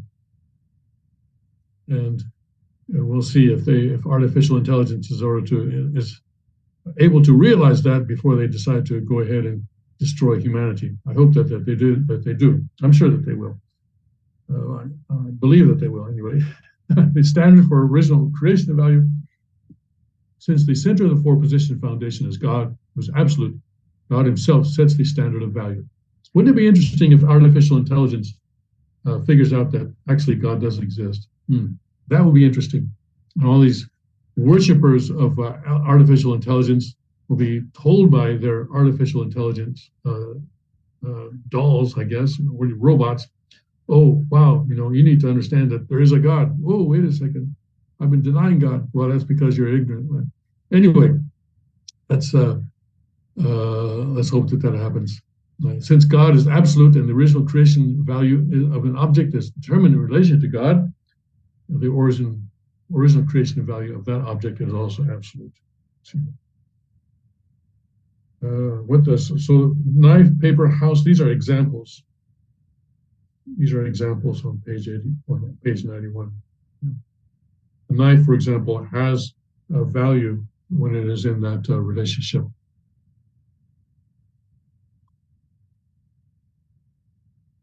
Where did we go here? Well, I lost it here. I noticed that, yes, I guess I skipped over that, page 91. Okay, here we go. Knife, paper, and house. These are examples we have so if for example, how does a knife have value? Okay, then a knife has value when it serves its purpose of creation in a relationship with a human being. And also a sheet of paper. A sheet of paper can be blank, and then the human being can use it um, to write down ideas or whatever. And that's the paper serving the purpose of creation, and also the same with a house, serving its purpose of creation.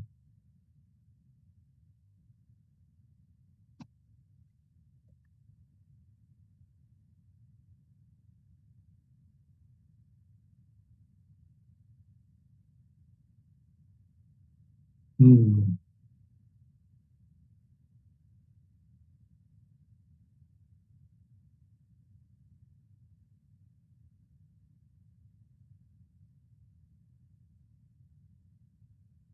I keep going back to this comment that I see here. Everything in spirit world can be absorbed instantly, so why not wait to learn Korean? Well, learning Korean is not just about memorizing a bunch of words and um, forming a or or it's not or grammar or learning about grammar, but it's about forming a relationship with the word, a give and receive relationship with the word in Korean. And so I think if we establish that as our purpose, then we can understand that we need to do that on this earth. So people learn Korean for different purposes. Some people will learn Korean just so that they can go to Seoul and tell a taxi driver to go to Namdaemun, or so that they can go to a restaurant and ask where the toilet is. If that's your purpose, then sure, if that kind of external purpose is your only purpose, then you can perhaps wait until you get to spirit world. But if your purpose is to establish a relationship with the word now, so that you can more quickly move toward the completion of your character, then I think you need to learn Korean in this world and not wait until spirit world. All right, let's take a break. I'll be back at 9:05, and we'll go through the third and final lecture for this evening. Welcome back to the lectures for the original substance of the divine principle, which actually is a series of lectures about God. And the purpose of these lectures is to help us form a closer and deeper relationship with God. There's a line in the exposition of divine principle that the reason that Christians continue to sin even after they are saved is because they don't have a closer deep relationship with God. And if they did understand God much more deeply, then they would not be sinning, because we would understand the sorrow that we bring to God by our sin, and the fact that that sin separates us. And so, learning about God and about God's internal character, His external form, and this kind of thing, and all the four position foundations and origin, division, union, action, everything like that, hopefully helps us to form a strong relationship with God, and that is the purpose of this. When we get to the spirit world, I'm pretty sure there's not going to be a written divine principle test. You're not going to be tested on this to see whether or not you get into heaven. But we will be judged, and we will be tested on our relationship with God. And this is one of the tools, and one of the more effective tools, perhaps most effective tools, for forming that closer relationship with God. But that is the purpose, and I hope that your experience here will bear out in that way. Perhaps not immediately, but as you sort of let this stuff sort of sink in, and you sort of consider this in your own spiritual life, and it helps you to develop a stronger relationship with God. That would be great. All right, let's continue then where we left off at the last hour. And here the standard of original creation value, that since the center of the four-position foundation of God was absolute, God himself sets the standard of its value. And since God is absolute and the original creation value of an object is determined in relation to God, the original creation of that object is also absolute.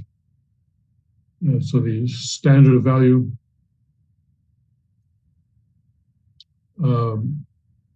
absolutely unique. The standard of value is absolutely unique, unchanging, and eternal, whereas with human beings, it is not. whether it's a sovereign or leader, intellectual, conscientious person. These are not absolute standards of value. For example, and we have three examples here that relate to Korean history. Cheongmongju was a patriot in the Goryeo dynasty, which was one of the dynasties of Korea historically. But then Goryeo dynasty became corrupt, and it fell, and the Joseon dynasty took over in the place of the Goryeo dynasty. Cheongmongju was a very loyal minister, I guess you could say, or loyal patriot of the Goryeo dynasty. Then when the Joseon dynasty took over, it gave him a choice. It says, you can come with us, you can join us, or if you stay with your past loyalties, then we're going to have to execute you. But he chose to remain loyal to the Goryeo dynasty, and so he was killed as a result. So from the perspective of the Joseon dynasty, he was a traitor, even though as an individual, he's very well respected in Korean history, and part of the reason that he's respected so much is that he maintained his loyalty. But from the perspective of the Joseon dynasty, he was a traitor. So this was how you can see that his value was not absolute or unique or unchanging, not eternal. And Lee Sun-shin, of course, is a famous in Korean history. When the Japanese attacked Korea in the late 16th century, he was a naval admiral who invented what's today called the turtle ship. This was a ship that had a sort of iron cover and sort of a shell-like thing on the cover. That's why it's called the turtle ship. And this was used to defend the seas around especially the southern coast of Korea against the Japanese. And in Korea, of course, he's a great patriot, and he continued to do this even though he was a victim of the court politics, shall we say. As people who were jealous of his success managed to get him fired and put in prison. But then later on, the king sort of decided, well, maybe that wasn't such a good idea after all. Maybe we need him to help protect the country. So they let him go. And then he maintained his love of the country and patriotism, even though he was mistreated in that way. Of course, from a Japanese perspective, he was a great enemy because he sunk many Japanese ships that were carrying soldiers to and from Korea for the purpose of the Japanese invasion. And then Ito Hiroumi, this is an interesting case for me personally because I grew up in Japan and I went to a Japanese elementary school and also 1 year of a middle school there. So I went through the normal history lessons of a Japanese schooling. And Ito Hiroumi was always taught to me as a great hero. He was kind of the Thomas Jefferson of Japan, you could say. He was one of the main figures in bringing about the opening of Japan to the West in the latter half of the 19th century. He helped to draft the first constitution of Japan. He became the first prime minister under that constitution, and he set many policies that helped Japan to catch up, shall we say, to the great powers of that time. But then, I also learned in Japan that, yes, at the end of his life, he did have a position in Korea, and then later on he was assassinated by some kind of terrorist. That was what I learned in Japan. Well, I came to Korea, very, very different view of Ito Hiroumi. In Korea, his name was synonymous almost with the devil, because, that position that he was given at the end of his life was to be the first governor general of Japan's colony of Korea. And yes, he was assassinated by a Korean patriot, An Jung-gun, at what was the name of the railroad station where he was assassinated? Harbin, I think it was, right? Harbin Railroad Station, I believe it was, where he was assassinated. And An Jung-gun then is the great patriot because he assassinated the great devil Ito Hiroumi. So depending on your perspective, he was either a great patriot or a great enemy. In Japanese history, he's a great patriot. From a Korean perspective, he's a great enemy. So these are not absolute. And Father at one point in his speech said that he did not like Lee Sun-shin, for example. And then this brought great criticism upon him from Korean members, because Lee Sun-shin in Korea is almost a saintly figure because he helped to defend the country against Japan. But father says, no, I don't like him because he's a patron in Korea, but not in Japan. And for father to say, yeah, I like that guy, you really have to be respected, not just in one country, but in many countries. For example, when father was interviewed by, was it Time or was it Newsweek? And this, in one of the, I believe this was in the 1960s when he came to US, I think in 65, I guess. I believe that's when this interview took place. Maybe it was later, a little bit later. But anyway, he was interviewed, and one of the questions was, who do you respect in American history? What Americans do you respect? And father said that, well, historically, I respect Abraham Lincoln, and in the present day, I respect Martin Luther King Jr.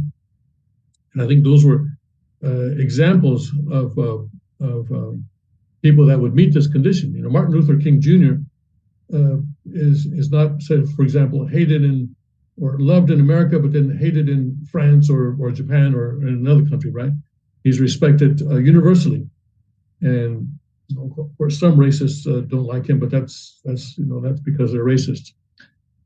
So being castigated by people in a satanic position, that's not a negative against Martin Luther King Jr. So, but these three people though were heroes only in a very relative sense. Heroes in one country, but enemies in another country. So they are not the absolute standard of value. They are not absolute, unique, eternal, unchanging, and eternal. So the standard of original creation and value is God, the true parent. And so father emphasizes that we need to be people who are valuable to a wide range of people and the different countries. And I think he said that we have to serve at least 3 countries in order to qualify here. The value of a human being in the original creation. Human beings have divine value, eternal value, unique and irreplaceable value, and a cosmic value.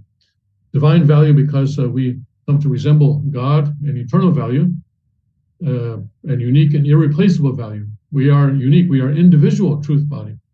And this is why abortion is brings such a sadness to God, because this is the baby that is being aborted and is being killed in the womb is irreplaceable, and we have cosmic value as well. And then the emotion, intellect, and will, and beauty, truth, and goodness, and the original creation, God and human beings, with mind and body, subject and object, then with the and God's with the intellect pursuing truth, emotion pursuing beauty, and the will pursuing the goodness. So these actions bring about these values in these 3 senses. And then within God and intellect, there's also intellect, emotion, and will, because when we have this in human beings, this is coming from God. And God's sensitivity is giving rise to those. The human mind has 3 faculties: intellect, emotion, and will. The human body is substantially sensitive to the human mind, that is, to human intellect, emotion, and will. And as such, the actions of the body manifest as the pursuit of value, truth, beauty, and goodness. So think about what you do, the actions that you're taking, that they are inspired by your intellect, your emotion, your will, and then you are seeking truth or beauty or goodness. Right now, you've decided to listen to these lectures, so you are, and your intellect is seeking truth, but your will is also seeking goodness, and your emotion is also seeking beauty all at the same time here. So these are not actually separated, they are always one. We talk about them separately so as to, just for the sake of understanding. And love and beauty, good and evil, righteousness and unrighteousness. And love and beauty is that when the subject partner gives love to the object partner, then the object partner responds with beauty. And there are different types of love. There's parental love, conjugal love, filial love, and also what's called sibling love as well. And the different types of beauty. Loyalty. Loyalty is a type of beauty. Parents are the center of that. Filial piety, love and attending, serving one's parents. And fidelity, loving your spouse as if he or she were your parents. Husband and wife must maintain absolute sex. When two entities have been divided as substantial manifestations of God's dual characteristics, they will seek to establish a four-position foundation by forming a common base and engaging in give and receive action. They will do this in order to come together as a unified body, a third object of God. In this process, the emotional force that the subject gives to the object is what we call love, and the emotional force that the object gives to the subject is what we call beauty. So yesterday, someone was asking, I think it was yesterday, wasn't it? What is love? Asking me to define love. And here, love is defined as the emotional force that the subject gives to the object. This is one definition of love. And beauty then is the emotional force that the object gives to the subject. So a painting, for example, if you say, oh, wow, that's a beautiful painting, because the painting is giving you an emotional force, and that is what we call beauty. Force of love is an active force, and the response of beauty is a passive force. Good and evil. Here we have two separate four-position foundations, one centering on God, one centering on Satan. And here the subject partner and object partner are having give and receive action, centering on God, God's Shimjung, or God's purpose, and creating a union. And this is what is good. But then at the same time, then if this is centered on Satan, then this is creating evil. Any action, and this is the definition of good, any action or result of an action is good when a subject partner and an object partner fulfill the purpose of God's creation by A, giving and receiving love and beauty, to B, form a unified body, and C, become a third object to God as a result, thereby D, establishing a four-position foundation. Or an action or a result of an action is evil when a subject and object fulfill Satan's evil purposes by forming a four-position foundation centering on Satan. Let's take a look at this definition of good. Because this is not defined by society, it's not defined by the prevailing narrative of society. So any action or result of an action is good when a subject partner and an object partner fulfill the purpose of God's creation. So already we see that a give and receive relationship that goes against the purpose of God's creation, such as, for example, a same-sex relationship or a same-sex sexual relationship. Of course, you can have friends of the same sex, but that's a different kind of thing, isn't it? That's what we're talking about here right now, is a sexual same-sex sexual relationship that does not fulfill the purpose of God's creation. So already that this is going against the definition of good that Father gives us in the Ponchero, in the original substance of divine principle.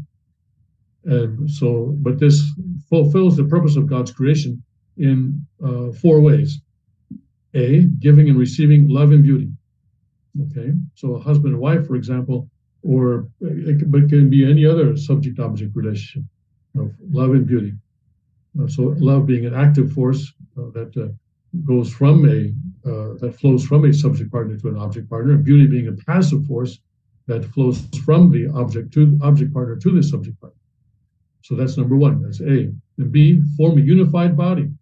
So they have to form a unified body, and not division. And C, become a third object to God as a result. So there has to be a relationship between God and that unified body.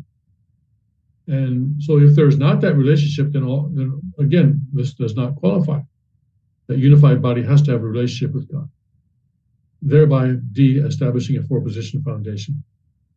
Whereas with Satan, with the evil, what is evil then? Evil is when the action or result of an action is evil, when a subject and object fulfill Satan's evil purpose by forming a four-position foundation centering on Satan. And Satan's evil purpose then is what is anything that seeks to destroy God's kingdom, God's providence, and we have many examples of that. So in today's very confused world we have many evil four-position foundations going around, and we need to protect our good four-position foundations against those evil four-position foundations. And then similarly, righteousness and unrighteousness. Human being can commit acts of righteousness or of unrighteousness. We have that ability to do either one. Elements of daily life for the purpose of goodness, elements of daily life for the purpose of evil. Now, in chapter 2, in the fall of man, we're going to be talking about freedom. And the point is going to be made that the fall did not come as a result of freedom. And we're going to get into this later on.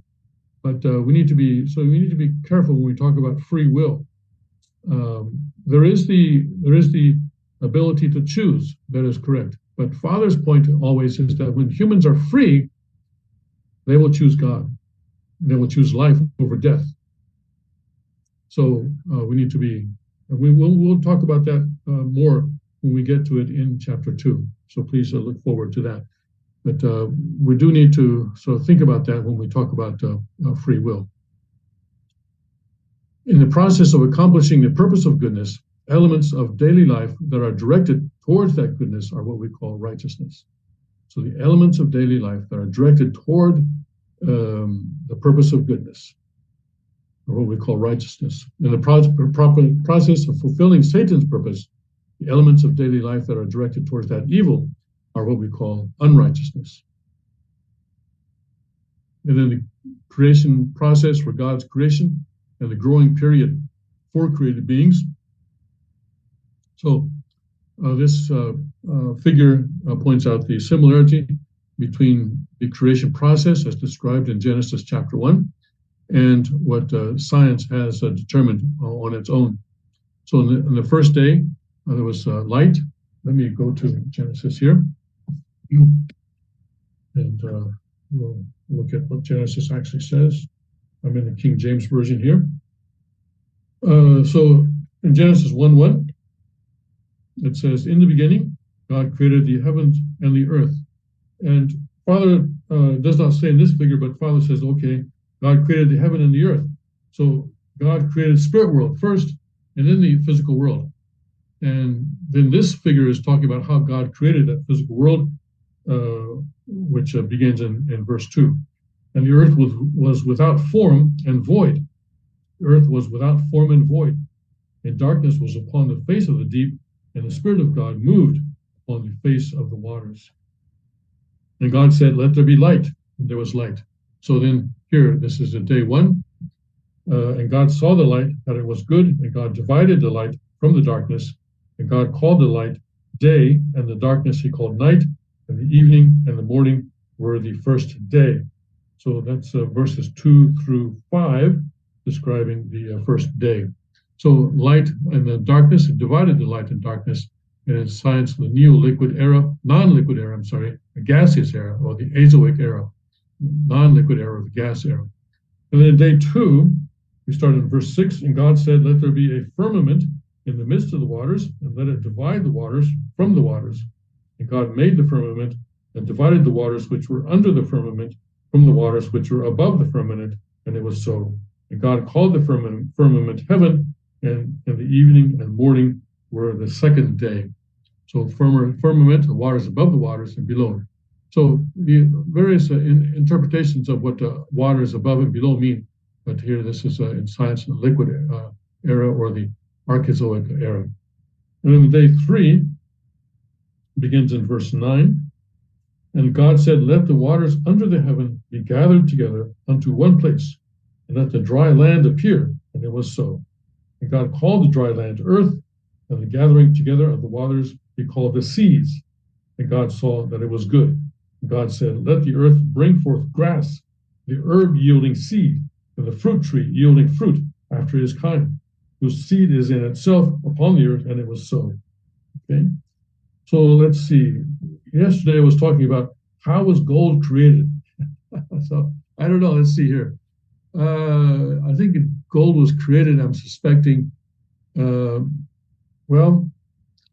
Let's see here. Let's go back here. earth was without form and void, and darkness was upon the face of the deep, and God moved upon the face of the water. God said, let there be light. So first day, maybe, was gold created on the first day? Anyway, we can speculate about that. Okay, well, anyway, let's see. Oceans and plants, that was day 3. Okay.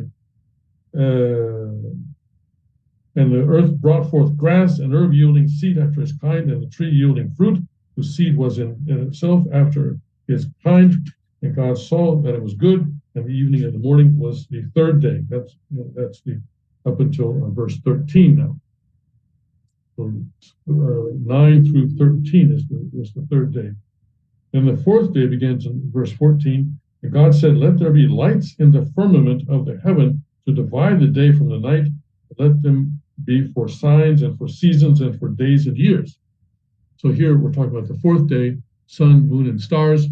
And this is being described from the perspective of an angel that is either standing on the earth or in the earth's position, right?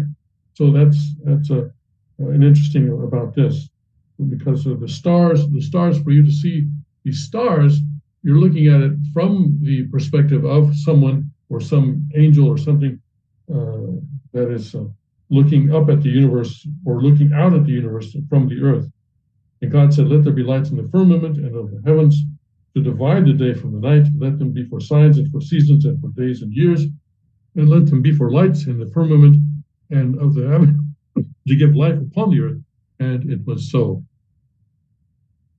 And God made 2 great lights, the greater light to rule the day, the lesser light to rule the night. He made the stars also.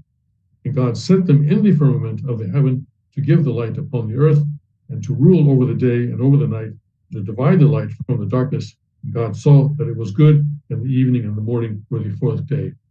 And this will be the Paleozoic era in the scientific analysis.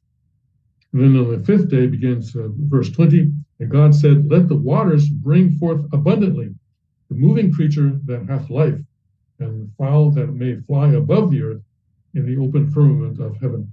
And God created great whales and every living creature that moveth, which the waters brought forth abundantly after their kind, and every winged fowl after his kind. And God saw that it was good. And God blessed them, saying, be fruitful and multiply and fill the waters and the seas, and let fowl multiply in the earth. And the evening and the morning were the 5th day. And God said, then in verse, so that was the 5th day. This is the Mesozoic era, fish and the fowl. And God said, let the earth bring forth the living creature after his kind, cattle and creeping things and beast of the earth after his kind. And it was so. God made the beast of the earth after his kind, and cattle after their kind, and everything that creepeth upon the earth after his kind. And God saw that it was good. God said, let us make man in our image after our likeness, and let them have dominion over the flesh of the sea, and over the fowl of the earth, over the cattle, over all the earth, and over every creeping thing that creepeth upon the earth. So God created man in his own image. In the image of God he created him, male and female created he them. And God blessed them, and God said unto them, be fruitful and multiply and replenish the earth, and subdue it, and have dominion over the fish of the sea, and over the fowl of the air, and over every living thing that moveth upon the earth. And God said, behold, I have given you every herb bearing seed which is upon the face of the earth, and every tree which is the fruit of the tree yielding seed, to you it shall be for meat. And so every beast of the earth, to every fowl of the earth, and to everything that creepeth upon the earth, wherein there is life, I have given every green herb for meal. And it was so. And God saw everything that he had made, and behold, it was good. And the evening and the morning were the 6th day. And then that's the end of chapter 1. And then chapter 2 begins with God resting on the 7th day. But as I said, I think he took his laptop to the beach, because he has continued to create. But that's a system that is in place, right? Here in the first 31 verses, he's creating the system, establishing the system. But then it is a ongoing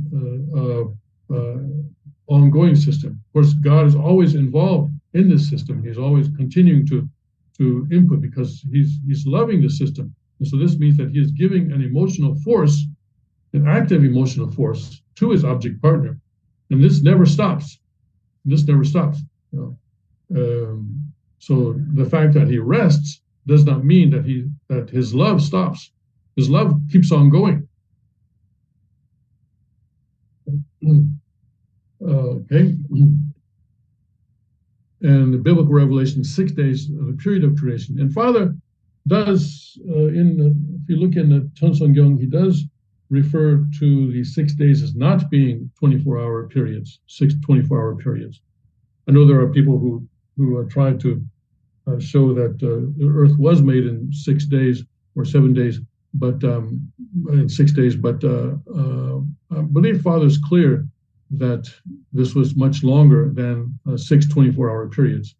And in fact, refers to 6 stages in the process of creation. As in 2 Peter 3:8, where it says that a day is like 1,000 years, and 1,000 years is like a day. Let's see if we can get that quickly. These short.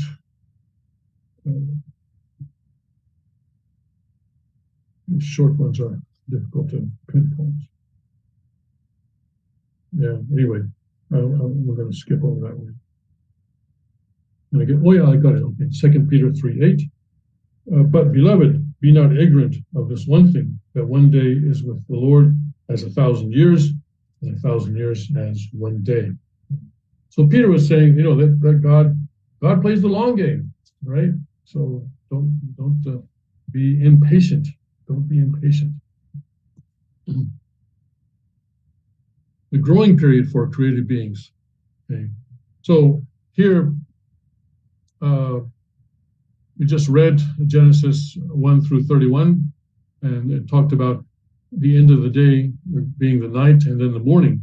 From the night to the morning is a day, because the night time here represents the growing period, and it is when things are established in the evening, then and then through the night they grow. And it's in the morning when they are when they reach completion. And so there's a growing period, a period of growth, that nothing is established immediately, but then everything is established in an immature state, and then goes through formation, growth, and completion. And then someone was saying, well, that only applies to living things. And then someone else said, well, wait a second. It doesn't just apply to living things according to Genesis chapter 1, because here, even, for example, in day 1, where he says, the light and the day, called the light day, and the night, and the evening and morning, and so forth and so on. So there's a process even in day 1 where this night and day come into being over a period, a growing period, or a period of process, I guess you can say. Whereas night and day, they're not growing, but still they're coming into being over a certain length of time. And so it's interesting for us to speculate or try to pray and understand this more deeply about that. But anyway, but what we do know is that all things, in other words, all created beings other than human beings, are formed in an immature state, and then they grow, and then they go through this process to reach completion. Plants, trees, and so forth. So I was asking, what about gold? What about gold? What do you think? What do you think? Was there a process for God to create gold, or carbon, or any of the other atoms on the periodic table? What would that process have been like? I don't know. How did, in fact, not just gold, but all the atoms on the periodic table, how did they come about? Did it just poof, all of a sudden come into being? Well, that seems not to be the case, because all of God's creation, according to Genesis 1, goes through a growing period, a process, right? So anyway, it's interesting to speculate. And if there is a star out there that is composed purely of gold, let's say there's a what is it, 99.99999% pure gold star out there. How did that come about? Well, I think well, let's see. Gas, I think probably gas. I think, well, let's see. Yeah, that's interesting. Uh, Getting sidetracked here. But we know that everything was gas first, right? And maybe a chemist or a physicist can help us here. But gas, then um, anyway, particles come together to form atoms. We know that.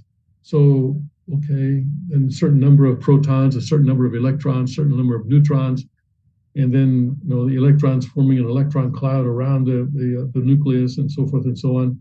And I guess there was a process there, wasn't there? Okay. All right, enough of that. Okay, and then anyway, the point is that all things, as everything in nature, other than human beings, um, develop through the principle.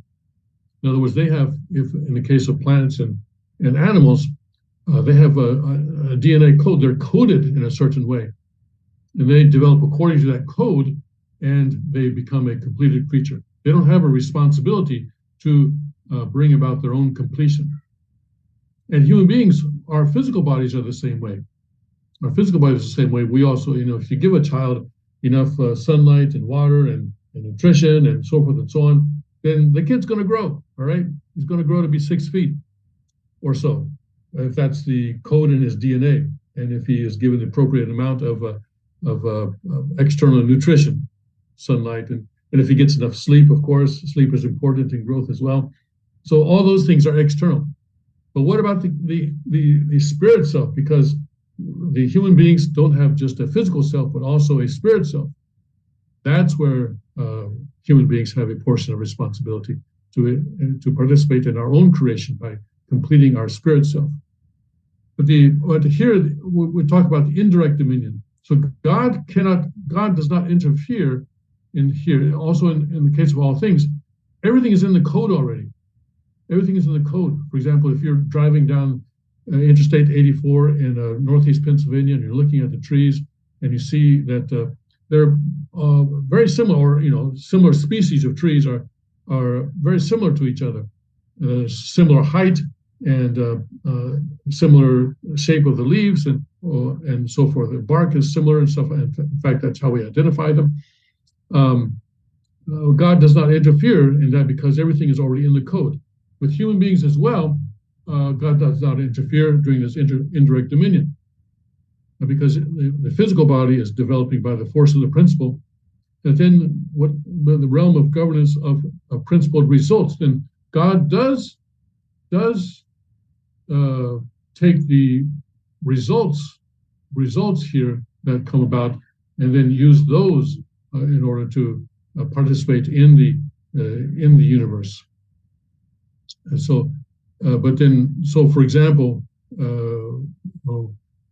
we need to, for example, when let's take this as an example: participation in the OSDP lectures. Okay, God is not interfering there. You're doing this by your own choice, But then God is able to take that as a condition with which to have a close relationship and to have to perform His love or His act of providence and act of salvation upon yourself and upon your family and those who are connected to you.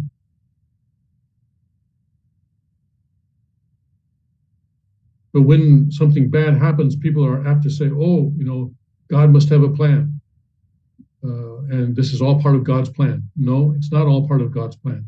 We'll see later on that nothing is predestined other than the eventual accomplishment of God's will.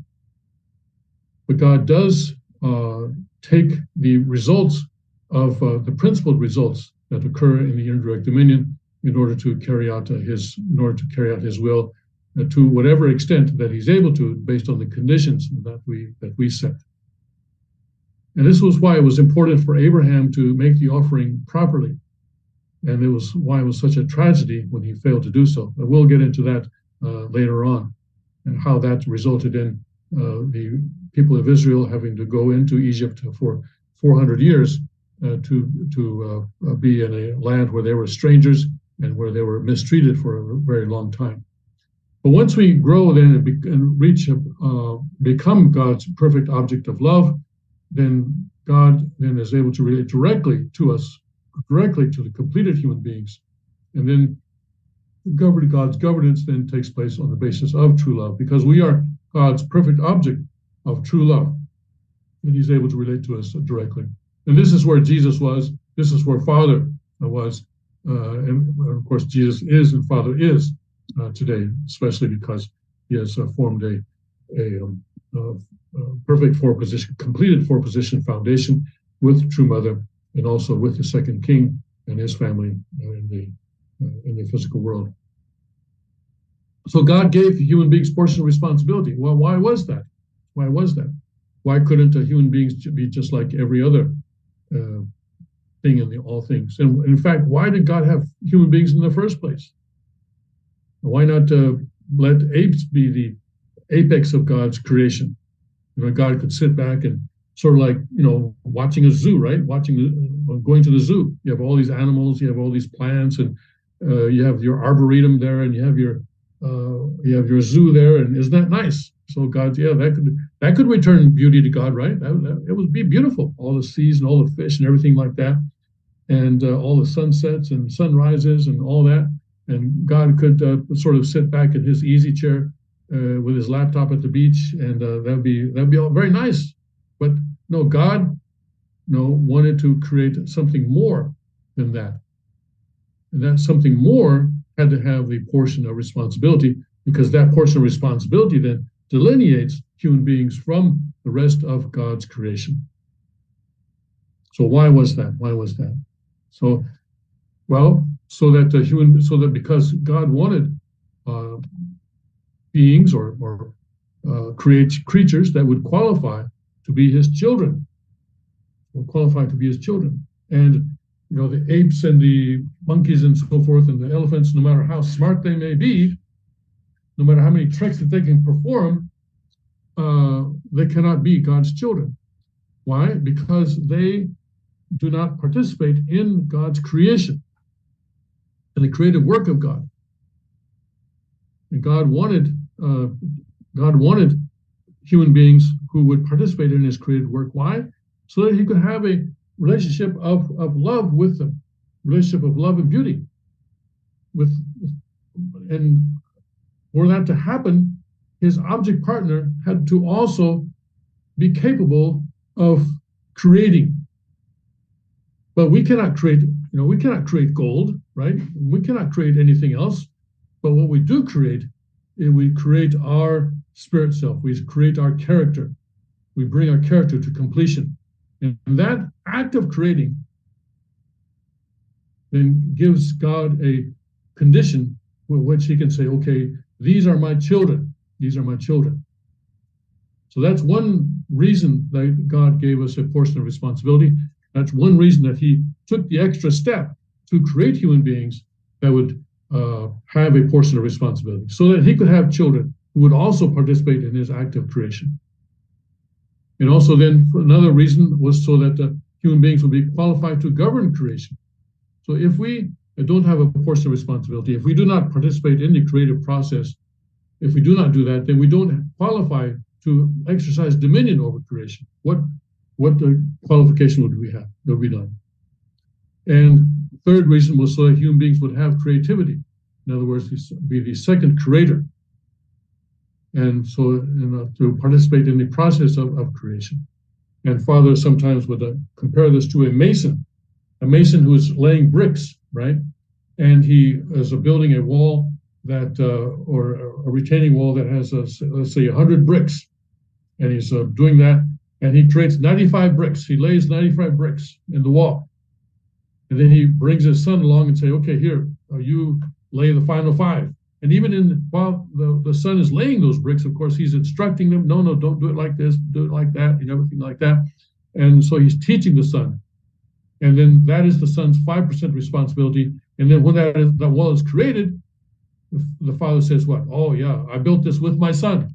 Well, actually, the son did very, very little compared to the overall project. And even the little that he did, the father basically had to take him, by hand and show him how to do it. But still, the Father has given the Son the condition of which he can say that he participated in the creation of that wall, and God can say, yeah, oh yeah, these are my children, and I created the universe with them. So that is those are the reasons that we have this portion of responsibility. So this portion of responsibility is a great blessing. It is tremendous blessing. It is, we are saved by faith alone, by grace alone. That is true. But in God's grace, he gives us this portion of responsibility. He lets us participate in our own salvation. Because salvation is recreation, being created again. All right, we'll get into that in part 2. But we are, by God's grace, we are given the opportunity and the responsibility to participate in our own salvation, in our own recreation. And that's an important point. So we cannot just sit back and say, okay, I believe in Jesus, therefore I'm saved. Okay, believing in Jesus is certainly good, nothing wrong with that, but we need to act upon that. And then to lay those final 5 bricks in the wall, to do our 5% portion of responsibility. So here, to make the point here that all things, in other words, everything in creation other than human beings, are governed by the principle and of instinct, and this is 100%. But then the human portion of responsibility, the person of character. So then then we have God's. I'm sorry here. God's 95% portion of responsibility is the Word of God, which He gives us, and He gives not just the Word of God, but also He sends the Messiah to the earth. That is the restored Adam to the earth, and then add that to human beings' 5% responsibility, faith and practice, and then this results in the 100% completion of God's will. Some people ask whether God knows the future, and the answer is no, He does not. He does not know the future completely. Yes, God knows us so well that He may know what we are going to do. But if God knows exactly what we are going to do, then what's the point, right? But there's always room for us to make the wrong choice, or to make different choices. Maybe not wrong necessarily, but different choices. It's, does God know whether I'm going to have oatmeal or raisin bran for breakfast tomorrow morning? Well, actually, He does, because He knows that there's no raisin bran in my house. But anyway, let's suppose that there's a choice there. Okay, let's suppose that there is raisin bran in my house. How does He know whether I'm going to choose oatmeal or raisin bran for breakfast tomorrow morning? And I don't think God seeks to know that, because it really doesn't matter. At least not too much. I don't know. Maybe one is better for you than the other. But God does not know. So my future is not decided. My future is not decided. I have the ability to choose which way I go. And notice that I'm avoiding the word free will here, because in chapter 2, we're going to talk about freedom and the fall and the nature of freedom. So that's why I'm avoiding the word free will here. As God, Father clearly makes the point that freedom was not the cause of the fall.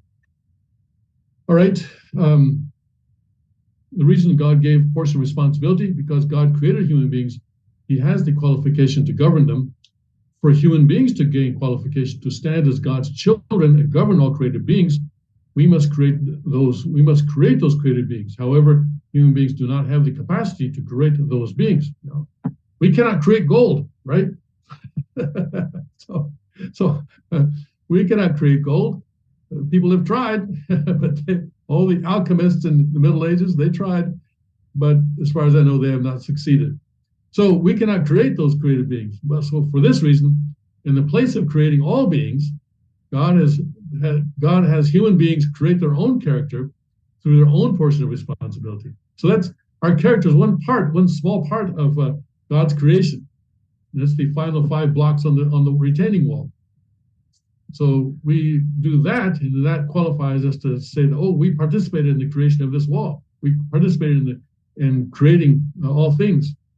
By giving human beings the portion of responsibility as something they alone can do, God intends that humans will earn the qualification to stand as God's children and govern all beings in the created world. And this is why God cannot interfere in our portion of responsibility. All right. And so people will say, how can God allow innocent young children to die of cancer? For example, a very tragic situation. How can God allow this? Well, if we had not fallen, if we had not brought sin into the world, and as a result, external and internal ignorance into the world, then we would know how to prevent cancer, and we would know how to treat cancer, to cure cancer, once it did affect the body. So that has to do with our portion of responsibility. And if God interferes there, then he will destroy our portion of responsibility. And if the portion of responsibility is destroyed, then we lose the opportunity to become God's children. And we become, well, just like the apes and the elephants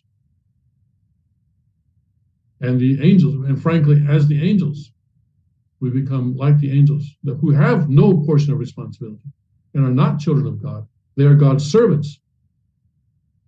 So without the portion of responsibility, we can be nothing more than a servant. To be children, we have to have this portion of responsibility. And that's why God stands back, even in the most tragic of situations. And it's very difficult for God to do that because God is a God of Shimjung and a God of love. But he does that because he plays the long game and he wants all human beings to become his children. How then is the creation of human beings accomplished? God gives human beings his word as his own portion of 95% responsibility. So he gives us the word, and this began with the 10 Commandments and with all the laws in the Torah, where God says, okay, don't do this, do that, and make your offerings this way, not that way, and so forth and so on. Because human beings fell into ignorance. So as the Israelites were exiting Egypt and going towards Canaan, God was able to teach some of his word to the Israelites. And then with Jesus, more of his word was revealed. And then with true parents, much more of it has been revealed. But word does not just mean the written word, right?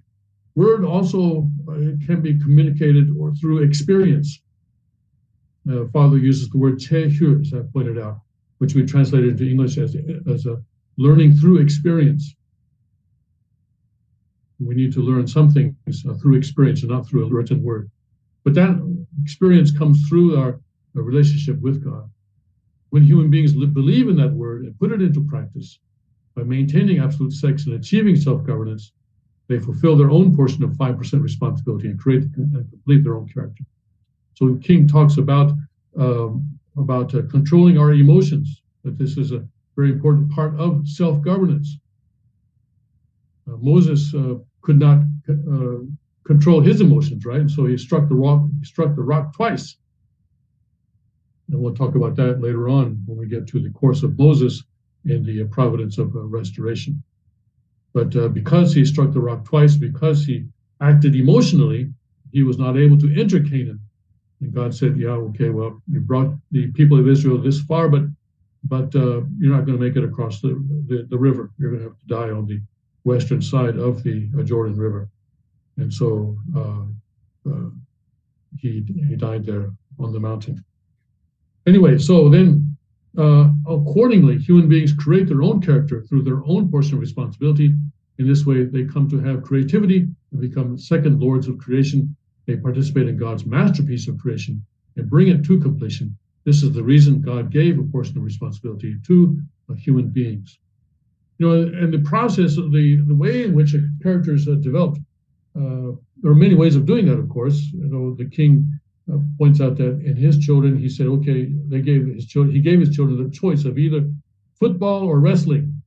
All right, so you can choose one or the other. And I don't know which ones they chose, but and the king himself said that when he was in high school, I believe he said he played on the football team. recently, the king took 21 people on or to the Rocky Mountains in Colorado to go through a very difficult hiking experience there, and that also builds character because there was some very challenging situations that happened on that hike, even potentially life and death situations that happened on that hike. But that is one way in which a character can be built. Now, but there are other ways as well that the character can be built. And one way also is that God tests us. He may put us in situations where we are tempted to do something that we know to be wrong. And then when we pass that test, that also builds character. But God takes risks in that way. And the king took risks in taking children to, or not children, but taking people to. They're all, I think, age of majority. They're all above 18, I believe. But took risks. Took a risk by taking those people, those 21 people, to Colorado and having them go through that difficult 3-day experience in the high mountains of Colorado, where potentially someone could have died. But fortunately, someone did not die, and they all came through it, and character was built as a result.